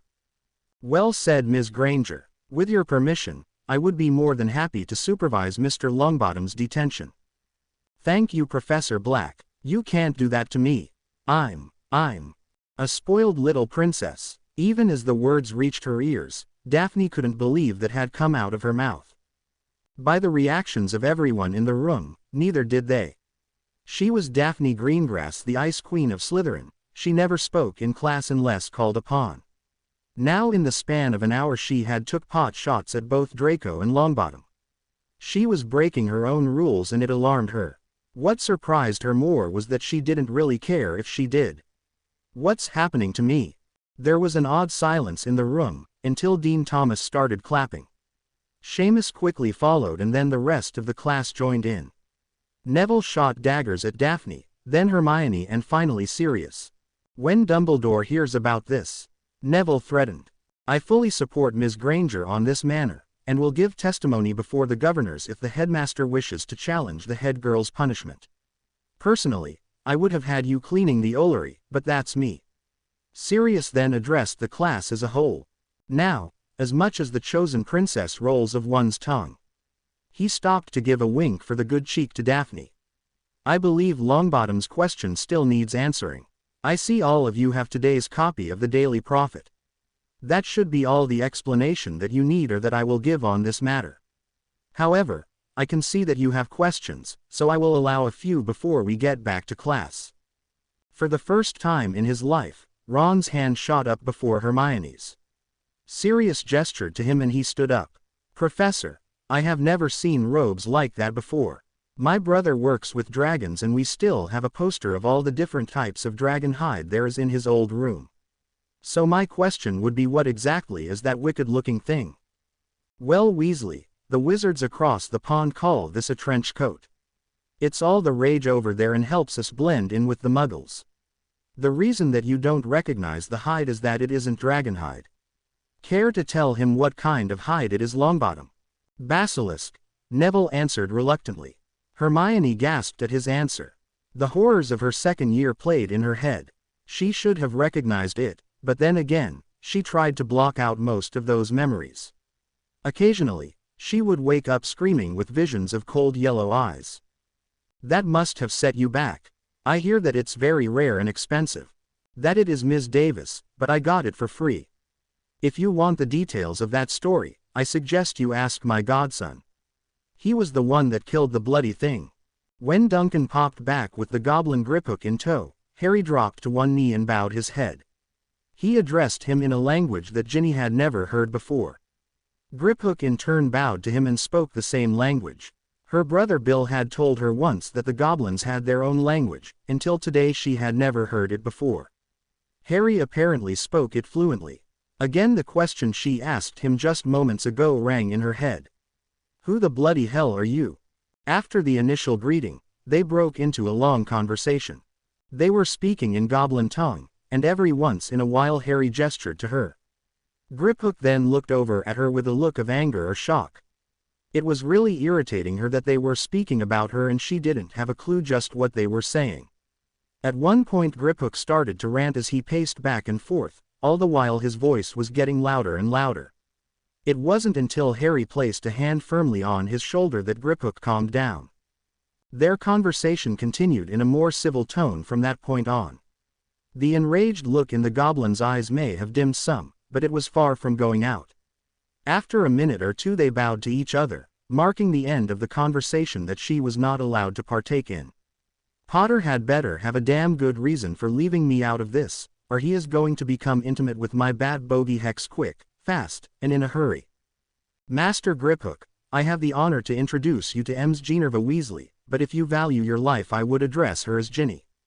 Ginny gave a quick curtsy, then gave Harry a quick glare. You're going to pay for that one, Potter. Ginny, this is Master Griphook. He will be aiding you today. It will be an honor to be of service to you. Griphook bowed to Ginny in response. He then turned to Harry. All that we have discussed will come to pass. A full investigation will be mounted and the guilty will be punished. You have my word on it. That is all I can ask of you. Please take good care of her for me. I will be back here in 2 hours, is it? Yes, Lord Potter. Wait, you're not coming with me. Ginny moved over to Harry. In the beginning she wanted to do this alone, but Ginny found that she kind of liked having him around. Harry motioned for her to follow him away from Griphook. The goblin understood that they needed a private moment and stayed where he was. Once by themselves, Harry noticed a stray clump of hairs in Ginny's face. Her eyes kept looking at it. Ginny hated it when her hair didn't cooperate with her. Harry, however, found it completely adorable. It was so very Ginny. You said you needed to do this on your own. I might not like it, but I'll respect your wishes. All I've done was clear the path a little bit. I'll leave it up to you to kick the doors in. He spoke softly to her, as he caught the stray hair between 2 fingers. He tucked it gently behind her ear and took this opportunity to play with her earlobe. Her hand came up and cupped his when he started to pull away. She rather liked that sensation and didn't want it to end. Oh, I did say that, didn't I? Harry gave her a nod. Now, I suggest you set up a tuck and roll account. A tuck and roll account? How did you think we kept under I'm an old fart that thinks he knows what's best for you radar for 16 years? Radar, don't worry, I'll have you speaking Muggle in no time. Muggle, I'm still trying to decipher your bloody yank. Whatever, it was how we hide our gold when my family was on the run. Griphook has agreed to keep your assets hidden until you are of age. Ginny looked down for a few seconds to gather her thoughts and she bit her bottom lip. She wasn't sure what amazed her more, the fact that he was unlike anyone she had ever met before, or how much he was being there for her. When she looked back up at him, Harry swore he had never seen more beautiful chocolate brown eyes before. They pulled him in so deeply that he didn't even register it when she pulled his face to hers. Their lips met and the waves of their emotions came crashing together. Ginny grabbed 2 fists full of his untamed hair and held on tight. He wasn't going to pull away this time without a fight. His arm snaked around her waist, pulling her into him, as a hand slid up her spine until it came to the base of her head. The sensation made Ginny's toes curled. Harry had no intention of letting her go anytime soon. The panther in him was fighting to get out again, however this time he was too caught up in the moment to care. Ginny was in the same boat. She had totally forgotten that they were currently in the lobby of Gringotts and that it was full of witched and wizards. Both of them were oblivious to the flash of a camera going off just a few feet away. Ginny was the one to pull away this time. They rested their foreheads together as they took in some much-needed air. "Thank you for everything, I guess," Ginny whispered as she tried to get control of her breathing. "You're welcome. Well, I suppose I better go then." Though, it was the last thing that she wanted to do. Harry watched he go off with Griphook. She looked back at him and smiled before she disappeared into a swarm of people. Once she was completely out of sight, his smile dropped and was replaced by a fiercely determined look. He hoped that she would forgive him, but there were a few doors that he needed to kick in himself. It was time to do things the Marauder way. Malcolm Douglas knew that one day his sins would come back to haunt him. He knew what Dumbledore asked him to do was wrong, but the man had a way of making you do what he wanted, even if your own common sense tells you it's wrong. Dumbledore told him it was for the girl's protection, that in the end it would be for the best, it was all for the greater good. Oh, how he came to hate that phrase. It haunted his sleep. Then again, that's the price you pay for making a deal with the devil. This realization came one day too late, for at this very minute his feet were dangling a foot of the floor of his office. His right arm was broken in 3 places. He had 2 cracked ribs, and the only reason his jaw wasn't broken was that he needed to answer questions. His throat was now slowly being crushed by the hand of Lord Potter. That was an attention getter. "I have your attention right," Gary growled at him. The man managed to nod his head. On a different day Harry might even feel sorry for the man. Unluckily for Malcolm, today wasn't that day. Mercy was something he would find at the hands of Harry Potter. "Now, we could play the game where I ask questions and you lie to save your sorry ass. The truth is I don't have that kind of time. I despise using this technique, it makes me like him, but this isn't about me." With that, Harry ripped his way into Malcolm's mind. He was surprised to find that Dumbledore put a guardian in the man's mind. The old fart really did cover his bets. The problem was that the guardian wasn't there to protect, it was there to destroy the man's mind if anyone got that far. A massive stone gargoyle with huge claws jumped up the moment Harry entered the man's head. It immediately started to rip apart the man's mind from the inside out. Even though the gargoyle was impressive, it was no match for Harry's hybrid form. The battle was fierce, but in the end it was Harry that was standing over a pile of crumbled gravel. "Thank you. He's been holding me prisoner for so long." Harry turned around to see a small boy of about 7. He gathered that this was the man's innocence, or maybe it was his conscience. "You're welcome. However, I am not your friend. You have helped to hurt someone that is very precious to me." Harry corrected himself. "I know of who you speak. I tried to change his mind, I really did. I almost had him convinced too, but the old man came and put that thing in here," the boy said as he pointed at the fallen gargoyle. Harry understood. He knelt down so that he could look the boy in his eyes. "I need your help. I need to know everything that the old man made him do." "Well, heck, that's easy." The boy put his hand on Harry's head and all the memories came in at once. Harry saw everything that they had done to control Ginny. "That bastard is going to pay. I need him to help her. Can you make him help her?" "Yes, he never wanted to do it in the first place. It's just, he's a coward." The boy nodded. "If he helps us, I can protect him. He said he will do anything you ask." Harry grinned. Madame Bones was just sitting down to have some tea when her secretary rushed into her office. It was well known that this was her private time of the day. As head of the MLE, her day was often stressful and she found this calm time before the storm, as they say, was crucial to keeping a steady head in the most difficult of situations. "This better be good, Alice," she scolded her secretary. "Lord Potter is here to see you, Madame Bones. He said it was quite important." Alice squeaked out. "Harry's here. Well, just don't stand there with flies coming out your mouth. Send him in, girl," Amelia ordered her. She stood up and adjusted her clothes and looked into the mirror to see if her hair was in place. She then rolled her eyes and scolded herself for acting like a silly little school girl. She was old enough to be his mother. Who am I kidding? I'm old enough to be his mother's much older sister. Lily would kill me if she knew I had such thoughts.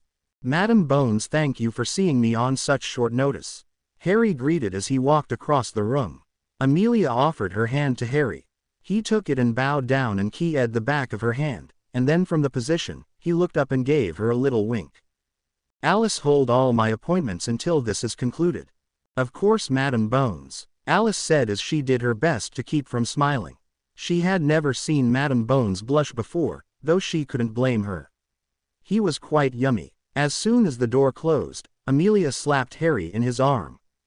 Wicked boy, you made me blush in front of my subordinate. You know I'll never hear the end of this. Oh dear, now I've gone and encouraged you. You cut me to the quick, Madam Bones. Don't you dare start with that. I do believe that you have earned the right to call me Amelia. If it wasn't for your family I would have died at the hands of Voldemort. That bastard has killed most of my family. I'm just glad we were able to get there in time. It was my godfather, that Uncle Lupin, that held them off. I was just transportation. That's rubbish and you know it. I saw you take out a few of his followers before you got to me. Plus, you aided your mother in healing me. She's quite the healer, your mum. Quote. Well, Sirius and I gave her lots of practice on that front. Poppycock. I was at death's door and your lot pulled me back. That is a department that I can never repay, but enough of that. I assume you're here for a reason. Harry pulled 3 vials of memories and placed them in front of Amelia. She looked at them questioningly. One by one she viewed them in her pensive, while Harry patiently waited. She returned to her desk with a look of disgust. Before you ask how I got that last memory, let's just say, ignorance is bliss. First he has to make right what he helped cover up, but before this day is over he will surrender himself to the goblins. I promised them first crack at him. Perhaps that is for the best. I might kill him myself. What he did is unforgivable. Now you understand why Dumbledore must be brought down. Indeed, it will not be easy though. The man has serious connections and he's damn good at the game. I'll need more proof than this. I expected that, from some of the stories that were being passed around last night. This isn't an isolated incident. Perhaps an investigation is in order. It would have to be undercover. By the look on your face, I see you have someone in mind. With her natural abilities, she is the perfect choice. Officially, she could be sent as security. She's already in his order so he won't suspect her. If anything I bet he'll ask her to spy on me. The only problem I see is that she's worked hard to gain the respect of her peers. You know how metamorphoguses are viewed in the Wizarding Society. You wouldn't be suggesting this because she's pregnant. Please, my mum raised me better than that, but I won't lie to you. Possibly, the next Lord Black rests within her womb. I don't doubt her skill, but Butthead came after me when I was just a baby. So yes, I want to keep those that are important to me close. I won't apologize for that.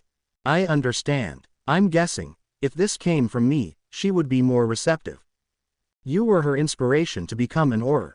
She holds your opinion in very high regard. I agree with you, Harry, she is the best woman for the job. I want you consider that this could get very ugly. Even with you backing her when this goes before the Wizengamot and with overpowering evidence, it will be a hard battle. Since the Department of Mysteries incident, Longbottom and Dumbledore have become untouchable. Much of what really happened there has been kept quiet. Dumbledore has even obliterated some of his own people's memories. Only a select few know that it wasn't the flawless victory that was portrayed in the Daily Prophet. Are you one of those few? I am. Before you ask, I must tell you that I had to swear on my magic. I cannot speak of what happened in the Department of Mysteries. But as head of this department, I have access to other information. What I can say is that Bellatrix Lestrange took a prisoner that night. Thankfully she was recovered a few days later. Amelia was choosing her words very carefully and emphasizing the right ones. Harry went from relaxed to alert in half a second. He leaned forward in his seat. A girl with white hair. Now it was Amelia that was on the edge of her seat. She should have known.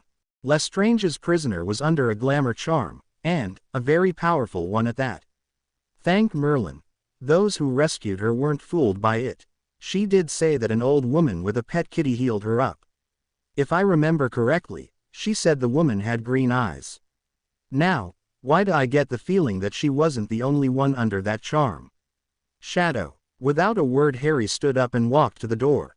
He stopped and looked back at Amelia with a smile. Then I would say that is the reason that you're the head of this department. Ginny had concluded that she was having a very productive day. It wasn't going the way she had expected it to go, that was for sure. When she was summoned to the headmaster's office, she was sure it would have gone straight to hell. A year ago she wouldn't have had the strength to stand up to Dumbledore. Then again, she wasn't the same person she was back then, either. Back then, she was weak, pathetic even. She was trapped in a life she wanted no part of. Yet she did nothing to change it. She believed the lies that she was told without question. Accepted her fate, as if it was her duty for what happened in her first year. It was often thrown in her face when she showed any signs of independence, or whenever she dared to think for herself, or even state an opinion that hadn't been given by someone else. She had followed Neville into the ministry that night. Ginny knew it was a bad idea, yet she never said anything. As always, she just accepted her fate as penance for past sins. Yeah, she was pathetic, but if she hadn't gone with them, if she hadn't been captured, tortured, rescued, would she had become who she is now? Perhaps something good did come out of all that. She would never have met Shadow, her dark knight in shining black fur, as Tonks would often tease her. She didn't care. When she woke up, he was there, always standing watch over her. He never left her side during her recovery. When she feared that she would be a scared freak, he would give her a reassuring lick. When she couldn't sleep, his purr was her lullaby. When she looked into his green eyes, she saw unconditional acceptance. Plus, she loved to run her hands through his fur. He was like the best security blanket ever. The only time he left was when Mrs. Evans ordered him out. Usually it was when she needed to be bathed or her bandages needed changing. The gray-haired old woman promised her that she wouldn't let her wounds scar up. Mrs. Evans applied the ointment every few hours for what seemed like days. It itched like crazy, but if Ginny so much as thought of itching, Shadow would pounce on her and lick her face till she swore she wouldn't. They took really good care of her. It was 3 days before Tonks woke up. She was badly hurt that night. Ginny remembered the air above her ripple like water. A second later Tonks fell through it, as did a spell that just missed her. Ginny could hear the battle raging around her. She wanted to go and help Shadow, but knew Tonks needed her more. It was then that she saw a huge werewolf coming at them. In a frenzy she rolled Tonks onto the portkey. At the last second she was pulled away just as Tonks vanished. What happened after that came in bits and pieces to Ginny. She remembered being dragged back to that unholy manor. The feel of a large clawed hand around her throat. The smell of foul breath in her face. A glimpse of what looked like a black werewolf with its claws around Lestrange's neck, yet something was different about it. Then the warmth of fur shielding her BPD body from the cold night as trees blurred by. She remembered the sound of a door being destroyed, only to be followed by the scream of a woman. Then everything went black. She woke to the comfort of a warm bed. The pain that was her only constant since she was taken had considerably lessened. A large panther peacefully stood watch at her bedside. His steady purr had a soothing effect on her, reassuring her. She knew instinctively that he was a protector. He was her protector. For the first time in a very long time, she had felt truly safe. She didn't want to go when Lupin came to take her home. The only good thing to come out of it was that he was very attentive to Tonks. She guessed that almost losing her helped him remove his head from his ass. Tonks of course was in heaven. Ginny, not so much. Though her family was great, they hovered a wee bit too much. It was the nights that were the worst. The nightmares came even worse than they did after the Chamber of Secrets. It got so bad that she stopped sleeping altogether. She withdrew from her family. How could she tell them? How could they possibly ever truly understand? Thankfully, Tonks came by to check up on her. She sized up the problem and was able to get Ginny to open up. She herself was having trouble sleeping, but Tonks had someone sharing her bed to comfort her now. Merlin. She missed Shadow. Ginny told her that he always made her feel safe and protected. The next day Tonks gave her a stuffed panther that purred. It even sounded like his purr. She slept soundly that night, with dreams of running through a field next to her dark knight in midnight fur. They stopped at a water hole, and when she bent down to take a drink, a tempest jaguar was looking back at her. Its fur was like quicksilver, and its brown eyes had a star-burst design that pulsed with electricity. As luck would have it, Professor McGonagall came by to go over what she missed at the end of the year. In truth, Minerva never could forgive herself for what happened to Ginny in her first year. It happened on her watch, as she so often said. Upon returning to Hogwarts for her second year, Minerva made Ginny a teacher's aide. She often called on Ginny to aid her in grading papers. It was funny that this often happened when Neville was being a bigger ass than usual. Over the years, she helped Ginny with spells that were well beyond her age. Minerva would conveniently leave a book from the restricted section open on her desk. Then make an excuse to step out of her office. Ginny told her about the dream and Minerva was beside herself with joy. The woman actually giggled like a school girl. She told Ginny it wasn't a dream, but a vision of her animagus form. She told Ginny that a tempest jaguar was a magical creature that hasn't been seen in over a century. An idea formed in her head that day, one in which maybe she could escape the life she had been saddled with. All she had to do was become an animagus. Professor McGonagall helped her achieve that goal over the course of the next year.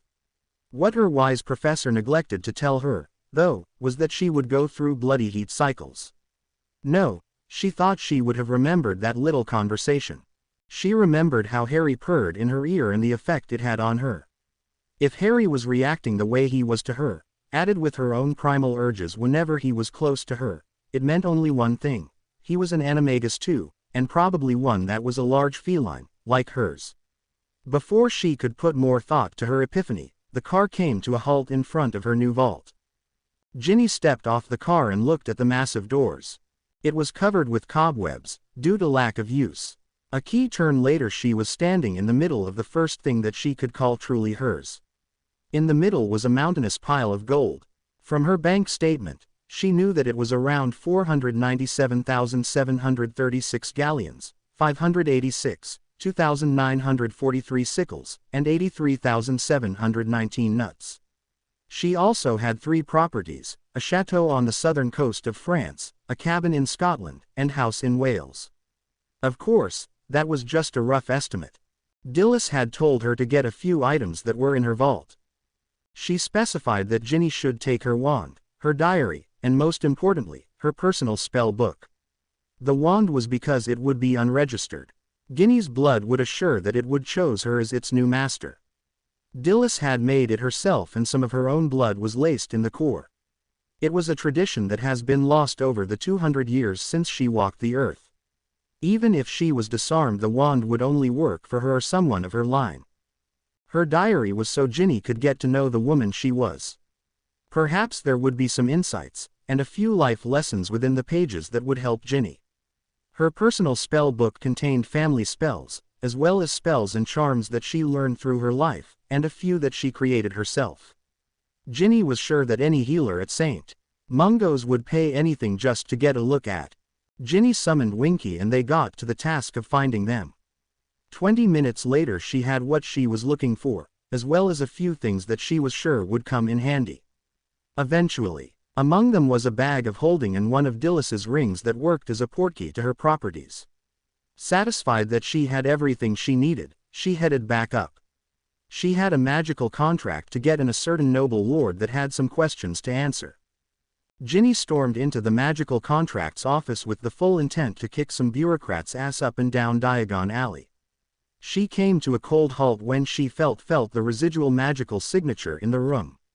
She had cleaned up after enough of Fred and George's experiments to know the signs. The room was empty, with the exception of one man sitting behind a desk. Worry and regret was written all over his face. Ginny closed her eyes and let her other senses take in the room. They had become more acute these last few months, as she got closer and closer to achieving a full transformation. She picked up Harry's scent almost immediately, but it was a good hour old. There was another scent as well. The strength of it led her to believe that its owner was still in the room. "I can smell you. Come out and face me," Ginny ordered to an almost empty room. "Your sense of smell is astounding, human," a goblin said as it reviled itself. What stuck her as off though, was that this one was a good foot bigger than most goblins. Instead of a business suit, it was draped in full battle armor. Even its head was covered. If it wasn't for the voice, she would have never suspected that it was a female. Come to think of it, she was sure that she had never even seen a picture of a female goblin before. Are you a female goblin? I am a guardian of Gringotts, that happens to be female, human. Or do you think that the only thing we are capable of is breeding? She snapped as she walked past Ginny and took a position behind Malcolm. The man whimpered and looked down at his desk, not daring to meet either of their eyes. I meant no disrespect, it's just that I've never seen one of you before. That is of our choosing, not yours. We are well aware of how many of you view any species that dares to be different. Ginny winced at her sharp tone, but guessed she had her reasons. We are not all like that, Ginny said as she walked up to her with a hand extended. My name is Ginevra Molly Weasley, but my friends call me Ginny. The Gringotts guardian looked at her outreached hand as if it was a foreign object. It was only when she concluded that the young witch posed no threat, did she remove her gauntlet and shook her hand. Hesta Nala Silverback, she took Ginny's hand and gave it a hard shake. Her grip was a lot tighter than what was necessary. When Ginny didn't break her smile or show any outward signs of distress, did the woman return the smile. Ginny had the feeling she had just passed a test. I apologize if I was brisk with you, Ms. Weasley. I have dealt with too many ministry types. It seems that I have become what I despise. I have misjudged you. For that I am sorry. Please call me Ginny, and trust me, I know all too well how dealing with the ministry can put you in a bad mood. You have no idea, and please call me Hesta. Now, have you ever seen a bureaucrat wet themselves? The two women shared a chuckle before the goblin's face turned serious. Then it hit Ginny that the woman wasn't kidding about making the man piss his pants. Death Eaters had slowly filtered their way into Gringotts, under the disguise that they were there to visit their vaults. With house elves in tow, the ones with the most to lose were charged with emptying their vaults. 3 more teams had more distinct jobs. The first one, that consisted of the newest members, were positioned inside Gringotts to attack anyone claiming their vaults and, most importantly, to kill as many goblins as possible. The team outside were there to cause the most panic. They consisted of dark creatures that had sworn loyalty to Voldemort. The last team was led by Augustus Rookwood. The former Unspeakable was charged with breaking into the Slytherin vault and reclaiming all that laid within. Voldemort told him that he must retrieve Ravenclaw's diadem at all costs. His master didn't tell him why it was so important, but he did know that he had Draco Malfoy remove it from its hiding place at Hogwarts last year. Once the Inner Circle's vaults were emptied and the Slytherin vault breached, was the battle to begin. Rookwood's team consisted of 10 members that had very unique set of skills. For 2 hours they diligently worked to bring down the ward that had been placed around the door. Augustus had to admit the boy was gifted. He knew that going in, they had successfully hid themselves for 16 years. They had let loose a basilisk on the succubus colony that Black was sworn to protect, in their hopes of flushing them out. It failed miserably and the Dark Lord wasn't happy to find that he lost both of his prized pets to the hands of the damn Lightsiders. Augustus, the ward is down, one of his team informed him. Foolish boy, did he think that the wards would hold me for long? Rookwood sneered as he advanced with the key that Voldemort gave him. Do you actually think that key will work? It never hurts to try. Perhaps he was strapped for time and was only able to put on the one ward. Rookwood inserted the key and turned it. He was thrown across the hall by the large volt of electricity that coursed through his body. The healer that he had assigned to his team rushed to his side. After a few healing spells, the man was able to get to his feet. I'll take that as a no, one of them joked. With a flick of Augustus's wand the man was thrown into the huge door. He immediately screamed out in pain as his body was electrocuted. So it would seem, Rookwood taunted him. No one attempted to aid the man. After 5 minutes he dropped to the floor, as the spell ran out of power. A good thing too, as the smell of charred flesh was quite revolting. A key turn later the door's numerous locks opened. The whelp is good, but I'm better, he said with a sneer as he marched into his master's vault. Lily, good luck today, I know you'll be brilliant. Teaching is your true calling. It's just a shame that you couldn't achieve it until now. I know being at Hogwarts might bring back some old memories. You and Jimmy made so many there. You're a strong, confident, and gifted witch, and much more braver than I. I know you will can do this. I say cherish the good memories, and toss the rest.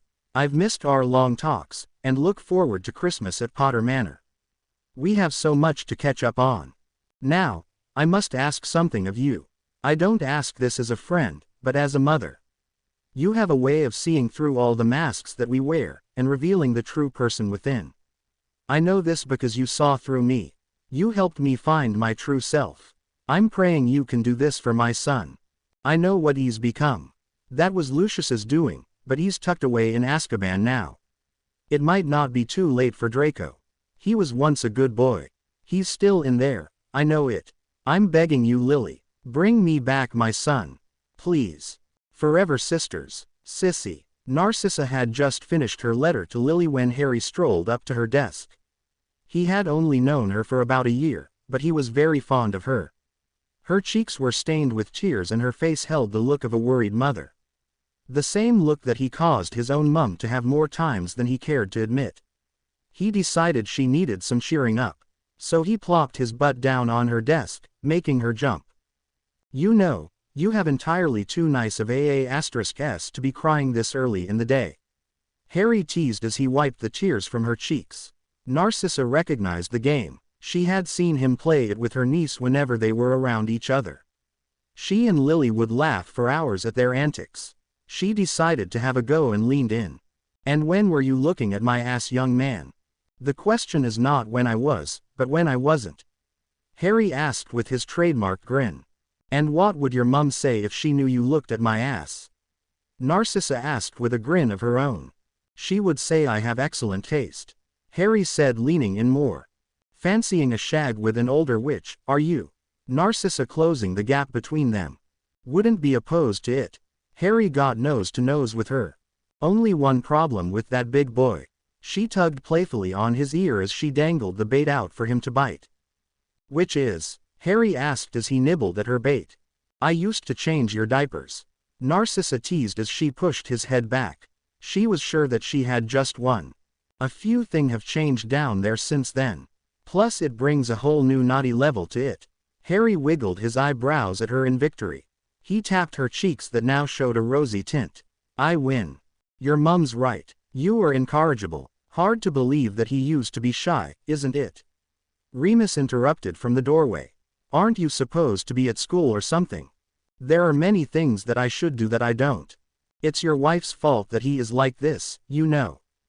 Don't remind me. Well, Cub, what brings you here? What, perving on Aunt Sissy isn't a good enough reason for you? Harry said as he gave her a wink. That's it, off with the lot of you. I have work to do.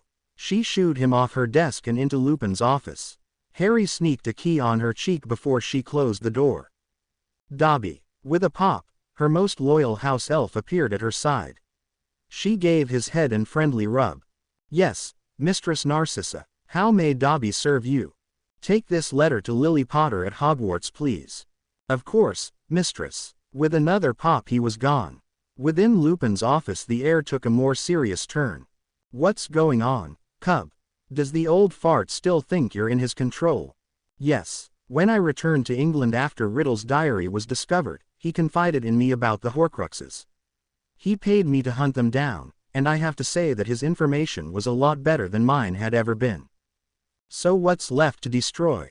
Well, as you know, Longbottom destroyed the diary, Orion took care of the locket, Riddle used the ring to bring himself back, and I took out that damn snake myself. That leaves Hufflepuff's cup, Ravenclaw's diadem, and, sadly, Longbottom himself.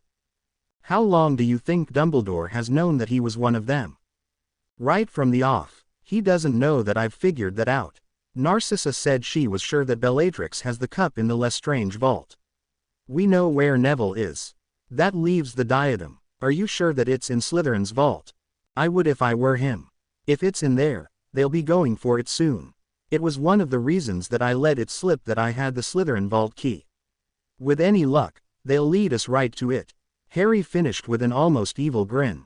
Remus was glad he was on their side. He was far more devious than all of the marauders combined. On a lighter note, I've just recruited 2 new marauders. They were former students of mine, and trust me when I say that they are marauder through and through. They are brilliant inventors. Just have a look at some of the products they've been supplying the order with. Remus handed Harry 3 very long rolls of parchment. As he scanned the items for sale, his eyes held a gleam of mischief. Please tell me you've placed an order. Did I ever? And unlike Dumbledore, we will actually pay them. These guys have names, or are you just going to keep calling them they? Fred and George Weasley. Ginny watched as Hesta hauled off Malcolm Douglas. Whatever they were going to do to the man, it was too lenient in her book.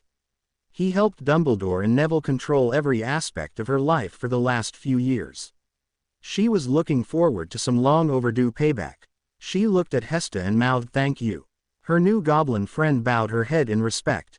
She then pointed to her prisoner's couch. She had indeed made him lose control of his bladder. With a magical contract that wasn't worth the parchment it was written on in her hand, Ginny headed back toward the main entrance. She had to find Harry. He had some explaining to do. She was conflicted as whether or not to be cross with him for confronting Douglas behind her back, or snog his brains out for, well, just being him. Even if he was sometimes an overprotective git. Well, look what we have here, George. A little sister playing hooky from school. I don't know to be shocked or proud that we have rubbed off on her. Ginny stopped in her tracks and turned around to look at her brothers. She could see that they had once again managed to avoid a haircut from their mum. It was really quite pointless. Sooner or later they would have to eat and no one cooked like their mum. Then she would have them right where she wanted them. What do you have there? Fred started. Oh, littlest of the Weasleys. George finished his brother's question as he went to grab the parchment his little sister was holding. Ginny pulled it out of his reach, before hitting both of them on the head with it. None of your bloody business. Care to tell me why you two aren't at work? Quote. You know you really look like Mum when you put your hands on your hips like that. Both ducked as a curse was sent at their heads before holding up their hands in defeat. We surrender, they both said in unison. Ginny pointed her wand warningly at them. Get cheeky with me again and you both know what spell I'll use on you. All hail Ginny, they said together. The strongest, Fred added. Deadliest, George followed, and scariest Weasley of them all. They finished together, as they knelt at her feet. She patted them both on their heads. Good, and my servants know their places. Ginny teased them with her arms crossed over her chest. She could only hold the scowl for a few seconds before she burst out laughing.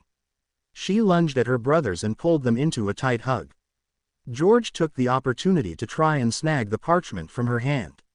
Again Ginny pulled it out of reach and then hit him in the head with it. She was about to hex him when she sensed something bad was about to happen. Do you two smell something foul? Ginny asked as she looked around to find the source of her unease. We meet again, Ms. Weasley. I dare say, my lord will be most pleased when I deliver you to him. 3 wands leveled at the Death Eater's head. His face may have been hidden under a glamour charm, but the 3 of them knew that voice anywhere. Ginny was the first to gain control of her voice. When the hell did you get out of Azkaban, Malfoy? Well, not much need of this anymore, Lucius said as he waved his wand and his true face emerged. Azkaban was not kind to him. He had lost some of his good looks and now sported a long scare down his left cheek. Ah, much better. As I was saying, I will earn much favor with my master when I lay you at his feet. Now come along quietly and I promise your brothers will have a painless death. Lucius mocked her as more Death Eaters surrounded them. Ginny glared at him. She wasn't handing her brother over to these bastards, and she sure as hell wasn't going to surrender herself to them. I'll tell you the same thing I told that bitch Lestrange, Ginny said in too sweet of a voice. F*******, you, cunt. She screamed as she sent her most powerful bat bogey at him. Malfoy pulled a new recruit into the path of the hex. As the man's screams drew the attention of everyone around them, the Death Eaters withdrew their wands and formed a protective circle to defend themselves. It was all the distraction that the twins needed. Fred threw instant darkness powder around them as George threw 3 decoy detonators in different directions. With her brothers flanking her, Ginny led the way as the trio of Weasleys made a run for it. Curses were flying in every direction as they made their escape as more and more Death Eaters came out of the woodwork. Fred opened a door to an empty office and the three ducked in before George cast a locking charm on the door. "I'm rubbish with that. We need Bill, because that won't hold them for long. I guess we make our stand here. Or we call for help, you gits." Ginny waved her wand and thought of a kitchen and the best snog she had ever had. Expecto Patronum. A fully formed Patronus emerged from her wand. "Death Eaters have us pinned down. They're all over Gringotts. Get you say why ass over here now." With that her Patronus ran through the wall into its intended target. 1. Who did you just call? 2. How do you know? He has a say why ass. And 3. When did you change your Patronus? "Things change," was the only response Ginny gave them.